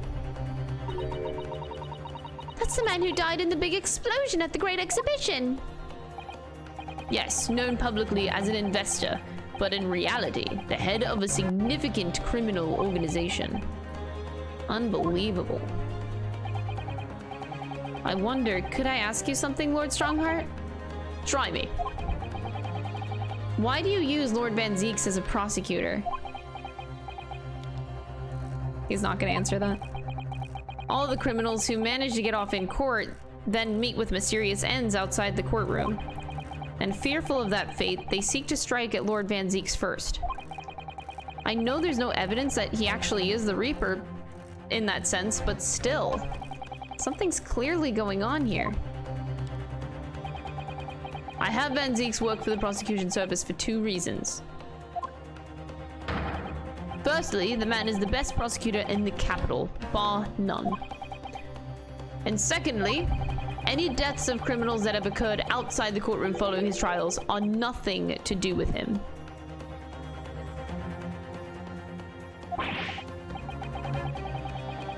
That doesn't make sense. How can you explain the way so many have died if not by someone's hand? Von Zeeks may have earned himself the moniker of the Reaper, but he is no killer. So he will continue to prosecute on behalf of the Crown. Unless he wishes otherwise, of course.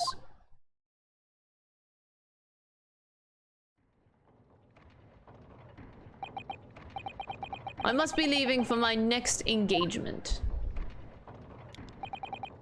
I'm already 11 hours and 16 minutes late. My colleagues may be starting to fidget. 11 hours late, that's quite something.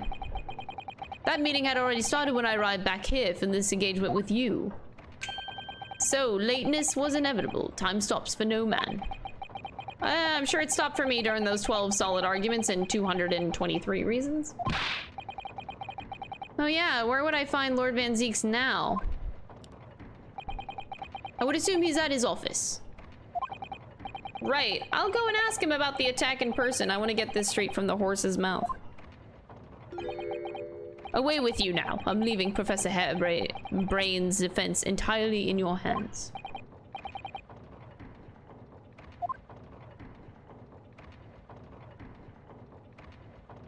Huh. Are we really going to Van Zeke's office? No fucking way. No fucking way. The private office of Lord Beric von Zeeks? I am not worthy.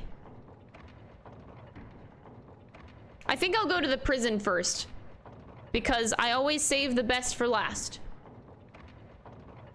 That's how I live my life. So we're gonna go to the prison first.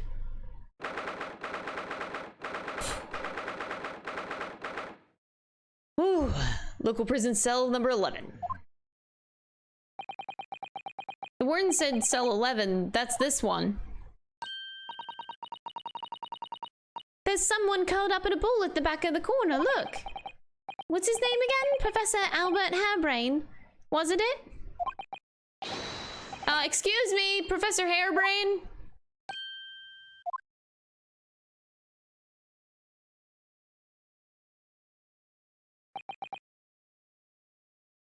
Who are you?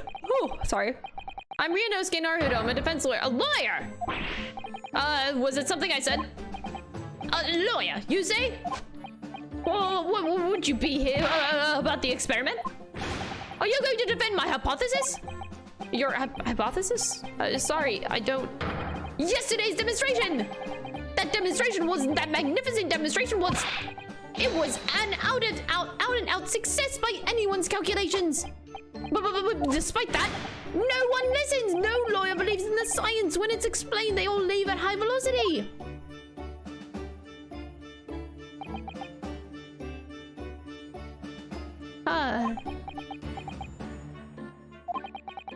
Now's probably not a good time to mention that your zeal made my concentration leave for a while too.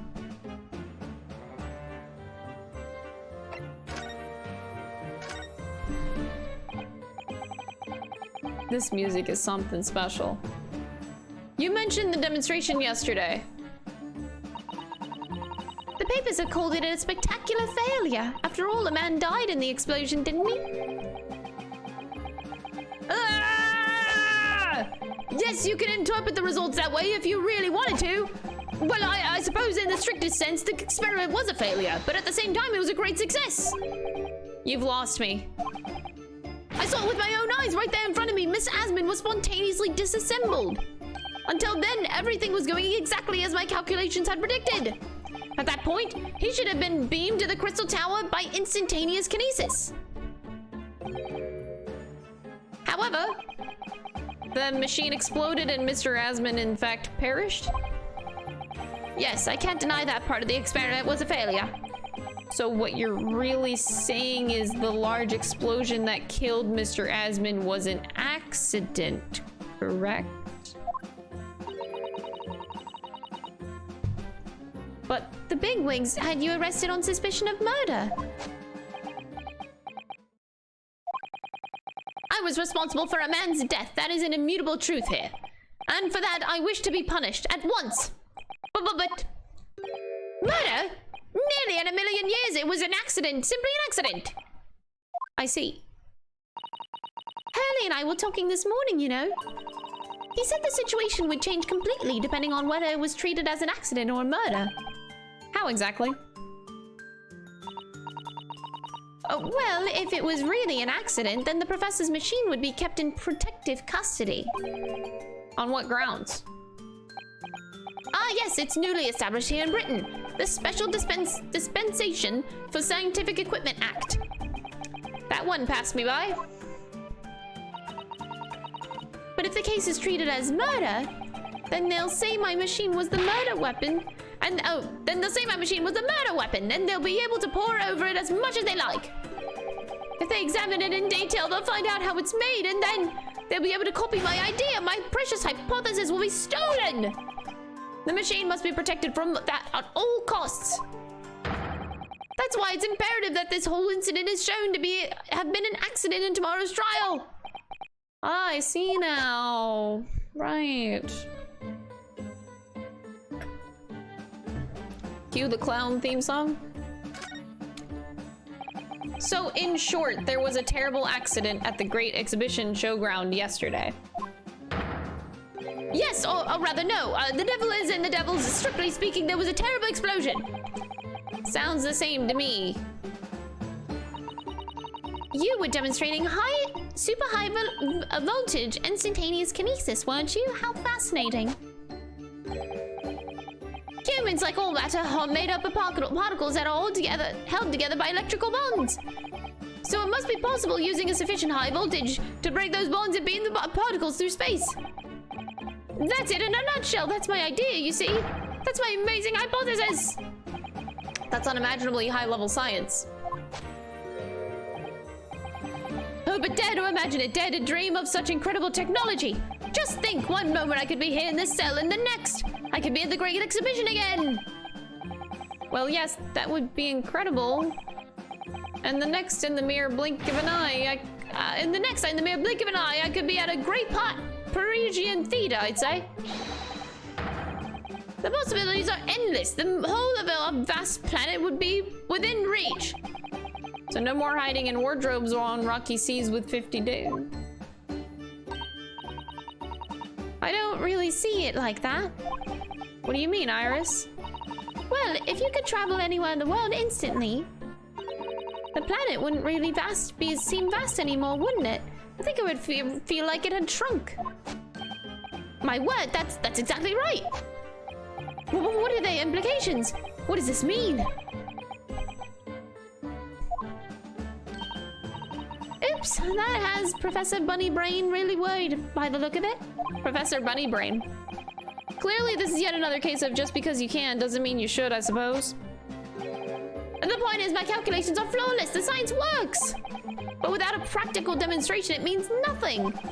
And that's always the fly in the ointment. Because practical demonstrations cost a lot of money. Money that young scientists like you don't have. That's exactly it, yes. Hurley's always complaining about it. He says the government should invest more in science. Well, anyway, I bumped into him at the right time. I met the well-known investor, Mr. Asman. The victim who died in yesterday's terrible accident.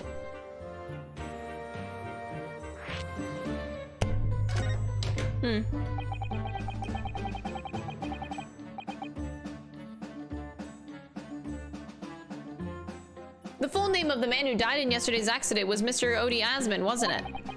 What exactly was your relationship with the man? He first visited me in my laboratory in Germany a year ago now. I forgot he's German. Oh well, he's gonna stay with a British accent. He said he wanted to invest in my immaculate hypothesis. I thanked my lucky stars.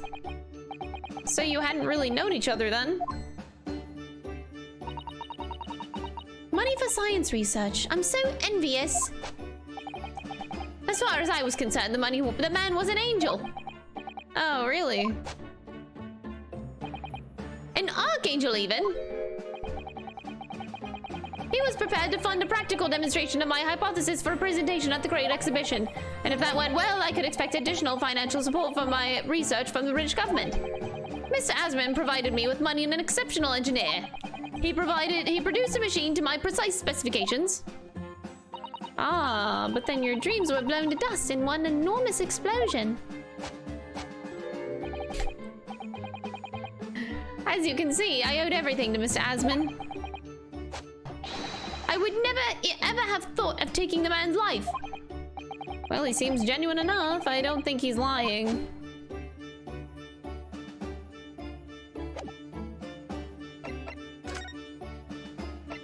Why am I presenting this? I don't know. How could this have happened? You must feel awful as well as a man losing his life. The Crystal Tower was greatly damaged, too. I know what happened. It must have been that. That. The day before the demonstration, I had my usual meal of frankfurters at the hotel restaurant. When I paid the bill, they gave me 3 shillings too much in change. But instead of saying anything, I just slipped the coins into my pocket. They're still there now. It's divine retribution for my wrongdoing. That's what this is. For a scientist, he has some very illogical anecdotes. Long and illogical. Right.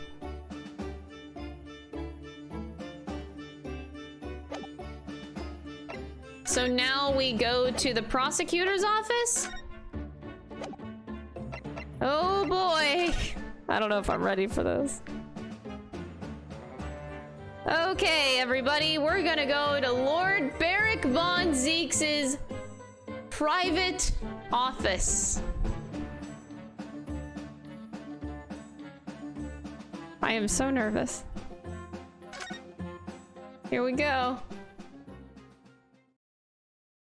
Whoa. Look at all the wine bottles in the glasses. Oh my fucking god.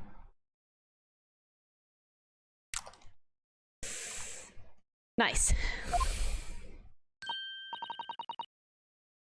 Wait, why does he have a little... Oh my. He has like a whole floor plan of the... Oh. Okay. This is the legendary Reaper's office. It appears so. A purr sends a chill down your spine, doesn't it? What an amazingly deadly atmosphere. Oh, is that... Behold, 40% of his salary, glasses and wine. Oh my god. Thank you for the 100 bits. That hooded figure was so still I hadn't noticed his or her presence. I wonder who it is. What are you doing here? Oh! Ah! Ah! He's not behind the counter. He's actually like standing directly in front of me. Ah! Hi.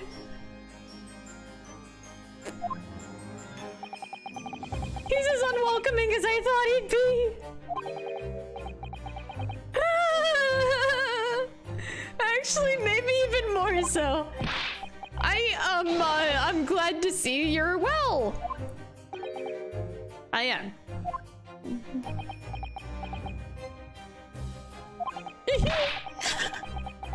So, who's the person over by the wall being punished for something or other? No punishment is taking place here. Oh. That's my apprentice, and he's sitting there of his own free will. I didn't know you had an apprentice. Must be the same person who was pictured in the newspaper.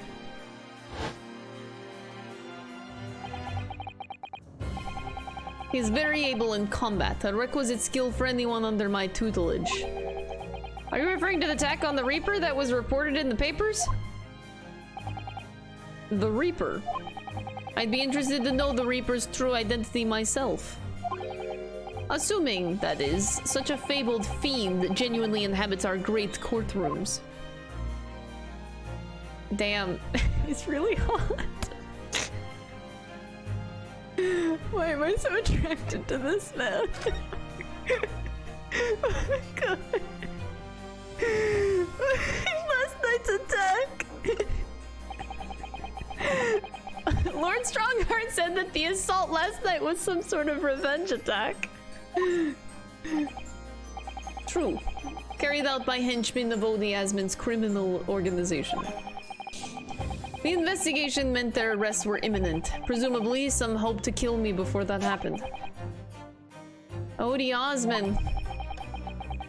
He's always masqueraded as one of London's most powerful financiers, a global investor. But his enormous wealth came to him by underhand means via his criminal activities. And he used that money to buy himself a verdict of not guilty when he found himself in court, didn't he? Being prosecuted by you, Mr. Reaper. But the man got his comeuppance in the end. Yesterday, in fact, in extraordinary circumstances, it was a most unusual case of death. I know about that. It was super high voltage instantaneous kinesis gone wrong. Mr. I hate the way he looks at me like that. Ah! Ah! Mr. Aspen died when the demonstration on the public experimentation stage ended in an enormous explosion. Correct. And you think I have some kind of divine ability to cause an accident like that to happen, do you? No, that does seem a little far-fetched. If this man really is the fabled Reaper, then he has to be innocent of this particular death, at least. It's strange how this has worked out, isn't it, Runo? I mean, what with you taking on the Professor's defense for the trial tomorrow? What? You're going to defend him? Yes, that's right, though I barely know the man's name yet, to be honest. Albert. Albert Hairbrain. That's right. Do you know him by any chance? Of course. He's a contemporary of mine. We were at university together. Oh, wow. You're... what?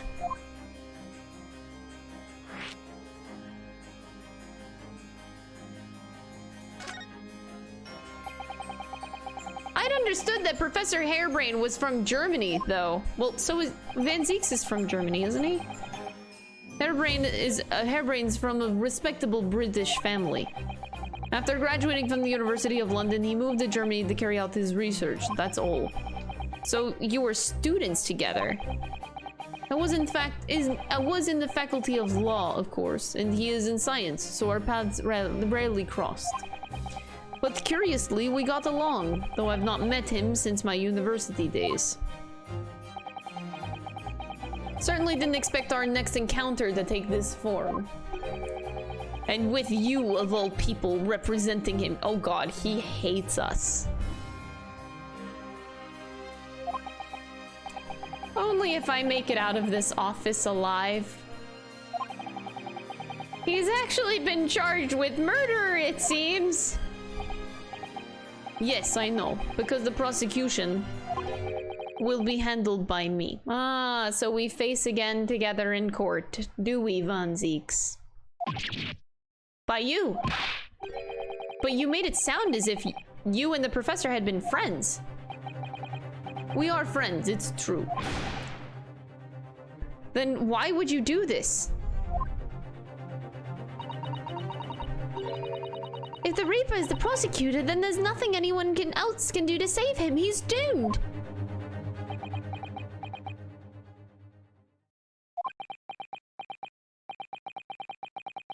What's Lord Van Zieks thinking? Hold that thought. I'm gonna examine your place. Don't mind me. I'm snooping. Look at that fine collection of hallowed chalices and bottles neatly lined up there. My hallowed bottles are filled with the essence of the finest grapes from the finest vineyards I visit. So, chat, he's there to tell you that it's not actually blood, that he's not actually a vampire. Just so we're clear.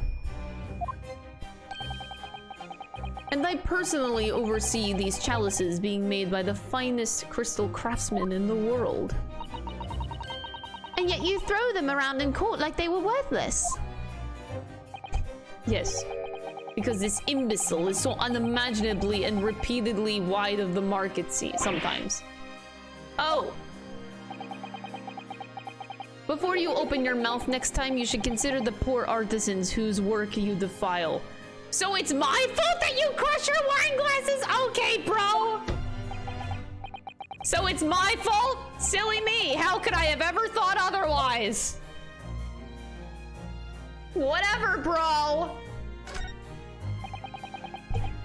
Lord Van Zieks' desk, look, it's so stylish. And that's a marble chess set beside it. Chess, that's the Western version of our Japanese shogi game, isn't it? And you know what chess means in anime language. That Van Zieks is our mortal enemy, our rival, as all chess players are at opposing sides.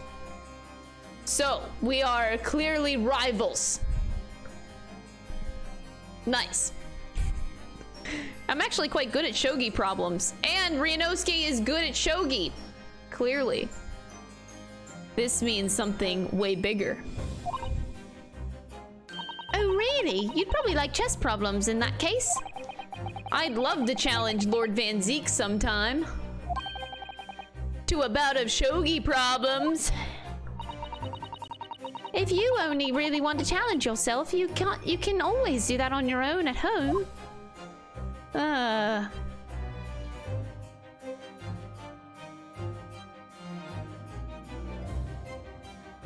Oops.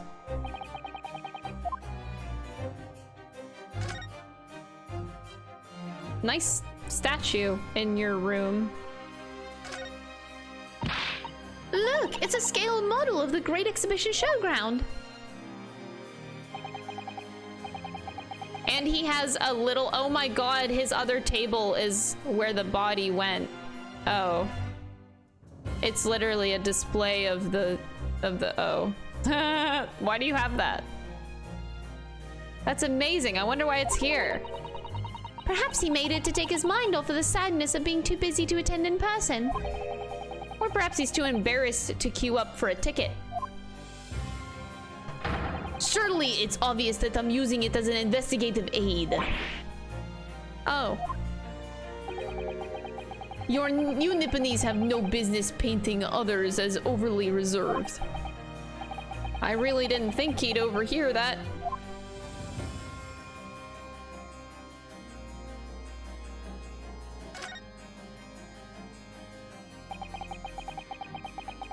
That portrait really dominates the room, doesn't it? Oh! Daddy-o? Hello. It's a very majestic outfit, I suppose, but sadly, whoever painted it didn't do a very good job of capturing Lord Van Zeek's facial features. Yes, you're right. I mean, it's not far off, but the artist has exaggerated his subject's handsomeness, I think. That reminds me. I heard... I tried to brush past that. Oh, it's nice, okay. I heard Emperor Napoleon of France ordered artists to make him look more attractive when they painted him. How vain. That's really not an attractive quality in a person, is it? That portrait does not depict me. Surely that's immediately obvious. Who is it?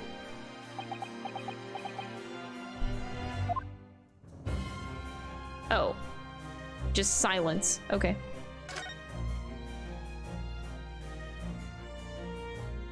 Wait, he has bats. And you're not a vampire? Why are there bats? What?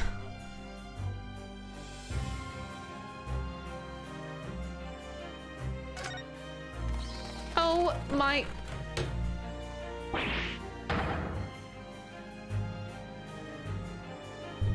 They were bats! Yes, the Reaper's familiars, I expect. What about the mute man in the dark cloak? I thought he was a familiar. Just not the flying kind. He must be a dear friend of Mr. Reaper, then. I think the familiar idea is more likely. Scary, though, either way. Whatever. Please don't tell me that these are all wine barrels. Look at all those ancient casks lining the wall there. Casks in the Reaper's chamber? Or are they caskets? You don't think all those people who escaped conviction in court are lying inside them dead, do you? What ridiculous notions are you going through your head, man? This is my collection of fine vintages. Yes, of course. Thank you for clearing that up. Bruno and I were just musing to ourselves. Don't mind us, Mr. Reaper. I wouldn't if you hadn't invited yourselves to my office to talk nonsense within my earshot. He's pissed, bro. He's fucking pissed. Really looks like a punishment to me. I've never seen someone sitting like that before. He hasn't moved a muscle since we arrived. Do you think perhaps he's dead? If he was dead, Bruno, he wouldn't be sitting up, would he? Anyway, dead or alive, he's not overly approachable, is he? I don't think he's going to talk to us. He's not dead. He's not dead, but you know what he is? Japanese.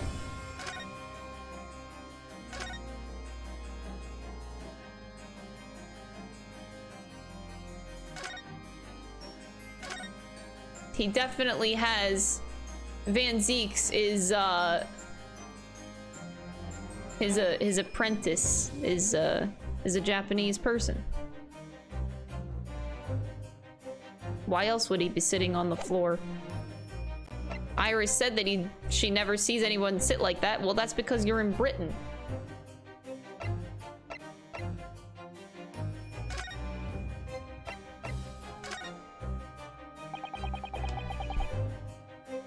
What do you mean by what you said before? If you'd like to know the Reaper's true identity, does that mean...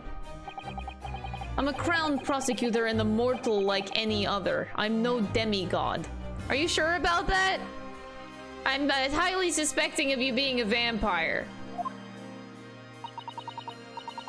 But they've all died, haven't they? The people you've prosecuted, I mean. Whether or not the trial ended in a conviction or an acquittal. Those I prosecute are the vilest wretches of our society. People who, without question, deserve to be found guilty. The world is a better place without them. But that's not true of Mr. Natsume, for example. He wasn't a vile wretch at all. Nor was Ginny! In fact, she's ever so hardworking right now. I can't deny that since I encountered you, things have taken a turn, but the point is this.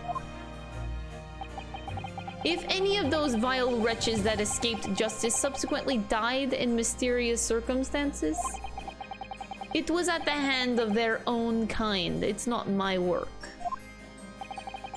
Lord Strongheart said the same. He believes you're not involved in any way. But you were attacked by those ruffians because they believe it's true.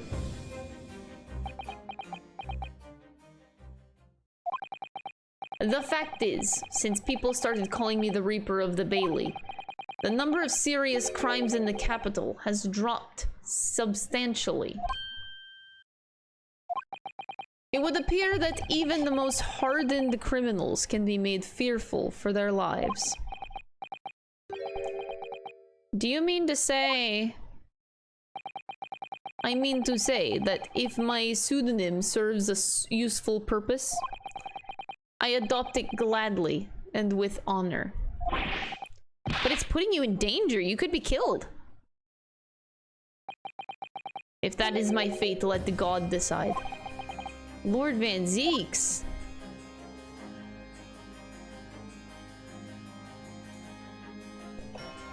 This man is very strangely hot, attractive, smart, mysterious. I don't like it.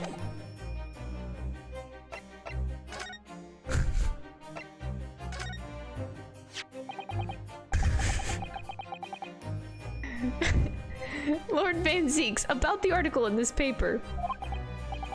And yes, it seems there was a reporter nearby when that little skirmish took place.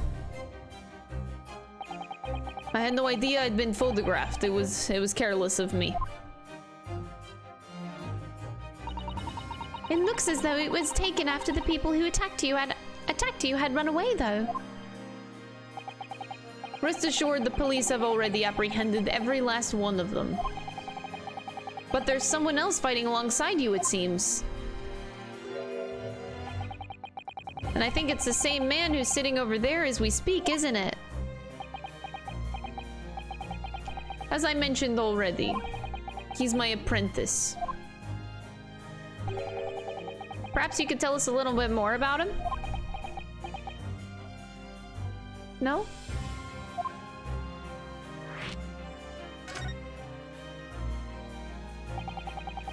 He's in my tutelage to become a prosecutor. So you could say he's my apprentice, I suppose. Ah, like you are to Hurley then, Runo. I don't remember taking an apprenticeship with the great detective. He's currently compiling a report about last night's attack. Looks like he's wearing some kind of mask. On Lord Strongheart's orders. Nobody knows the man's face or indeed his identity. But why would you agree to take on a clearly suspicious individual? Lord Strongheart's orders, again. He's not one for meaningless follies. There will be a good reason for his actions. I hope you're right.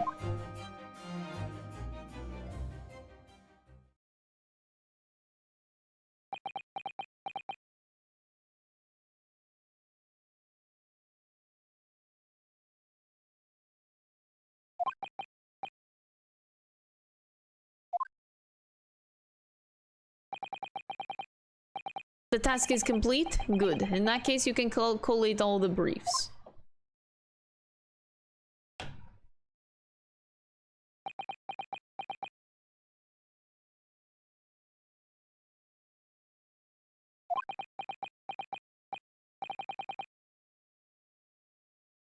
Nice to meet you.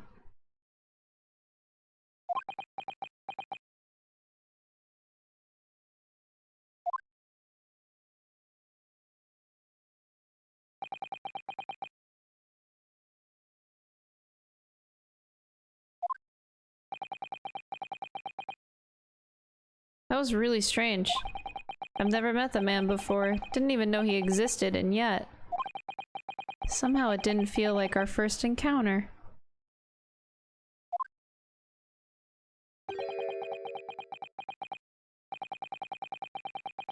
Don't bother trying to converse with him. He says nothing to anybody from outside this office. Lord Strongheart has strictly forbidden it. I see. Why are you so interested in my apprentice anyway? Oh no, I mean, sorry, I didn't mean to. The way he stood there so casually, yet with that flawless posture.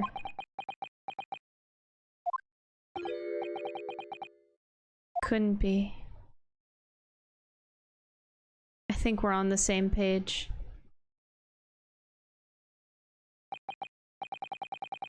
There's something I've been meaning to ask you. What's that? That Nipponese man, is he faring well? The one arrested twice in succession 6 months ago. Huh. With the stoop, and the mustache, and the jitters. Mr. Natsume, you mean?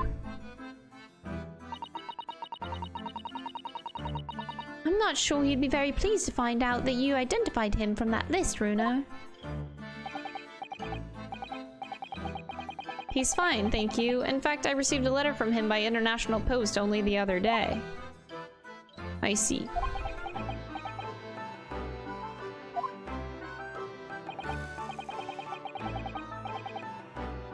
I think we can end our discussion there, don't you? No! Why do I want to keep talking to you? I don't understand. There's little time left before tomorrow's trial. I advise you to spend it investigating the case. Yeah, thank you for the advice and for the conversation. I can't believe he's asking after Sosuke-san. After a Nipponese. I'm not sure whether to feel happy about that or worried.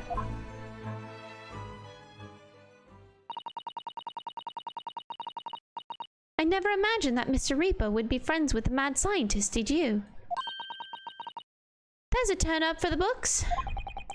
A mad scientist? You mean Professor Harebrain? Might be worth quizzing the professor about his relationship with Lord Van Zeeks, I think. Wait, but I don't want to leave Lord Van Zeeks. Hey, I'll show you my armband. Do you want to see it? I know you've seen this around my arm before, but what is it exactly? It's the mark of a defense lawyer, in Japan at least. And what's your reason for showing it to a British prosecutor? Well, I don't know, really. I can understand at least. There's merit in reminding yourself of who helped you become what you are today. Oh. But that's a personal matter. Something you may want to keep close at all times. Not something to flaunt. I suppose not. Thank you for understanding, though. Oh, I got an award for that! Hey, what's up?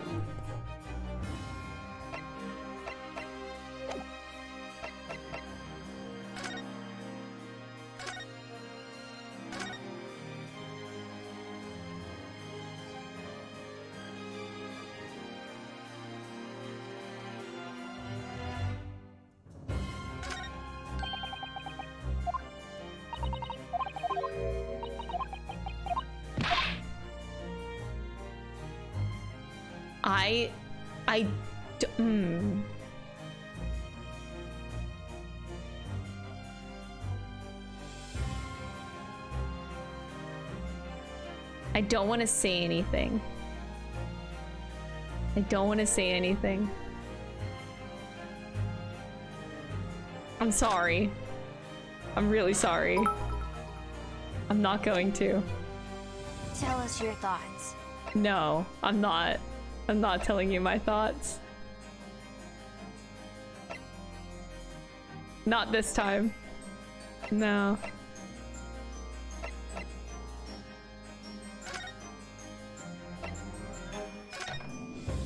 Thank you for the 100 bits.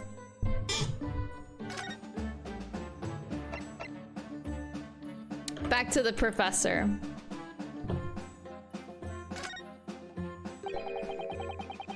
I understand Lord Van Zeeks is a friend of yours from university days? Yes, that's right. He was studying law whilst I was studying science. What was he like back then? Oh, good question.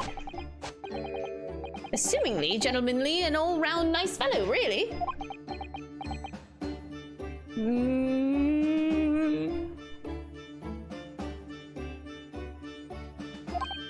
Sorry, I think you misheard me. I'm talking about the cold-hearted, merciless prosecutor Barrick von Zeeks. What was he like whenever when he was at university?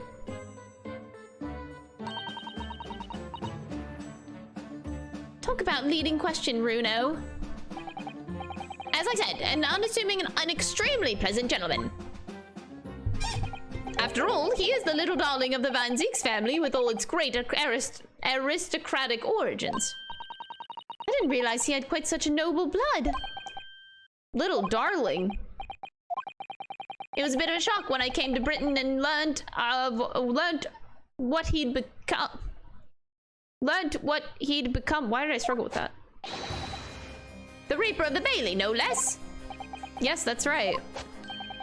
I did hear, though, that there was a very big event in his life that completely changed him after graduation.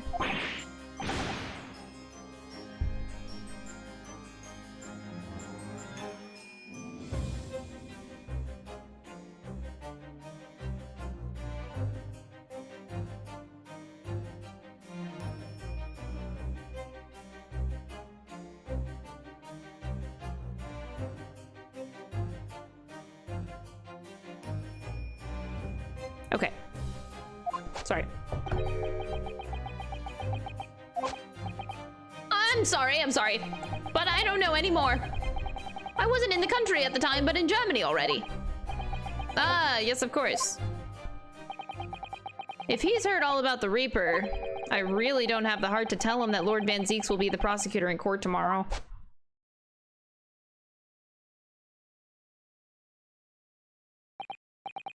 So, Professor, let me just make absolutely sure I've understood you properly. The huge explosion that occurred yesterday, that was an accident, you're saying? You had no intent to harm the victim, who was in fact the sole investor in your work, is that correct? As correct as 2 squared is 4. I swear it. I had to make sure that 2 squared was 4. I'm a fucking idiot.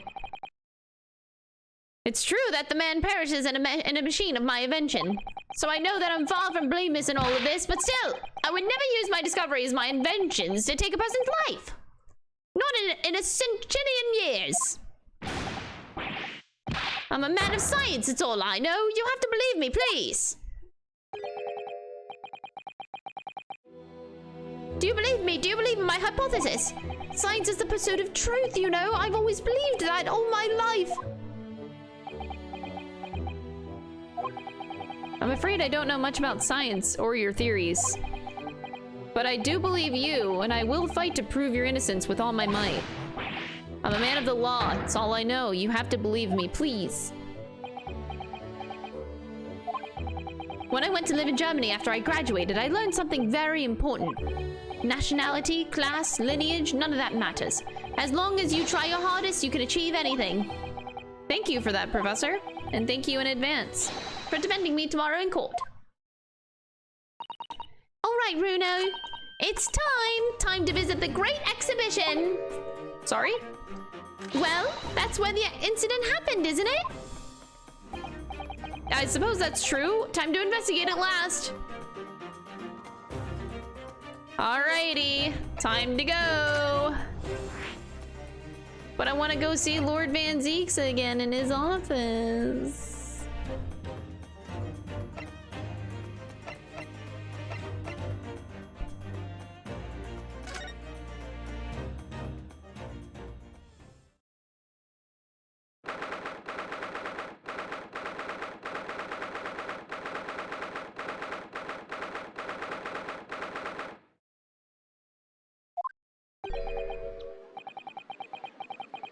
The showgrounds are a little big for my liking.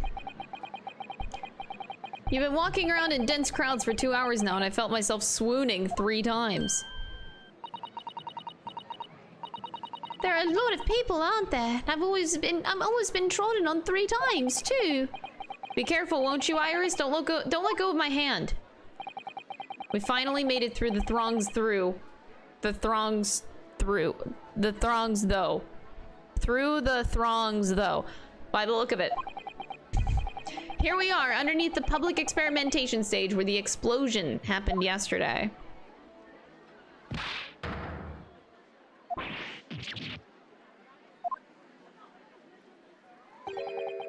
What's that?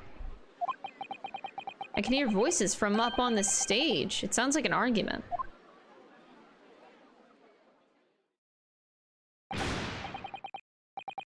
What? I've had it with you this time. I'm warning you. I'll arrest you in a minute. Oh yeah? Go on then, Inspector. Give it a shot. You ain't got no evidence and you know it. I know those voices. You've got a cheeky little mouth on you, young lady, but a night in the cells will teach you some manners. Just try it, I dare ya. If you want that bag of chips rammed down your throat.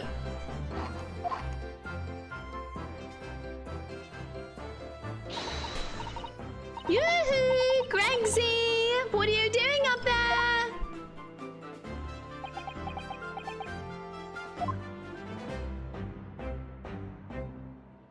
Ha ha ha ha! It's you! Here! You're here! Here you are! You're here! Your ladyship! How are you, your ladyship? I do hope you're well, your ladyship! Does that make her 3 times a lady? I'm not well at all. It's far too busy everywhere. I wanted to ride in a balloon, but there was a 3-hour queue. Unbelievable! I'll go have a word for you at once, your ladyship. You'll be flying as high as a kite in no time once I pull some strings for you. Tobias Gregson, an inspector at Scotland Yard. Until recently, he was suspended from duty, and it would appear that he's back in action now. He's actually quite well known, appearing as he does in the adventures of Sherlock Holmes. And for that reason, he can't say a word wrong to the story's author's Iris. But there are limits, surely, or there should be. Watch it, sunshine. Sorry. What gives then? Don't tell me you're on this case. Yes, I'm acting for the defense. So we're here to investigate. Dear me, that's the situation, is it?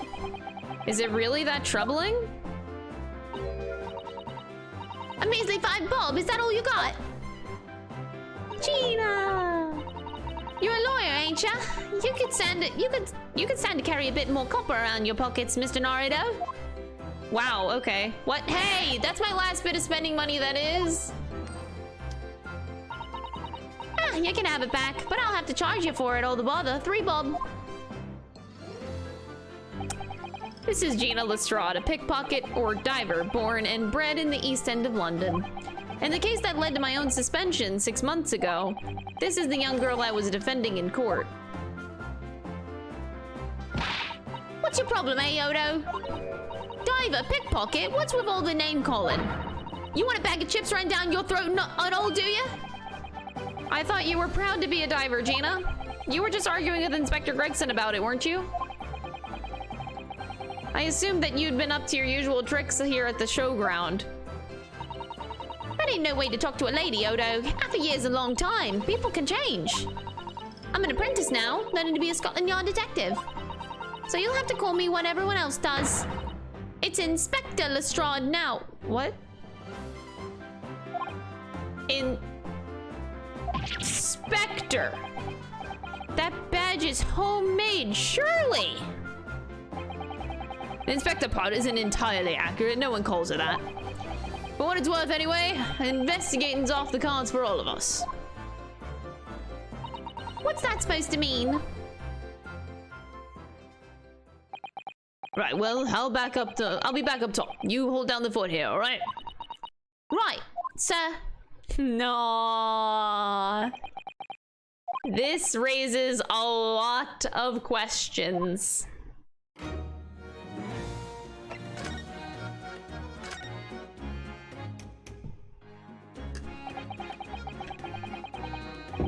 It was 8 months ago now that I first encountered Gina in connection with a case I was working on. At the time, she was living in the East End with a group of other orphans. She helped all of them survive by pickpocketing, but then got embroiled in a murder. I had a lot of time to think in prison. I realized I couldn't go on like I was. The diving weren't working out. I'm so pleased to hear it, Ginny. Well done. So you went from being a pickpocket to a detective. You got it. Good, innit? Inspector Lestrade. Sounds like something out of a book, eh? Talk about a sea change. And then there's Iris's old man to think about. Iris's father, you mean? Yeah, I promised her, didn't I? I said I'd get all the police forces around the world to put on all the stops looking for him. Oh.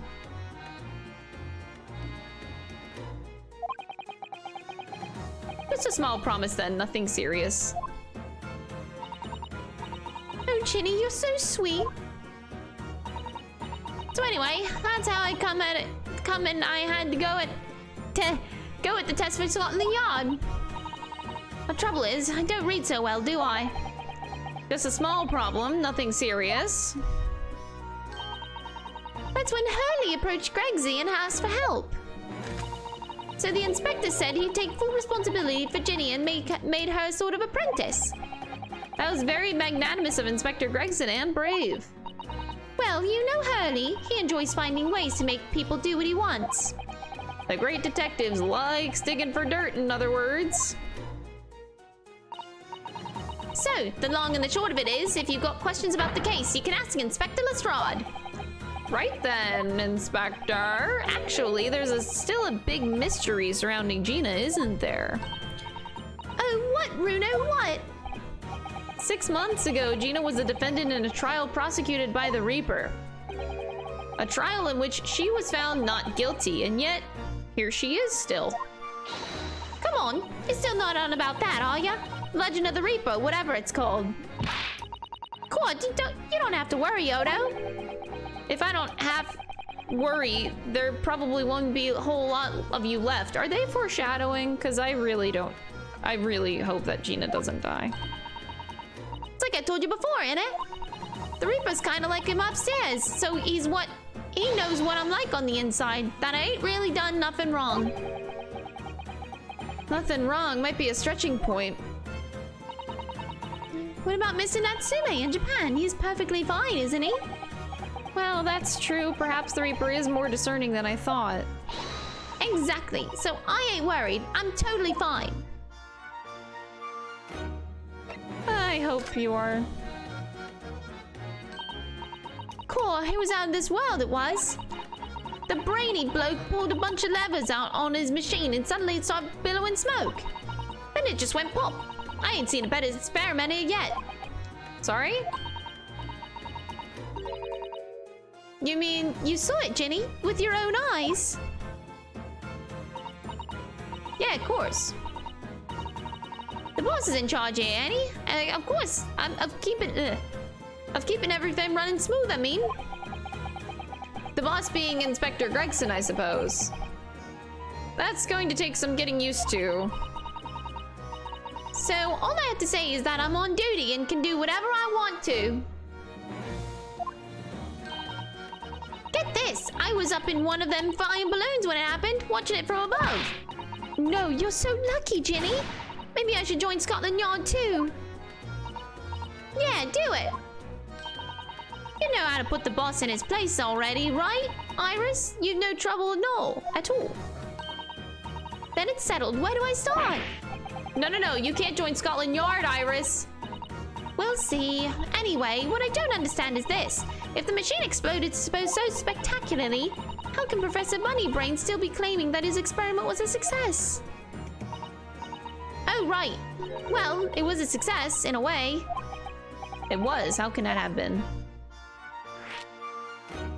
Because his body was teleported to the other side, but dead. Surely after the whole machine blew up, no one could call the experiment a success. It's like I said, it did sort of work. I mean, yeah, there was a load of smoke and all that whooping great bang. But where'd you think that they found the victim's body, eh? In the Crystal Tower over there. In the tower? You can see for yourself, can't ya? Up there above the scaffold. Where all the glass is broken, you mean? Yeah, the cage what the victim got in to start with. Really did get beamed through the air or whatever and landed all the way over there. So you see, it did kind of work, didn't it? I don't believe it. I mean, I don't get the ins and outs of it, but anything's possible, right? With science? Oh, I tell you what, you can have this. It's a plan on the experiment they drew up at the yard. Are you sure? Yeah, go on. I had 3 bob off you before, so fair's fair. I didn't actually give that to you, did I? The sketch of the experiment has been entered into the court record.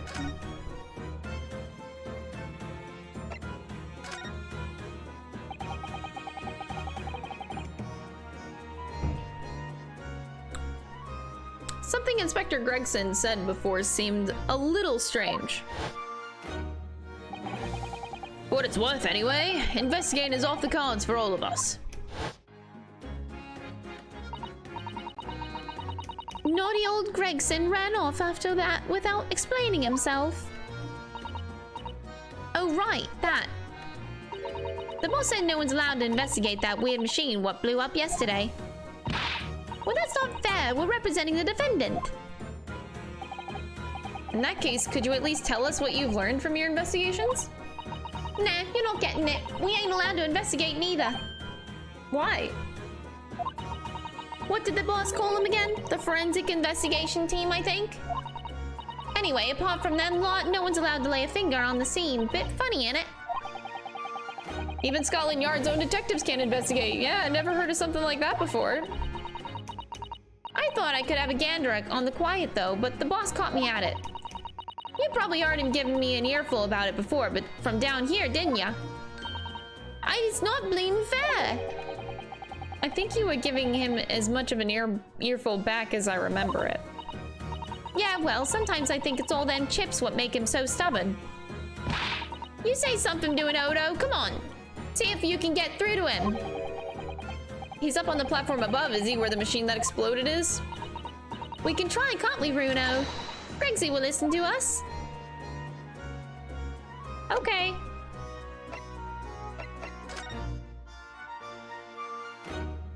Oh boy! Oh look, what's this? A ripped piece of cloth. It's not like any fabric I've seen before. It's very thick and stiff. It looks extremely durable. It's canvas, I think, with some sort of rubber backing. And the edges appear to be a bit charred as well.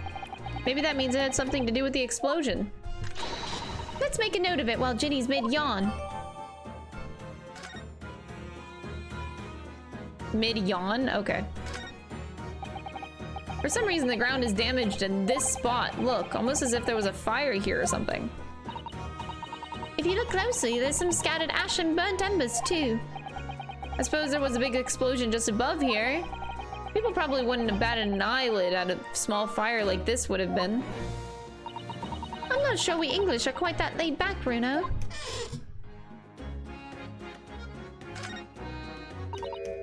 It looks as though somebody dropped something behind the tree just there. Dropped or hid? What's this? Some part of a machine that exploded? Maybe it could have fallen from the platform above in the blast, perhaps. What's going on here? Oh, nothing! I think I'll just hang on to this just in case. The mysterious contraption has been entered into the court record.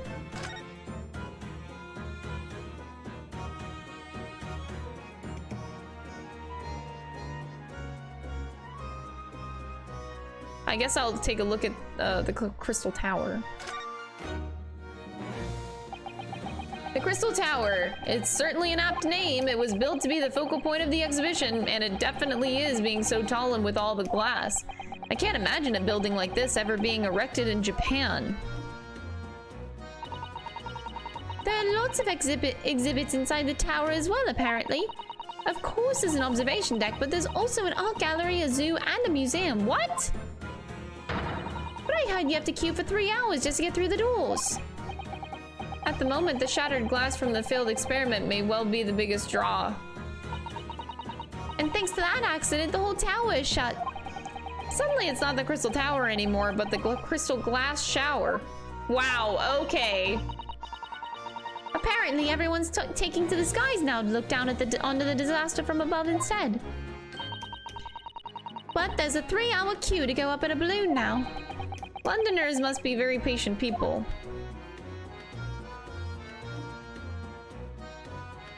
Oh boy.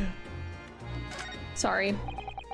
These stairs obviously lead to the stage above. We should go up there and investigate the exact spot where the experiment was being conducted. All right, here we go.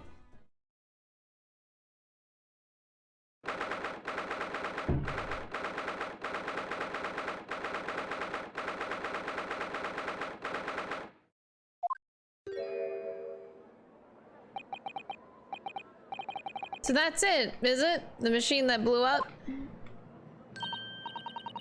It must have been a magnificent explosion, and I've seen my fair share. You've seen things like this before, you mean? Of course, Hurley's always doing experiments that end in a bang. In fact, in his own words, explosions are the very essence of chemistry. That might explain the smell of burning that frequently comes wafting up the stairs. One time, he made something that exploded with such force it took the roof off the building. I wish you'd been there to see it, Bruno. It's hard to get too excited about that, given that I now live in the roof. Well, anyway, that's enough about that. It's time to investigate. Okay. Inspector Gregson is over there. He seems to be deep in thought about something while tying up the machine carefully. Really, he just looks confused to me.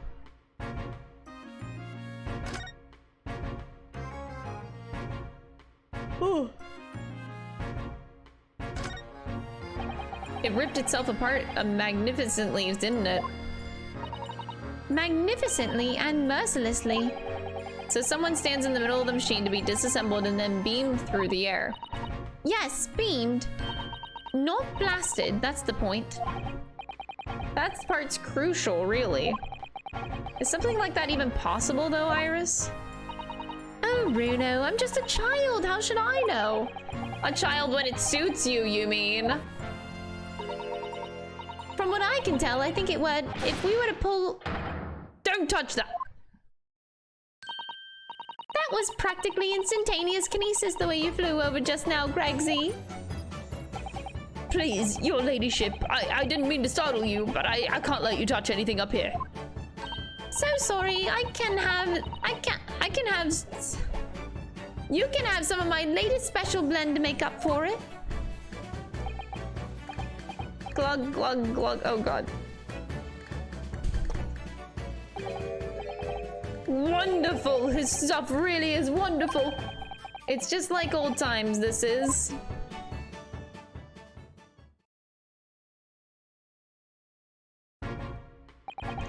We're representing Professor Harebrain in court tomorrow, Inspector, so we should be allowed to examine the scene. Listen up, Sunshine. Even I'm not allowed to touch anything up here. It's that blasted special suspension for the Scientific Equipment Act to blame. It's driving me potty. Ah, that special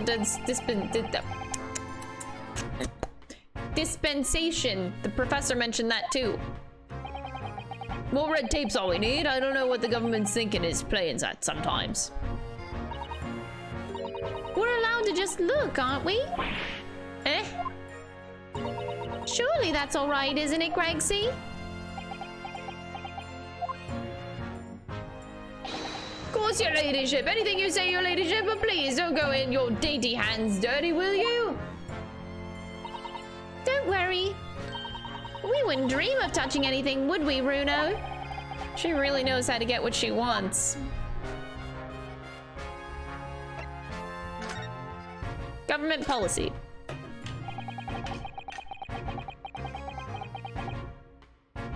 Using high voltage electricity to somehow disassemble a man's body and then beam him across the Crystal Tower. It's an extraordinary thing to attempt, especially in public.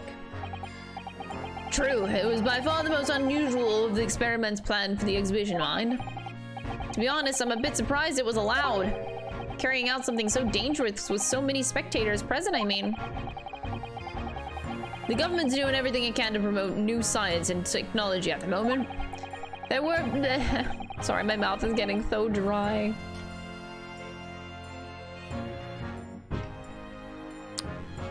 They're more worried about being ahead of the game than the onslaught of public safety infringements.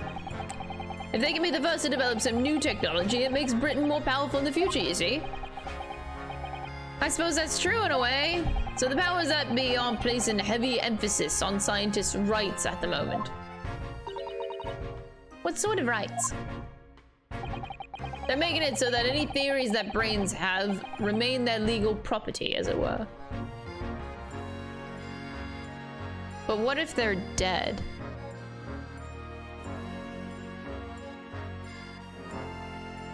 What if said scientist dies? Right through developing it into a practical idea and even going into production. Which is the infuriating reason us coppers aren't allowed to touch the crime scene. Because the new highfalutin special dispensation for Scientific Equipment Act forbids it. I see now. The only people with permission to investigate here are from some brand new department of the yard. The Forensic Investigation Team, it's called.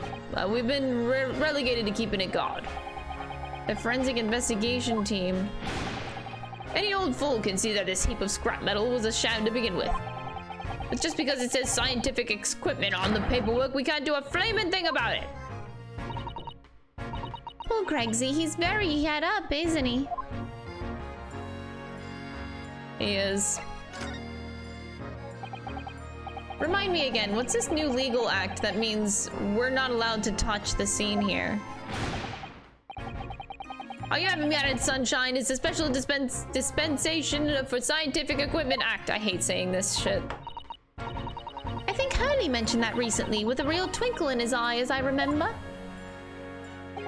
I'm sure he did, your ladyship. I'm sure he did. Passed especially for this great exhibition it was. All scientists have to do is present their ideas or inventions to suit some suits in the civil service. And if it gets rubber stamped, that's a guarantee of rights to maintain the invention's confidentiality. What does that really mean? Think about it. Think about all the world-changing new inventions on display every day at this exhibition. Although a good half of them are a load of cobblers, if you ask me, but put forward by shammers like yourself. Thanks for that. I love how absurd some of the inventions here are. It's all so fun.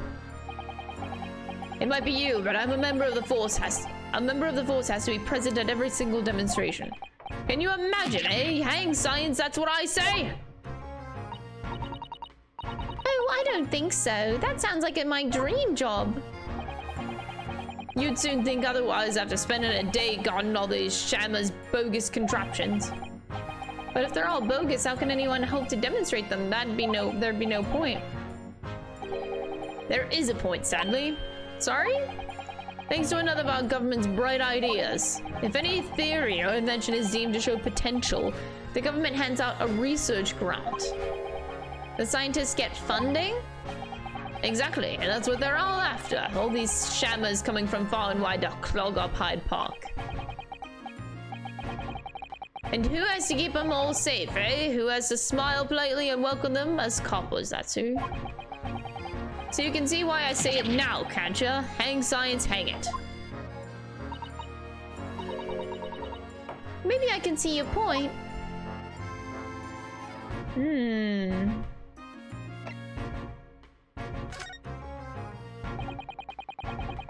Apparently, Professor Harebrain lives and works in Germany now, conducting his research.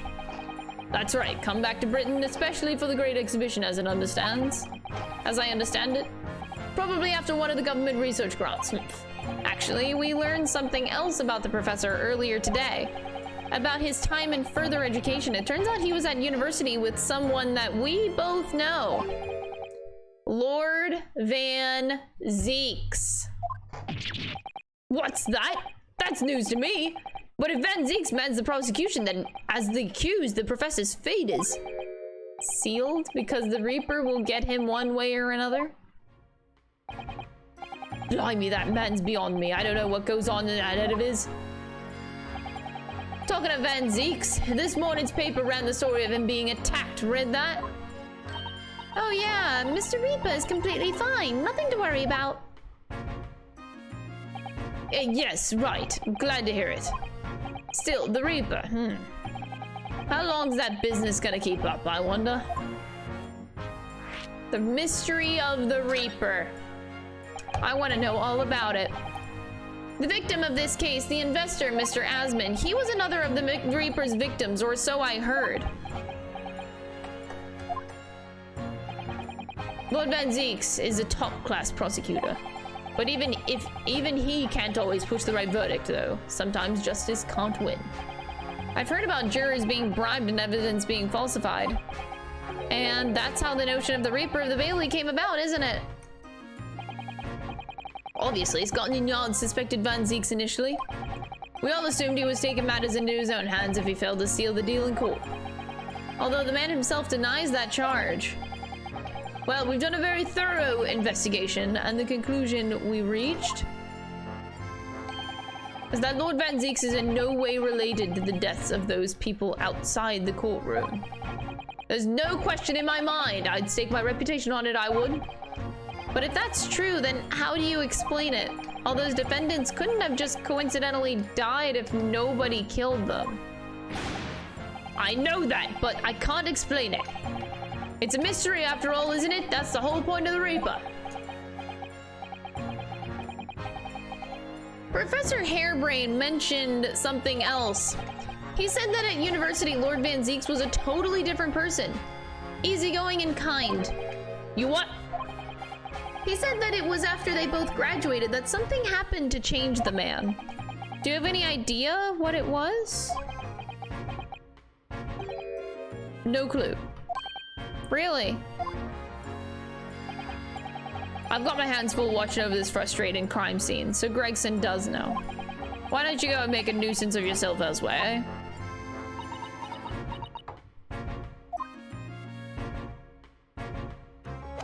He definitely knows.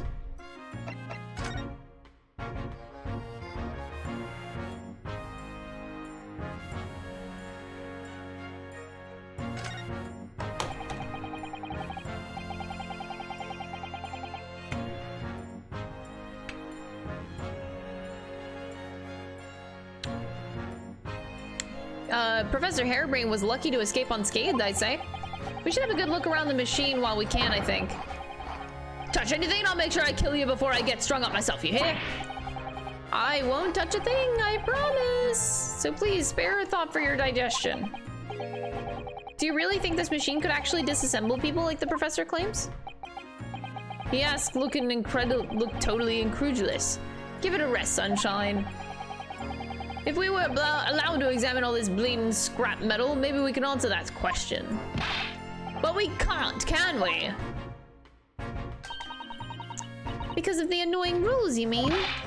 Exactly, the annoying obstructing flaming rules. Look at the base of the machine there. There's a tool of some kind poking through the wire mesh. Ah, it's a screwdriver, I think. Oh, isn't it a lovely one? The handle is in the shape of a capital letter A. It is. Oh, you're right. What's the matter with you? Don't touch anything, I said. Touch anything and I'll make sure I kill you before I get strung up myself, I said. Yes, yes, I understand. Sorry, I only touched it a teeny weeny bit. Gregsy, I'm very curious about this screwdriver. Really, very, very curious.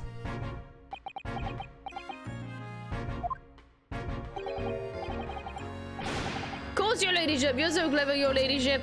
Fancy spotting something like this. But I'm afraid I can't let you have it. But Bruno found it first. I assure you, investigating it thoroughly.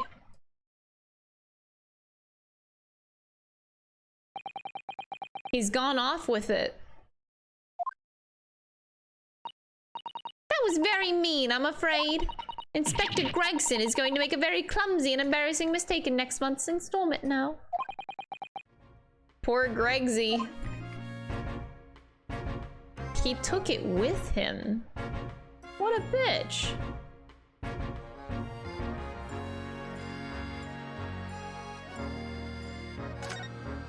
Whoa.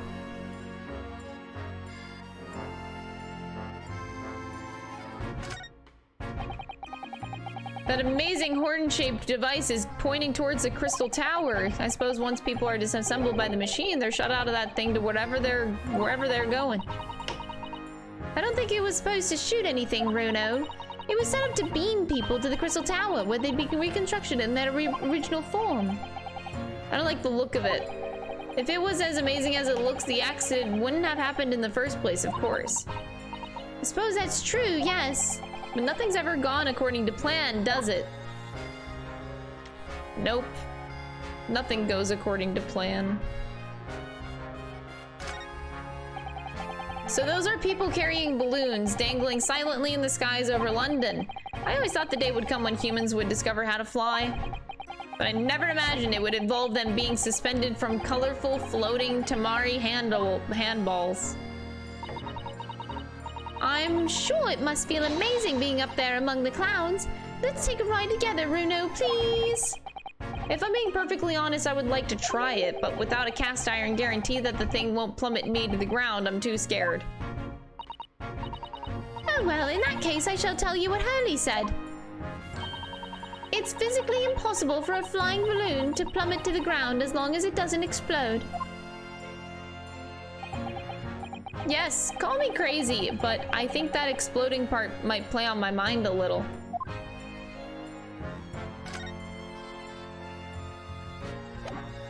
Just a wee little bit.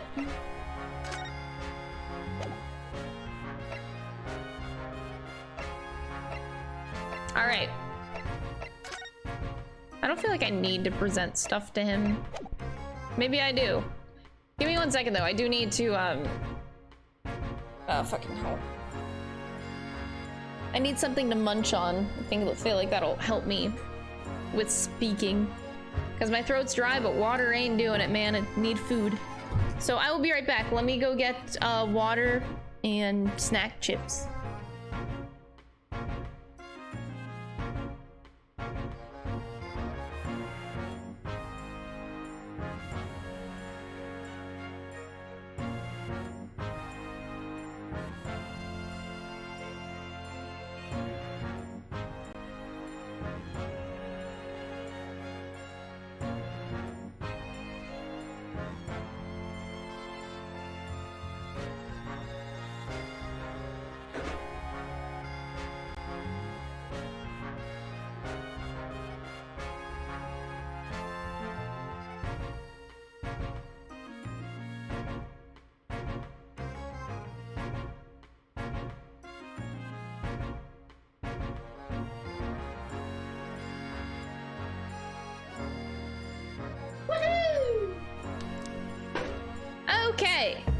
am set. Oh, nice. I like the habit that you guys have of roaching. Also, fridge milk, I noticed that a lot of your messages seem to get deleted.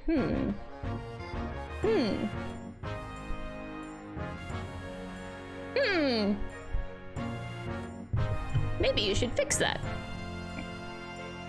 Just an observation. Alrighty. I am being bad. Scatter. The roaches cannot scatter.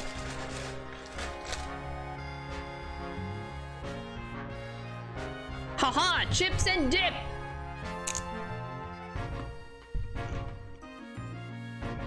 Fuck yeah! I haven't had this in forever. Alright, here we go. Let's look at our new pieces of shit that we have.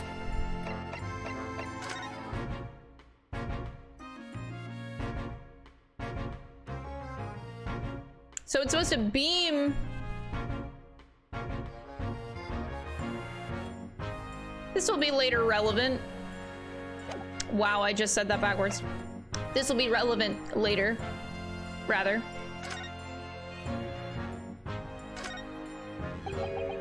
It looks like layers of thick canvas with a thick rubber lining of sorts. I've never seen anything like it before, but applying Mr. Sholmes' methods, you might deduce it was part of a raincoat worn by someone who really, really didn't want to get wet.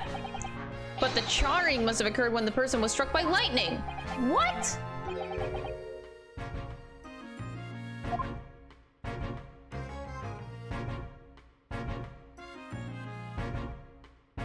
Yes, someone was struck by lightning.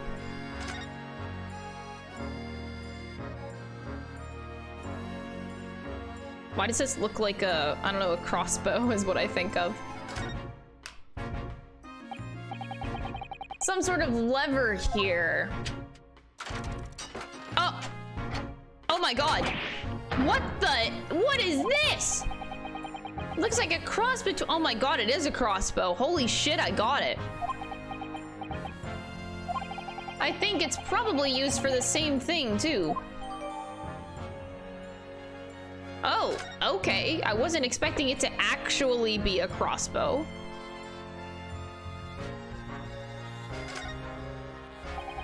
Looks like you wind this thing around in order to draw the bowstring back and create tension. You must be able to fire arrows with a huge amount of force using this device then. In fact, I would imagine it's far more accurate and powerful than a Japanese longbow. Well, I really had no idea what I was picking up when I spotted this at the exhibition grounds.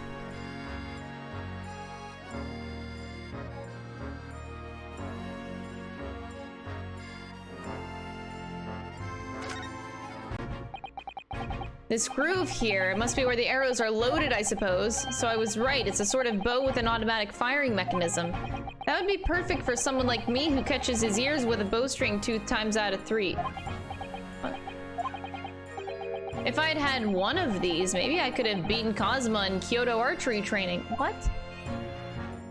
That's what you think of? Of all the shit? Okay.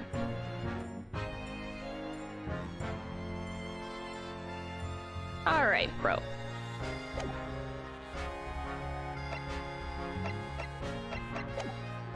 Do I show him? You know what? I'll present the crossbow. Hi, I have a weapon.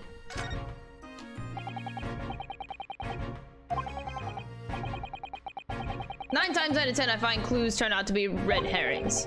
There's every chance it's totally irrelevant. That's actually a fairly persuasive argument. What? It's a crossbow. Whatever. Whatever, Gregson.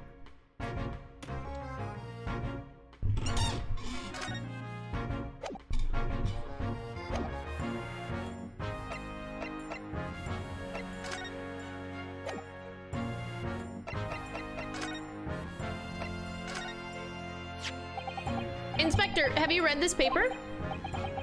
2 unwelcome blasts back to back. This one at the exhibition and the Reaper getting attacked. I know, terrible news to wake up to, wasn't it? I tried to pretend I hadn't read it and turned over at another 40 winks. Thanks to that, I was laid up. I was laid up and got it roasting from the super. Not talk. Some mornings are like that, aren't they?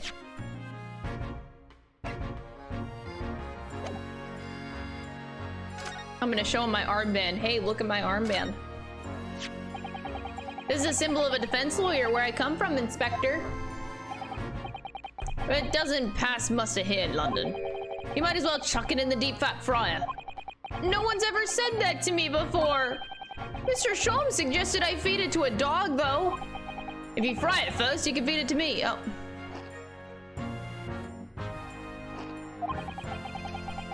Does he think it's made of potatoes?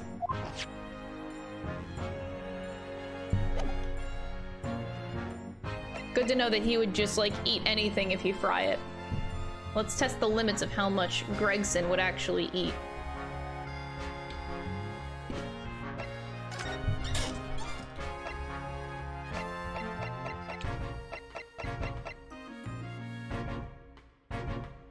I want to go back and see Lord Van Zeek's. Damn, look at how majestically he stands there. Hello. Hello.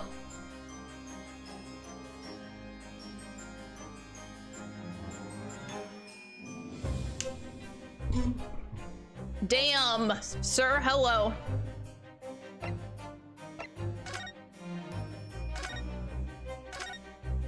He's gone.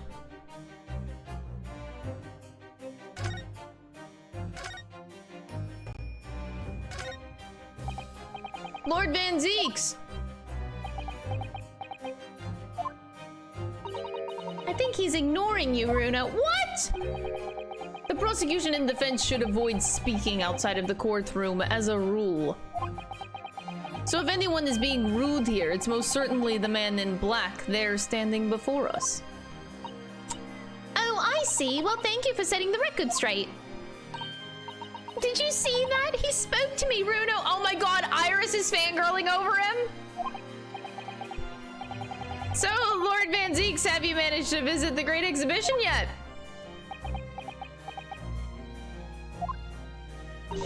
He's definitely ignoring you. Right, no niceties there either then. Okay, well, it was nice seeing you, Lord Van Zeeks, and your hotness.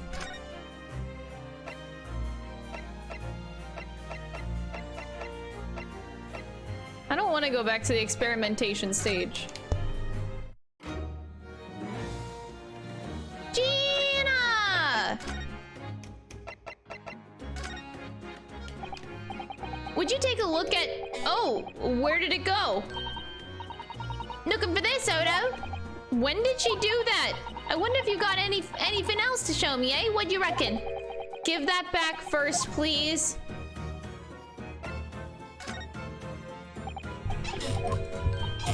Oh god. Giving Gina stuff is kind of terrifying.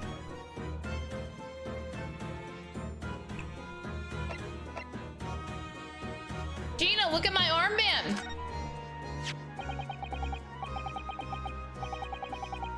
This armband is proof that I'm a defense lawyer in Japan. And this badge is proof that I'm a detective. So you're all gonna have to start calling me Inspector Lestrade. In that case, you'll have to start calling me, well, anything but Odo. I could call you Defender Naruto if you like, but it don't really trip off the tongue. No, it doesn't really have a ring to it, does it? Did I already present this? I think I did. Oh, Gina. Oh, Gina.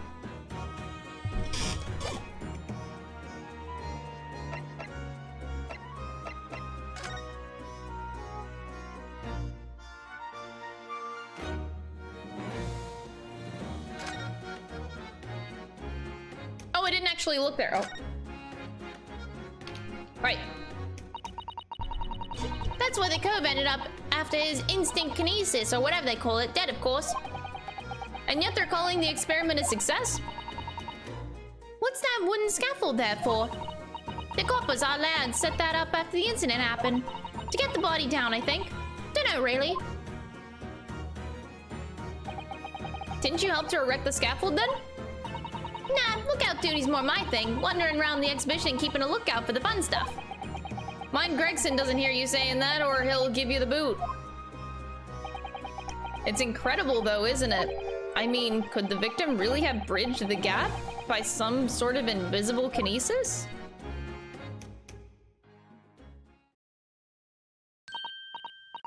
Runo, listen! I've been thinking. Hurley might know something, mightn't he? About what? About Mr. Reaper. Well, of course he knows stuff about Mr. Reaper. About what happened to Lord Van Zeeks, you mean? Because it sounds like something very significant occurred after he graduated from university. Something that completely changed his life. Maybe, but I have no idea where to find Mr. Sholmes at the moment. He's in the middle of some big case, isn't he? Yeah, this is what you need. This is what you need. What's this? Some kind of entrance ticket? Madam Tuspels? Is this supposed to mean something to me? You don't know it? It's the most popular attraction in London at the moment. It's very close to Baker Street, actually. We can go down there now if you like. No, we don't have time for visiting attractions today, Iris. We have a big trial tomorrow. But that's where Hurley is. What? At this popular London attraction? Yes. How is it that you know where he is? Hurley told me, but he told me to keep it a secret from you.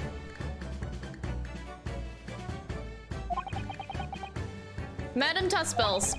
I don't know how it could be related to the case we're investigating here, but then stranger things have happened, and when they happen, Mr. Sholmes is usually at the heart of them.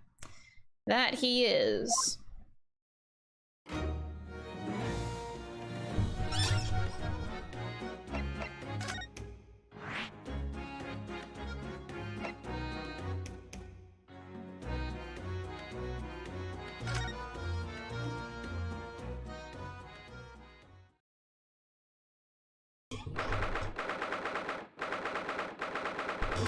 Madam Tuspel's Museum of Waxwork.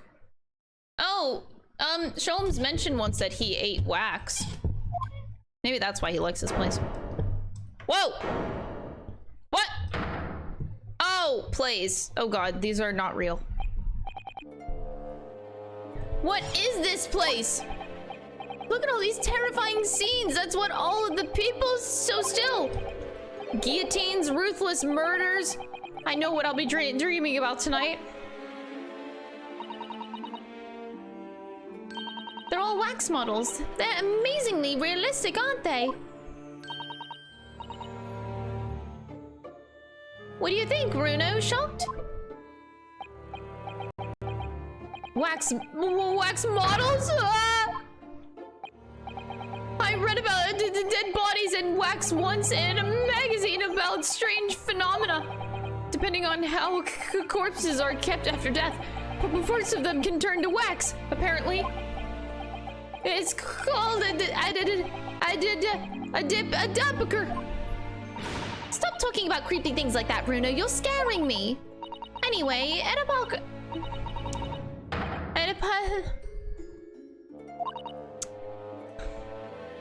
What now? I've just remembered something else I read in another magazine about strange phenomena. There was an old lady, maybe a witch, who used to pour molten wax over corpses and put them on display. None of the exhibits in here are real.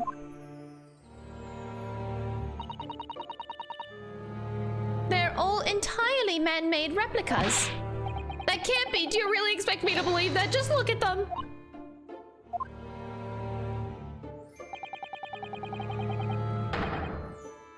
There's no way anybody could make...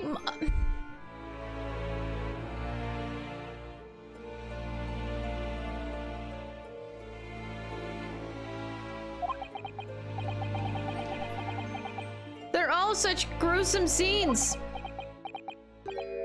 Wait.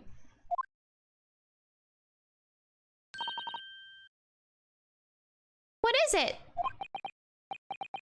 Oh no, I must be seeing things.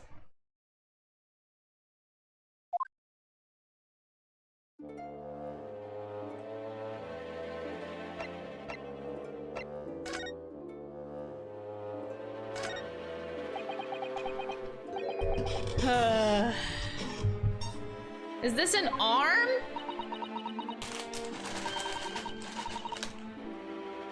It's like an arm, it looks like an arm, doesn't it? Maybe one of the waxwork models has fallen over.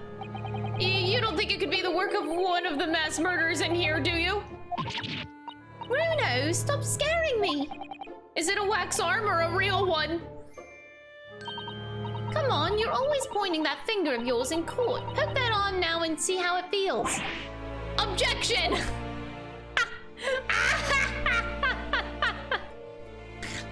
No!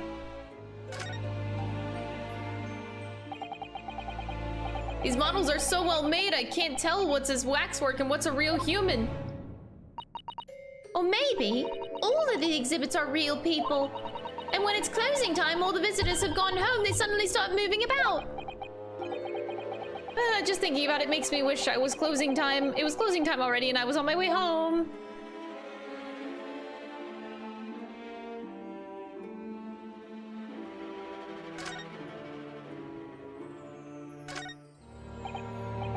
Is this some infamous murderer? Yes, called Jane the Ripper. All her victims were young women. I knew it. You can tell by the way she's holding that knife. Sure sign of a murderer. Well, yes. What's the matter, Bruno? I've worked it out. I know what she's doing. She's trying to fill that bathtub with blood so she can have a soak in her victim's gore. Not according to the information about the exhibit on the little board here. It doesn't mention anything about the bathtub. Really? Sorry, I don't think it's significant. I still think it has to be there for a reason.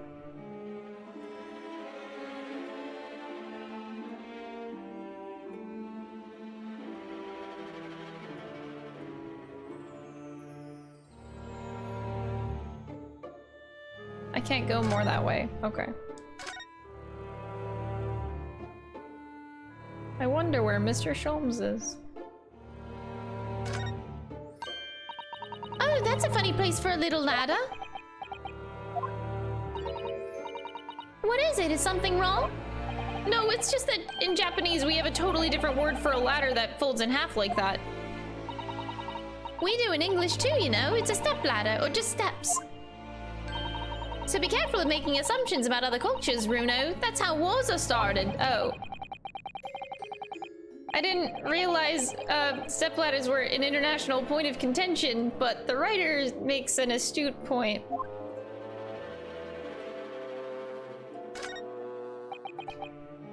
Is this an example of Western Sugigiri? I don't know what that is. You know, when an unscrupulous samurai randomly attacks a passerby to test his sword? I still don't know. No. But actually, a waxwork samurai would probably be hugely popular. Could you model it, do you think, Bruno? Doing that Sugigiri thing you mentioned? Well, I do have a sword, but I've no intention of testing how sharp it is on a human subject, for now at least. Oh man, do I have to touch on Mr. Sholmes? I guess I do.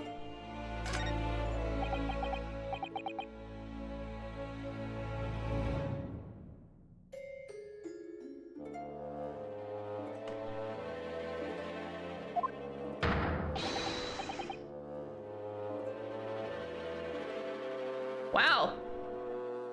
Crazy, it's so lifelike. Mr. Sholmes has his own wax statue in here? Really?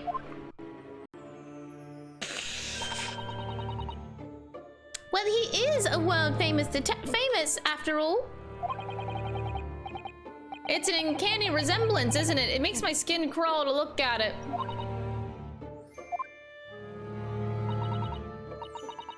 But look, Bruno, you can kick this Hurley and he doesn't move a muscle.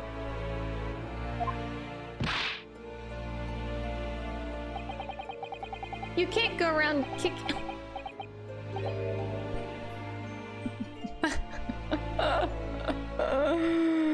Oh, great. It just moved, I'm sure. And not just a little bit either. Really? Did it? And look closely. There are beads of sweat on the face of this waxwork model.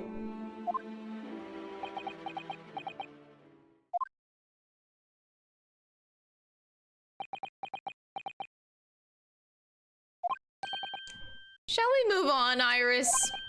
Over there, look, there's a great murder scene to enjoy, much more appealing. My dear fellow, I take exception to your recoiling in such a manner as if you've seen something truly abhorrent.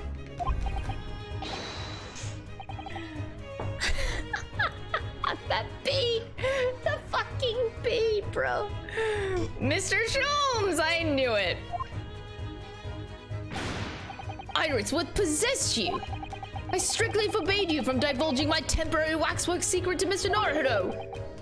Temporary waxwork? What do you mean? And that kick, could you not have exercised a little more restraint? You winded me. But Bruno has something he needs to ask you. Ah, a question. And I thought you'd probably be getting bored too. So here we are. Well, I can't deny that your timing was impeccable, a mere 2 minutes more being stationary like that. And my great brain upon which all my success has been built would have turned to wax. Thank goodness we arrived in time. Indeed, in many ways, the pair of you just saved the world from an unimaginable loss. Oh, Hurley, you do like to talk nonsense, don't you? You could know something, it's true, about Lord Van Zeeks and what happened in the past to change him. Now that you're here, let's take our time. How can I be of assistance? Oh, you're in luck! I'm suddenly quite taken with the idea of conversing. Great. Oh, well, actually, I'm in quite a hurry. And if my eyes don't deceive me, I believe something is afoot within the walls of this very museum. A most fascinating case, if I'm not mistaken. Really. Moreover, I have a strong suspicion that it is related to the matter of which you've come to me now.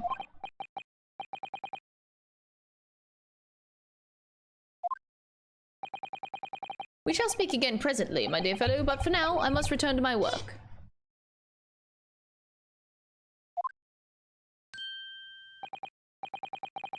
Back to being a temporary waxwork exhibit?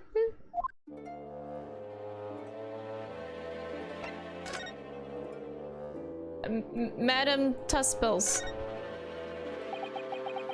What is this place? He's knocking. Okay. I was worried that he wasn't gonna say anything. Madame Tuspels came to London from France 3 years ago, I understand. Since she opened this little waxwork museum last year, it's enjoyed great popularity in London. There are museums like this in Japan too. Oh, in Japan too, but these displays are something else. I mean, they aren't made from actual real people, are they? The extreme realism of these waxwork models is a particular secret of the Tuspels family, they say.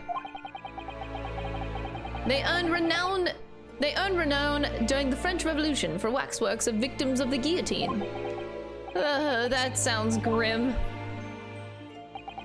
The gruesome scenes that were portrayed with such realism in the expressions of the faces of the condemned. Apparently, the sculptors would make the models directly from the corpses, right there at the site of the executions.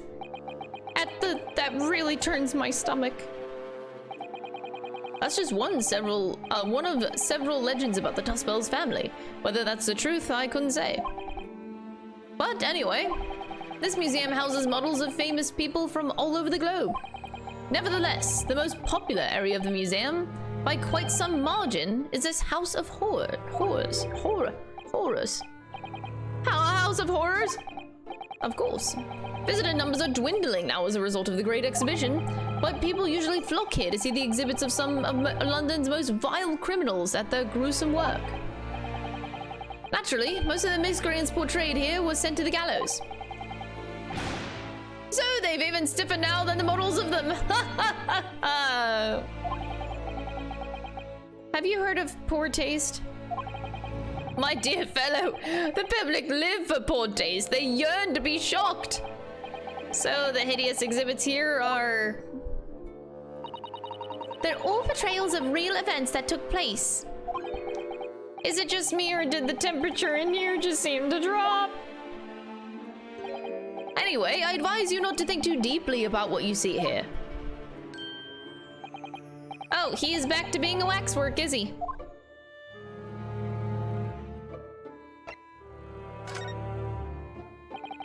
What do you mean by a temporary waxwork, Mr. Sholmes? Exactly what you see. I'm part of the exhibitions here. I'm part of the exhibits here, catching these criminals in the act. Catching them. Every half hour, I home in on a different killer in one of the displays and adopt a new pose to ensnare him. When members of the public come for a closer look, I offer them my hand to shake. For a shilling, I'll happily allow to take a photograph with her.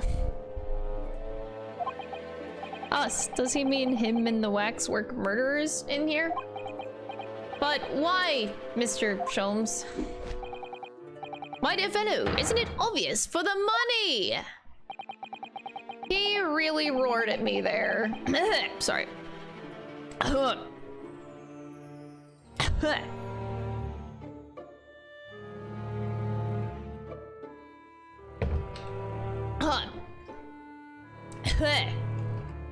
My throat. As it stands, I may struggle to pay this month's rent, and I have the ravenous iris to consider. Oh no! Honey, I'm so hungry! Oh no, the guilt trip! No! If push comes to shove, I shall have to ask you to do your bit, Mr. Naruto. What's he threatening to rope me into now? So, with that in mind, how about a photograph? As a special treat, you may have your pick of the murderers and scoundrels in here. The choice is yours! Maybe some other time. Remember, Mr. Naruto, ignore me at your peril. Okay. Ignore him at his...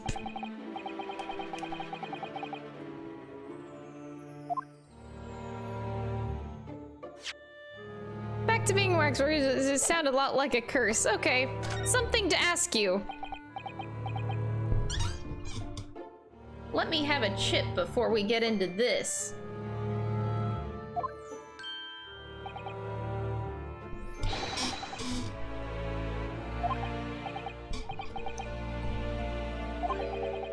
It's about Lord Van Zeeks. Oh, our friend Mr. Reaper. How did you find him? Well, I trust.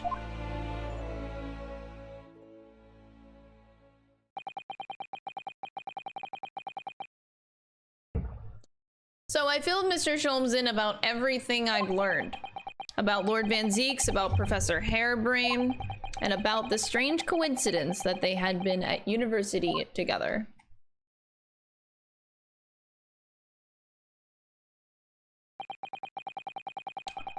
So, I'm wondering what it was that happened to make Lord Van Zeeks such a different person.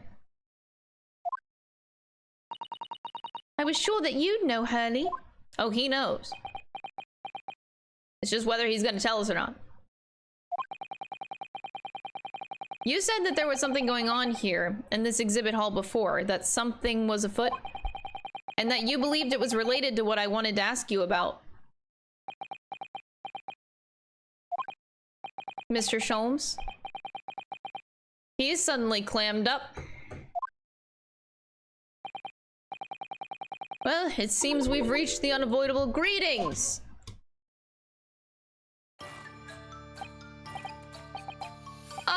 Hello? Where did she appear from? Come on, I was just about to get Sholmes to talk.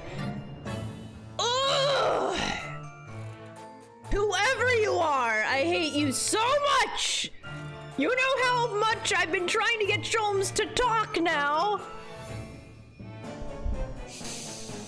You are on my bad side right from the start. Oh my god. What is she wearing? Could she look any more mysterious? I hope that you are appreciating my museum. Sorry, have we... Mr. Sholmes, do you... Not again. My apologies, I am Esmeralda Tuspels. This is my museum of waxwork. Esmeralda Tuspels. You're the Madame Tuspels? Bien sûr, they're only 26 years young, I might add. 26? Wow. Is that significant somehow? I'm a madam. In name only. It adds a certain je ne sais quoi. Yeah, she do be French.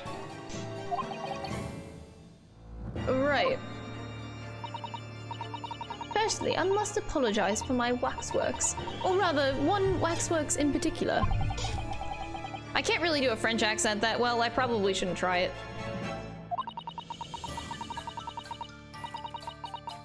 I was led to believe that he was a great detective, but he seems unable to settle. Ah! Next time you move from your designated exhibit, there will be a toil and trouble. Ah! Ah, you're dead! Oh god! She sounds deadly serious. How am I supposed to ask Mr. Sholmes about Lord Van Tinks now? Let's not forget what Hurley said before. About something being afoot right here in the museum, I mean. Yes I know, but I'm so curious. I want to know what's happening here. haven't we got enough on our plate already? But Mr. Sholmes was gonna talk. You bitch! Did you make all these waxworks, Madame Tuspels? I did. I am the third generation waxwork artisans, you know? Gosh! It was my grandmother who began the tradition in my family. Her fortunes were checkered, living through the turbulent times of the French Revolution as she did. Though, that is when she acquired the savoir-faire that leads to the astonishing lifelikeliness. Savoir-faire?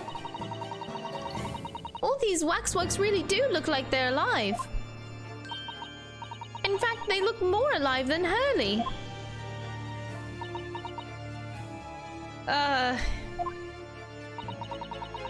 What you see exhibited here represents the most atrocious of London's criminal past. All the waxworks were created in the presence of the real people on which they are modeled. In the hours immediately following the executions, that is the secret to the extraordinary lifelikeness. That sounds terrifying. All walks of life have similar challenges, I'm sure. To carry out one's trade per excellence, one must go to extraordinary lengths. My exhibitions are a reflection of society. I create only that which the public wishes to see. Why couldn't the public have wished for something less horrifying? Do not fear. This room is the only one in the museum which such a macabre theme. I do hope you'll explore. There are models of famous singers, actors, politicians, something for every taste, I hope. It was Iris who dragged me straight in here, come to think of it. Sorry, perhaps I should have eased you into things. Maybe.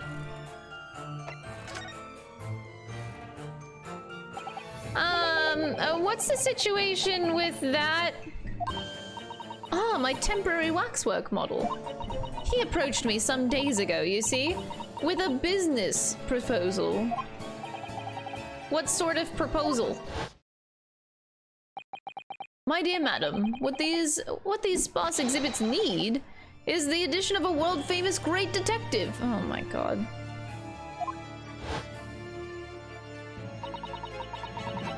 Or words to that effect. Naturally, I am well aware that Mr. Sholmes is widely known in London as a talented detective. It's great detective, actually. He's very specific about it. Ah, the creme de creme. De la creme. So I was keen to come to some arrangement with him, of course. But sadly, we were unable to agree to terms. Let me guess, someone wanted to charge an exorbitant price for his services. For a mere £500. I will dive into your cauldron of wax this very moment.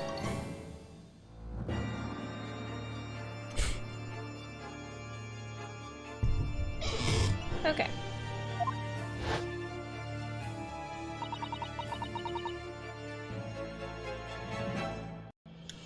Okay.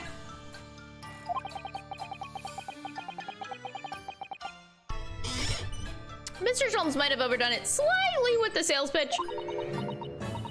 Regrettably, the museum has a shortage of funds at the moment due to unforeseen circumstances. So we came to the current arrangement instead. Surely he doesn't really need to do what he's doing though, does he? I would think not, but he was very insistent. I have a 50-shilling problem that must be resolved by the morning.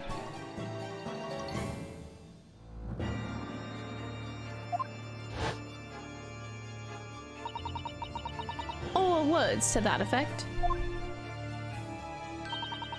It's the pawnbroker, that's what it is. He must have something to redeem. Is the consulting detective work not going so well?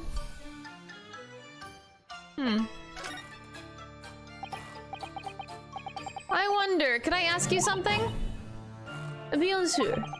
I'm just curious. Is anything going on in the museum at the moment? Some kind of an incident, perhaps?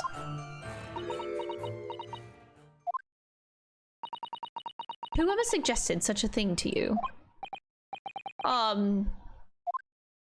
It was your temporary waxwork over there who mentioned it to me. He's disappeared.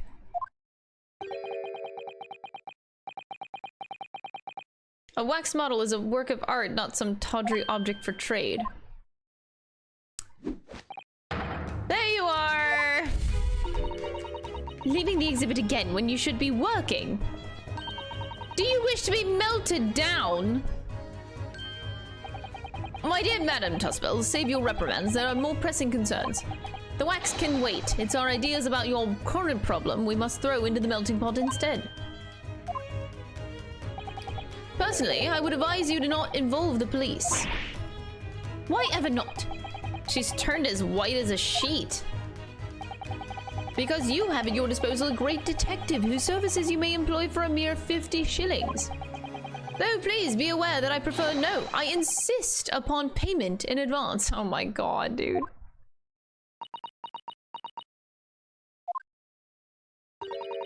Very well. Let us see if the great detective is able to live up to his name, shall we? Before I engage my analytical processes, I must ask you to clarify something. What, pray, is behind the curtain? That is a Tuspel's secret special exhibit. There's an extra charge to see it. Ah, the special exhibit in the House of Horrors.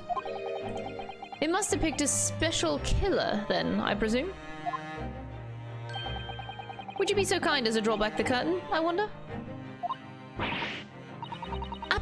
Absolument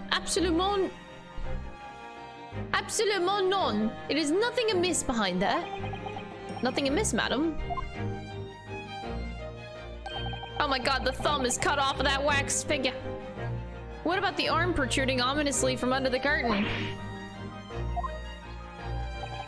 I strongly encourage you to allow me to see what lies beyond before the situation worsens.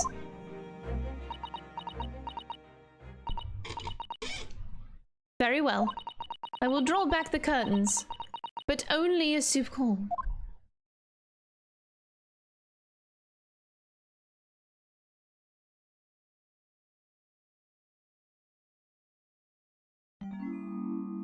Ah. I must confess I peeked behind the curtain earlier. The Tuspel's special secret, a special exhibit, is a very bleak graveyard scene indeed. And yet somewhat surprising. The waxwork killer one would expect is nowhere to be seen. What does strike one, however, is the poor gentleman lying peacefully on his back on the floor.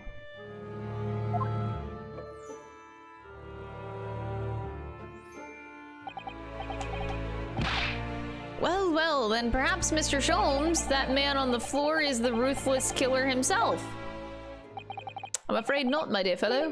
He's a perfectly ordinary London gentleman, not even a waxwork, in fact. What? As skillfully made as these waxworks are, they are always distinguishable from real humans. So allow me to present my two conclusions. The first is that a sizable business transaction has been taken place in this special exhibit. Why would you say that? And the second is that aforementioned transaction is linked to a serious crime. She looks as pale as candle wax.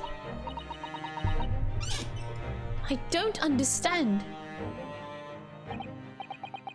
Madame Tuspels, as you've agreed to my fee, you shall now have the pleasure of seeing this famously great detective and temporary exhibit at work. Here we are, folks. Are you ready? The Great Deduction! The game is afoot! Waxwork's fate. To begin with, we must ask ourselves what exactly is afoot here in this museum. The answer is revealed by the bundle of banknotes protruding so helpfully from your bag. In my estimation, some £200. That is all of my own money. So what does this large sum of money reveal? Ah, not as much as the involuntary glance you cast, it would seem, Madame Tuspels. Yes, the answer lies where your eyes now fall. The significance of the £200 is revealed by that public notice. Waxwork for sale? Your business has hit hard at times, it would seem. In short, you sold the infamous killer the centerpiece of your special exhibit for the sum of £200.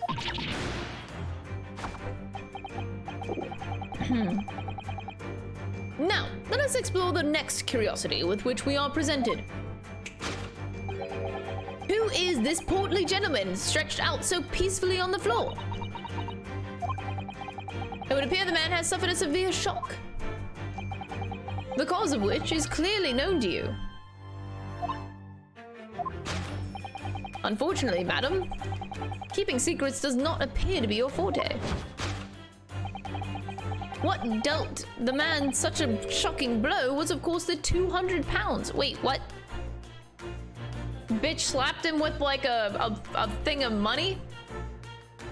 Okay.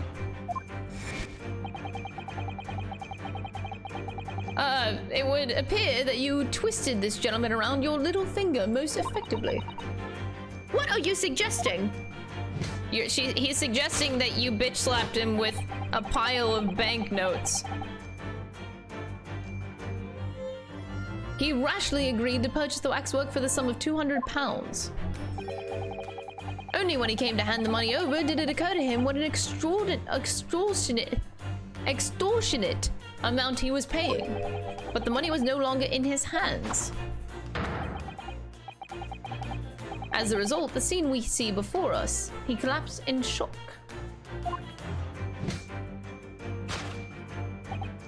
Yes, the killer in this special exhibit fetched a killer price. We can only pray that the gentleman's dreams are not plagued with regret.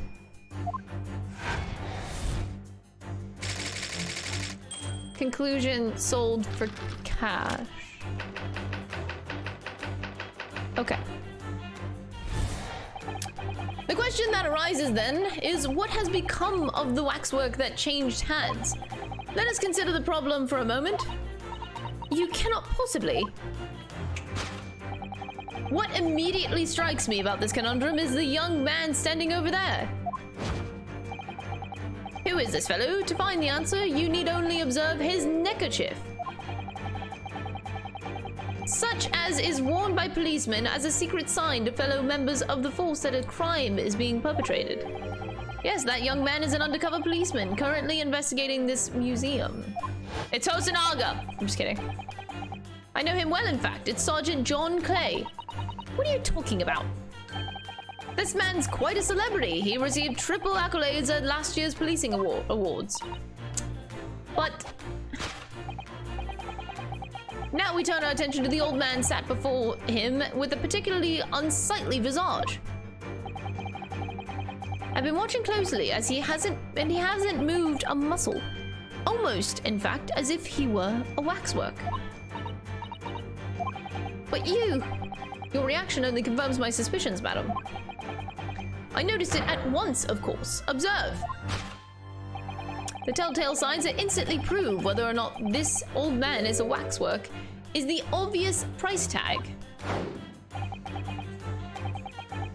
3 pence, a tragically low price, I might say. Though, perhaps the going rate for aging waxworks, riddled with cracks.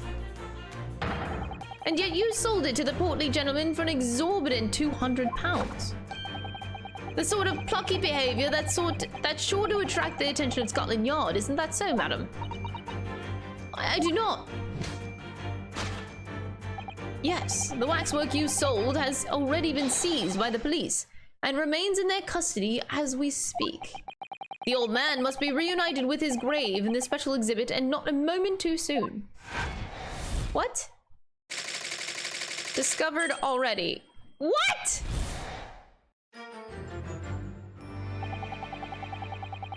Thus concludes Herlock Sholmes' great deduction of this horrifying puzzle. Huh? Okay. Okay.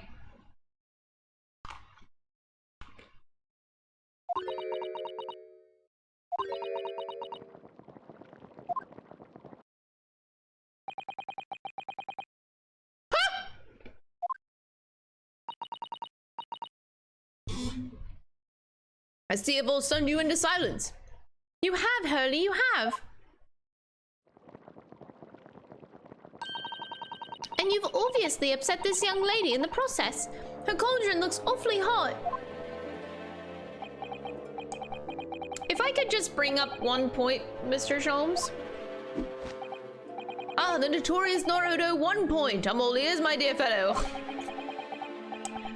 According to your deduction, then, the special exhibit featured this old policeman. So that would mean that he's the particularly ruthless murderer, wouldn't it?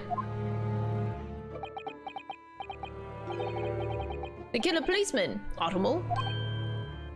Sorry?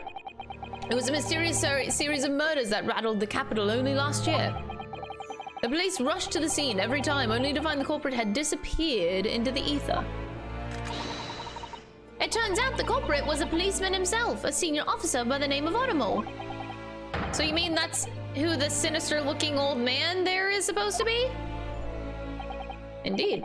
It is a particularly grim face, is it not? Unforgettable, in fact. Yes, I remember that odious countenance only too well.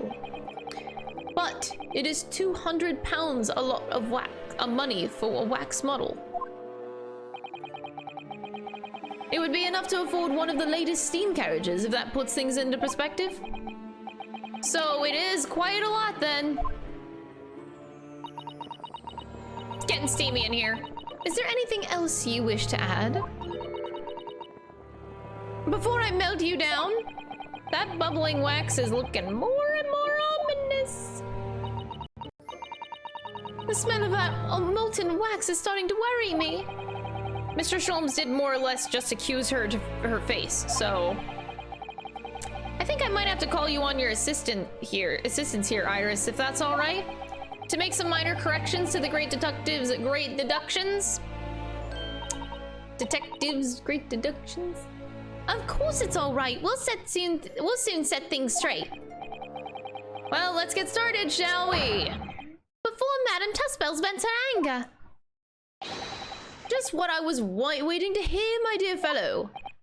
So, Madame Tuspells, in accordance with our agreement, you shall not have the pleasure of seeing this famously great detective and temporary exhibit at work. All right, here we go.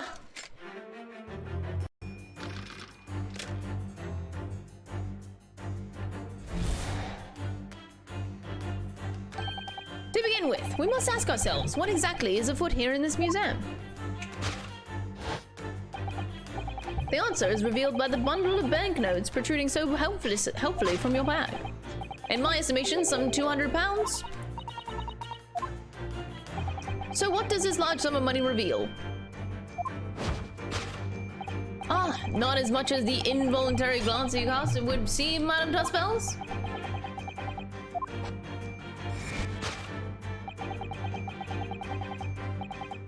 The public notice!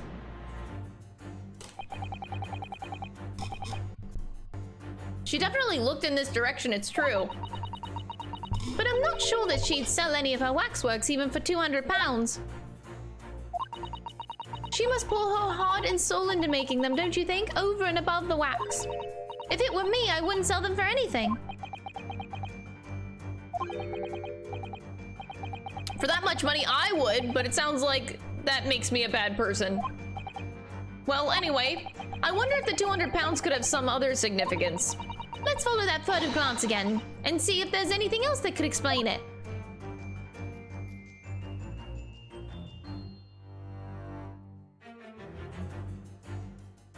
The note on the wall, what are you? What's that note doing pinned on the wall there? Oh yes, let's see. Dear Madame Tuspells, we've taken the prisoner from this room. The price for his safe return is 200 pounds. Have the money ready by noon on October 23rd. What? It's just like the sort of thing that's left behind when someone is kidnapped. It's a ransom note. Exactly. Well, that's, wow. Take that! That's something, ain't it?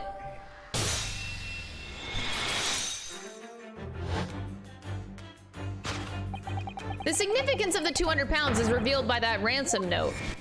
Quite so, and we must congratulate these criminals on their inventiveness, abducting a waxwork.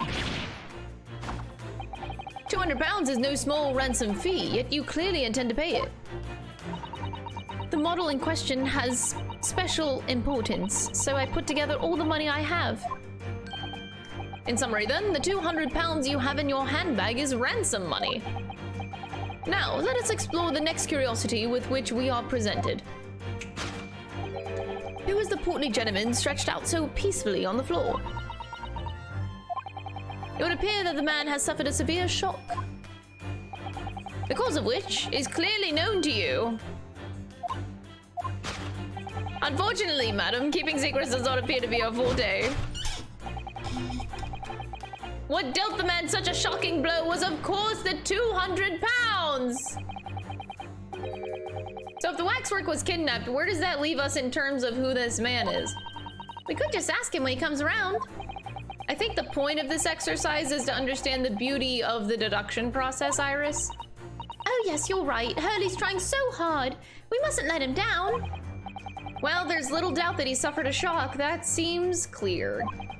But in that case, what's Madame Tuspells trying to hide? Let's have a closer look around.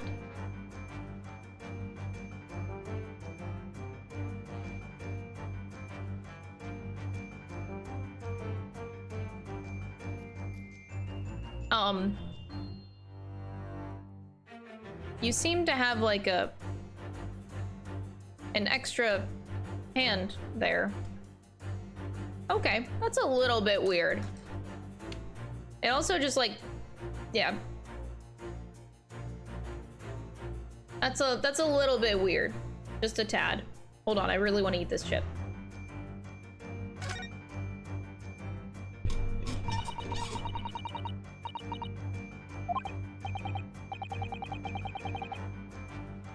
I can clearly see her left hand after all.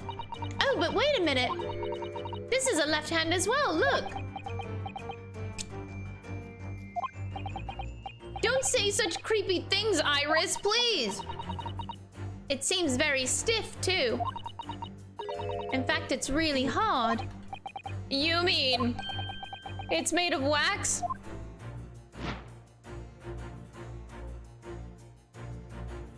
Take that! Take that!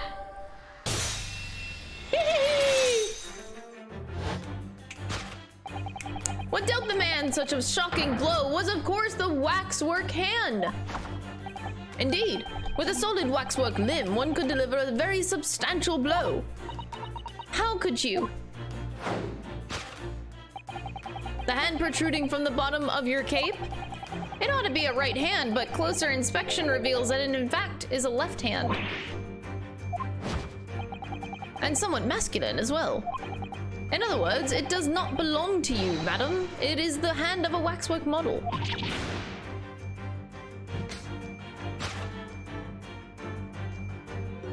Oh God.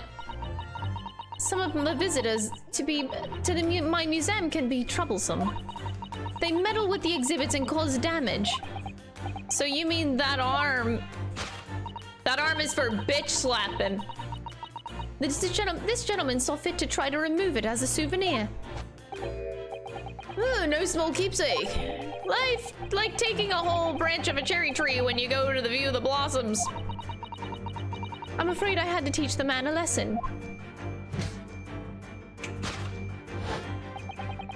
You confronted the man and tried to take the arm back. And the result, the scene we see before us. He was knocked unconscious. A point we may need to revisit later, but for the time being, we have our conclusion. Oh yes, the killer in this special exhibit has been kidnapped.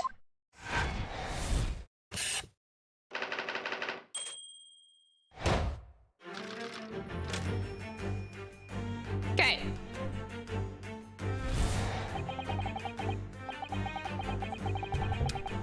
The question that arises is what has become of the waxwork that changed hands? Let us consider that problem for a moment. What immediately strikes me about this conundrum is the young man standing over there. Who is this fellow? To find the answer, we need only observe his neckerchief. According to Mr. Sholmes, the yellow neckerchief is a sign to other policemen that some crime is underway. A way of communicating with his colleagues without revealing his identity, yes. It's a secret that's closely guarded by Scotland Yard. That Mr. Sholmes didn't hesitate to give away. Well, uncovering secrets is any true detective's nature, of course. Right. Anyway, judging from Madame Tuspel's reaction to Mr. Sholmes' abduction, I think perhaps we might not have identified the man quite correctly.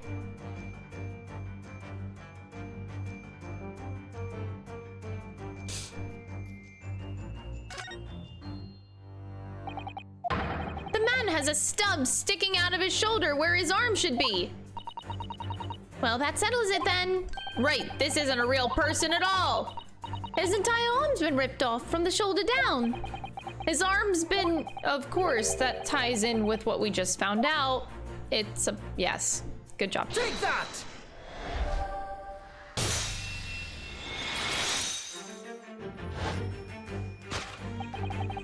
Who is this fellow? To find the answer, we need only observe his shoulder stub. Oh, no such boneless human walks this earth, of that I can assure you. In other words, the man standing here, the young Sergeant John Clay, is in fact, defying all odds, a waxwork model. I seem to remember it was you who concluded it was a real person in the first place, Mr. Sholmes.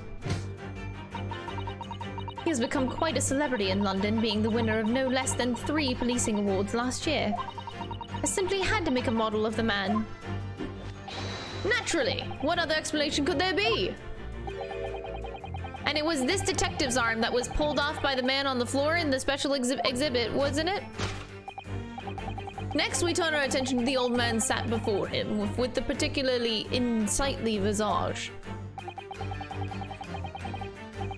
I've been watching closely, and he hasn't moved a muscle, almost in fact as if it were a waxwork.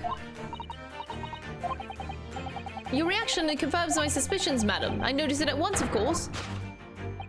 The telltale sign that instantly proves whether or not this old man is a waxwork is the obvious price tag. A killer policeman called Ottermole, was it? Was he well known? It was all over the papers last year, but I can't say I know what he looks like. It's a very low price though. Three pence isn't much money. Only enough for a few measly hours of gas at Mr. Garredeb's delightful lodgings, in fact. So this is the special killer taken from the special exhibit, is it? The waxwork that somebody stole from the museum and tried to ransom for 200 pounds. Is this crusty old killer policeman Ottermole, really? Perhaps we should have a closer look, a good look around to see if another idea crops up. Oh my god! Ah! Take that! I didn't even observe it first. Hopefully I don't get yelled at for jumping to conclusions. The telltale sign that instantly proves whether or not this old man is waxwork is the obvious twitch. Even the most realistic waxworks do not exhibit a twitch. In other words, this splendid old man is in fact a genuine member of Scotland Yard. Slight shift in your choice of adjectives, then. And there you have it. Well, Madam Tuswells? Well, what? It was me who contacted the police and demanded that someone come in the first place. He is clearly fatigued. He is sound asleep. But then what's this tag about showing a price of 3 pence? No doubt the price tag of the muffler, which the old Bobby purchased recently at a local market. And I presume you've observed the scarf tied around his arm. Does that not strike you, Mr. Naruto? Ah, yes, the secret sign used by detectives to show that some criminal activity is currently underway. Of course, because as you know, there has been just such criminal activity happening here. As you deduced from the very beginning, Detective. So, it would seem that we finally arrived at the truth. Oh my god. The waxwork of the specially ruthless killer from the special exhibit has been kidnapped.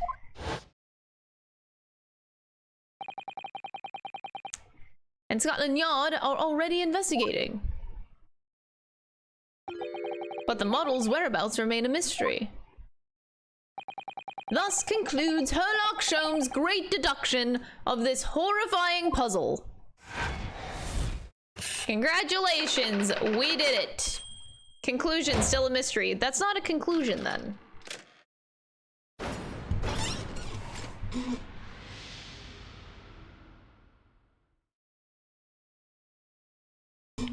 I will never get tired of these segments. I love them so much. All sorts of people visit my museum here, men and women, young and old. Sometimes they drop in just for a short time on their way back from the pub. I welcome them all. If anyone tries to damage my exhibits, I do not take it lightly. Anyway. Oh, cute. You're cute. Your great deduction was even more enchanting than I have been led to believe. Okay. It was a pleasure, my dear madam. I'm gratified that you enjoyed the spectacle. And as for your rough customer, I've no doubt he'll regain consciousness shortly and return home. What concerns me more is the waxwork from the display. If it was indeed genuinely abducted.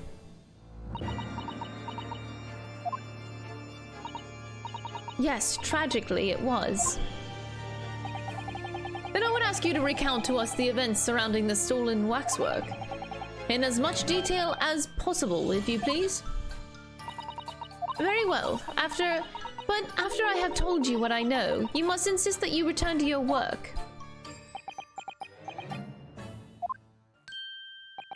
The talents of a great detective could be put to better use, I feel, but as you wish.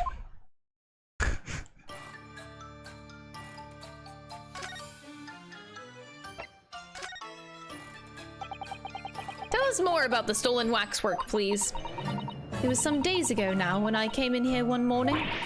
I immediately noticed the waxwork was missing from the special exhibit here. It is your most prominent display, so that's why the curtains were closed. And I found the ransom note in its place.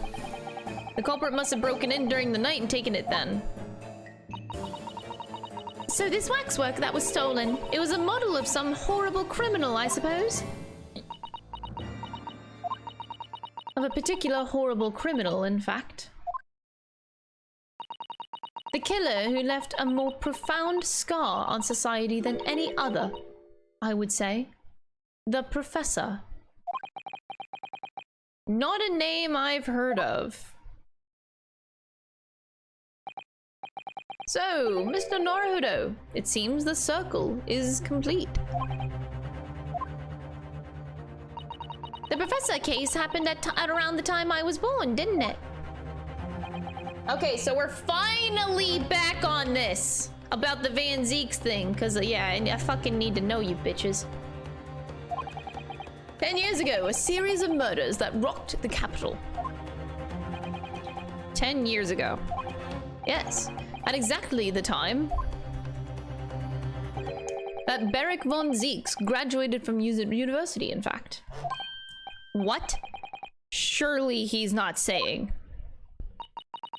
So the big event that changed Mr. Reaper's life.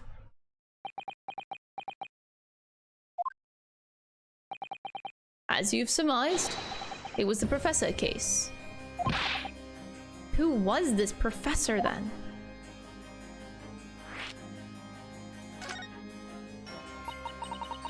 It was a series of gruesome murders that had all of London gripped in terror a decade ago.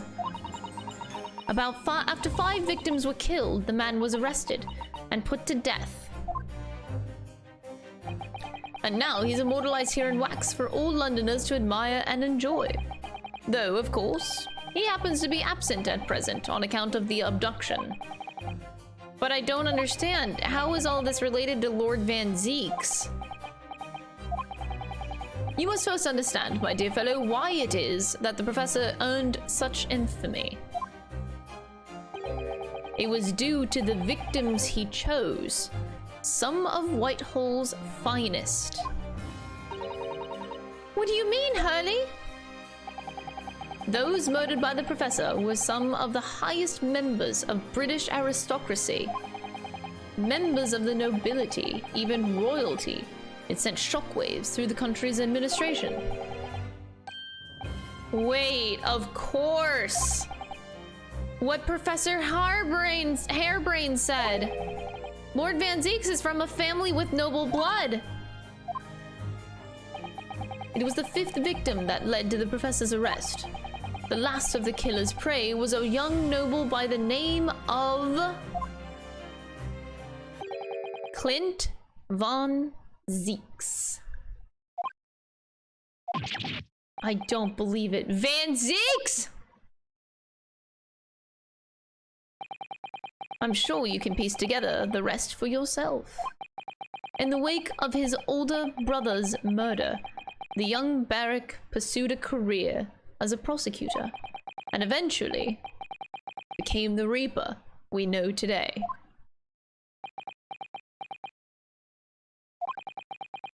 I had no idea Lord Van Zeeks had such a tragic past. Well, I'm afraid that's all I can say on the matter. For the time being, at least. Okay, for the time being! Okay, bitch! After all, I have work to do. As a waxwork exhibit. I hate you. I'm afraid I shall have to excuse myself as well. Oh, yes, of course. It's been a pleasure. Thank you.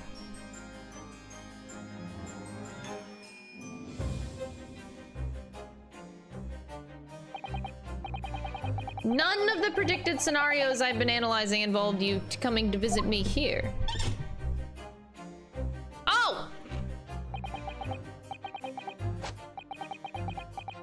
Whoa!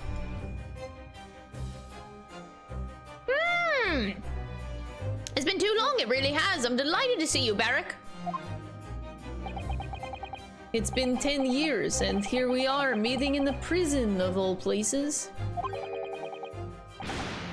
I can't forgive myself for what happened to Mr. Asman. I just can't. I still can't believe it could happen. Tomorrow the court will decide. Yes! I have a young Eastern man acting up for my defense. He seems reliable enough, though. It was an accident, a terrible accident. He assures me he can prove it. I must warn you. Oh, I know, I've heard it already. You're going to be prosecuting, aren't you? Yes. Since I returned to England, I've heard lots of stories. Barrick, are you really? What? Never mind. I know that you have my best interests at heart. My friend is on trial. I wouldn't entrust it to anybody else.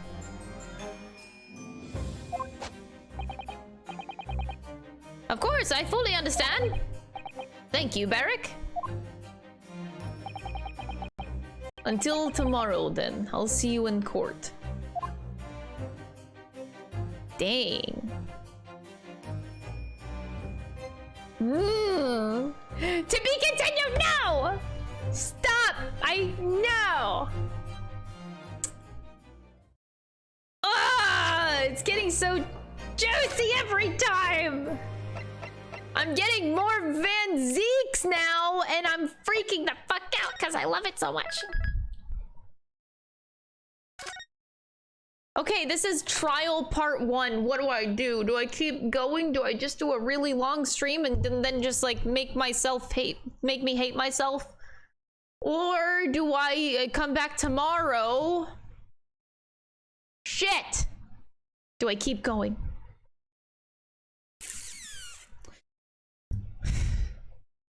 Fuck, I really want to keep going.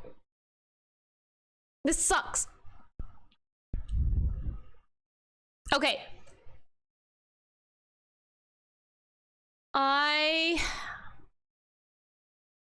What do I do?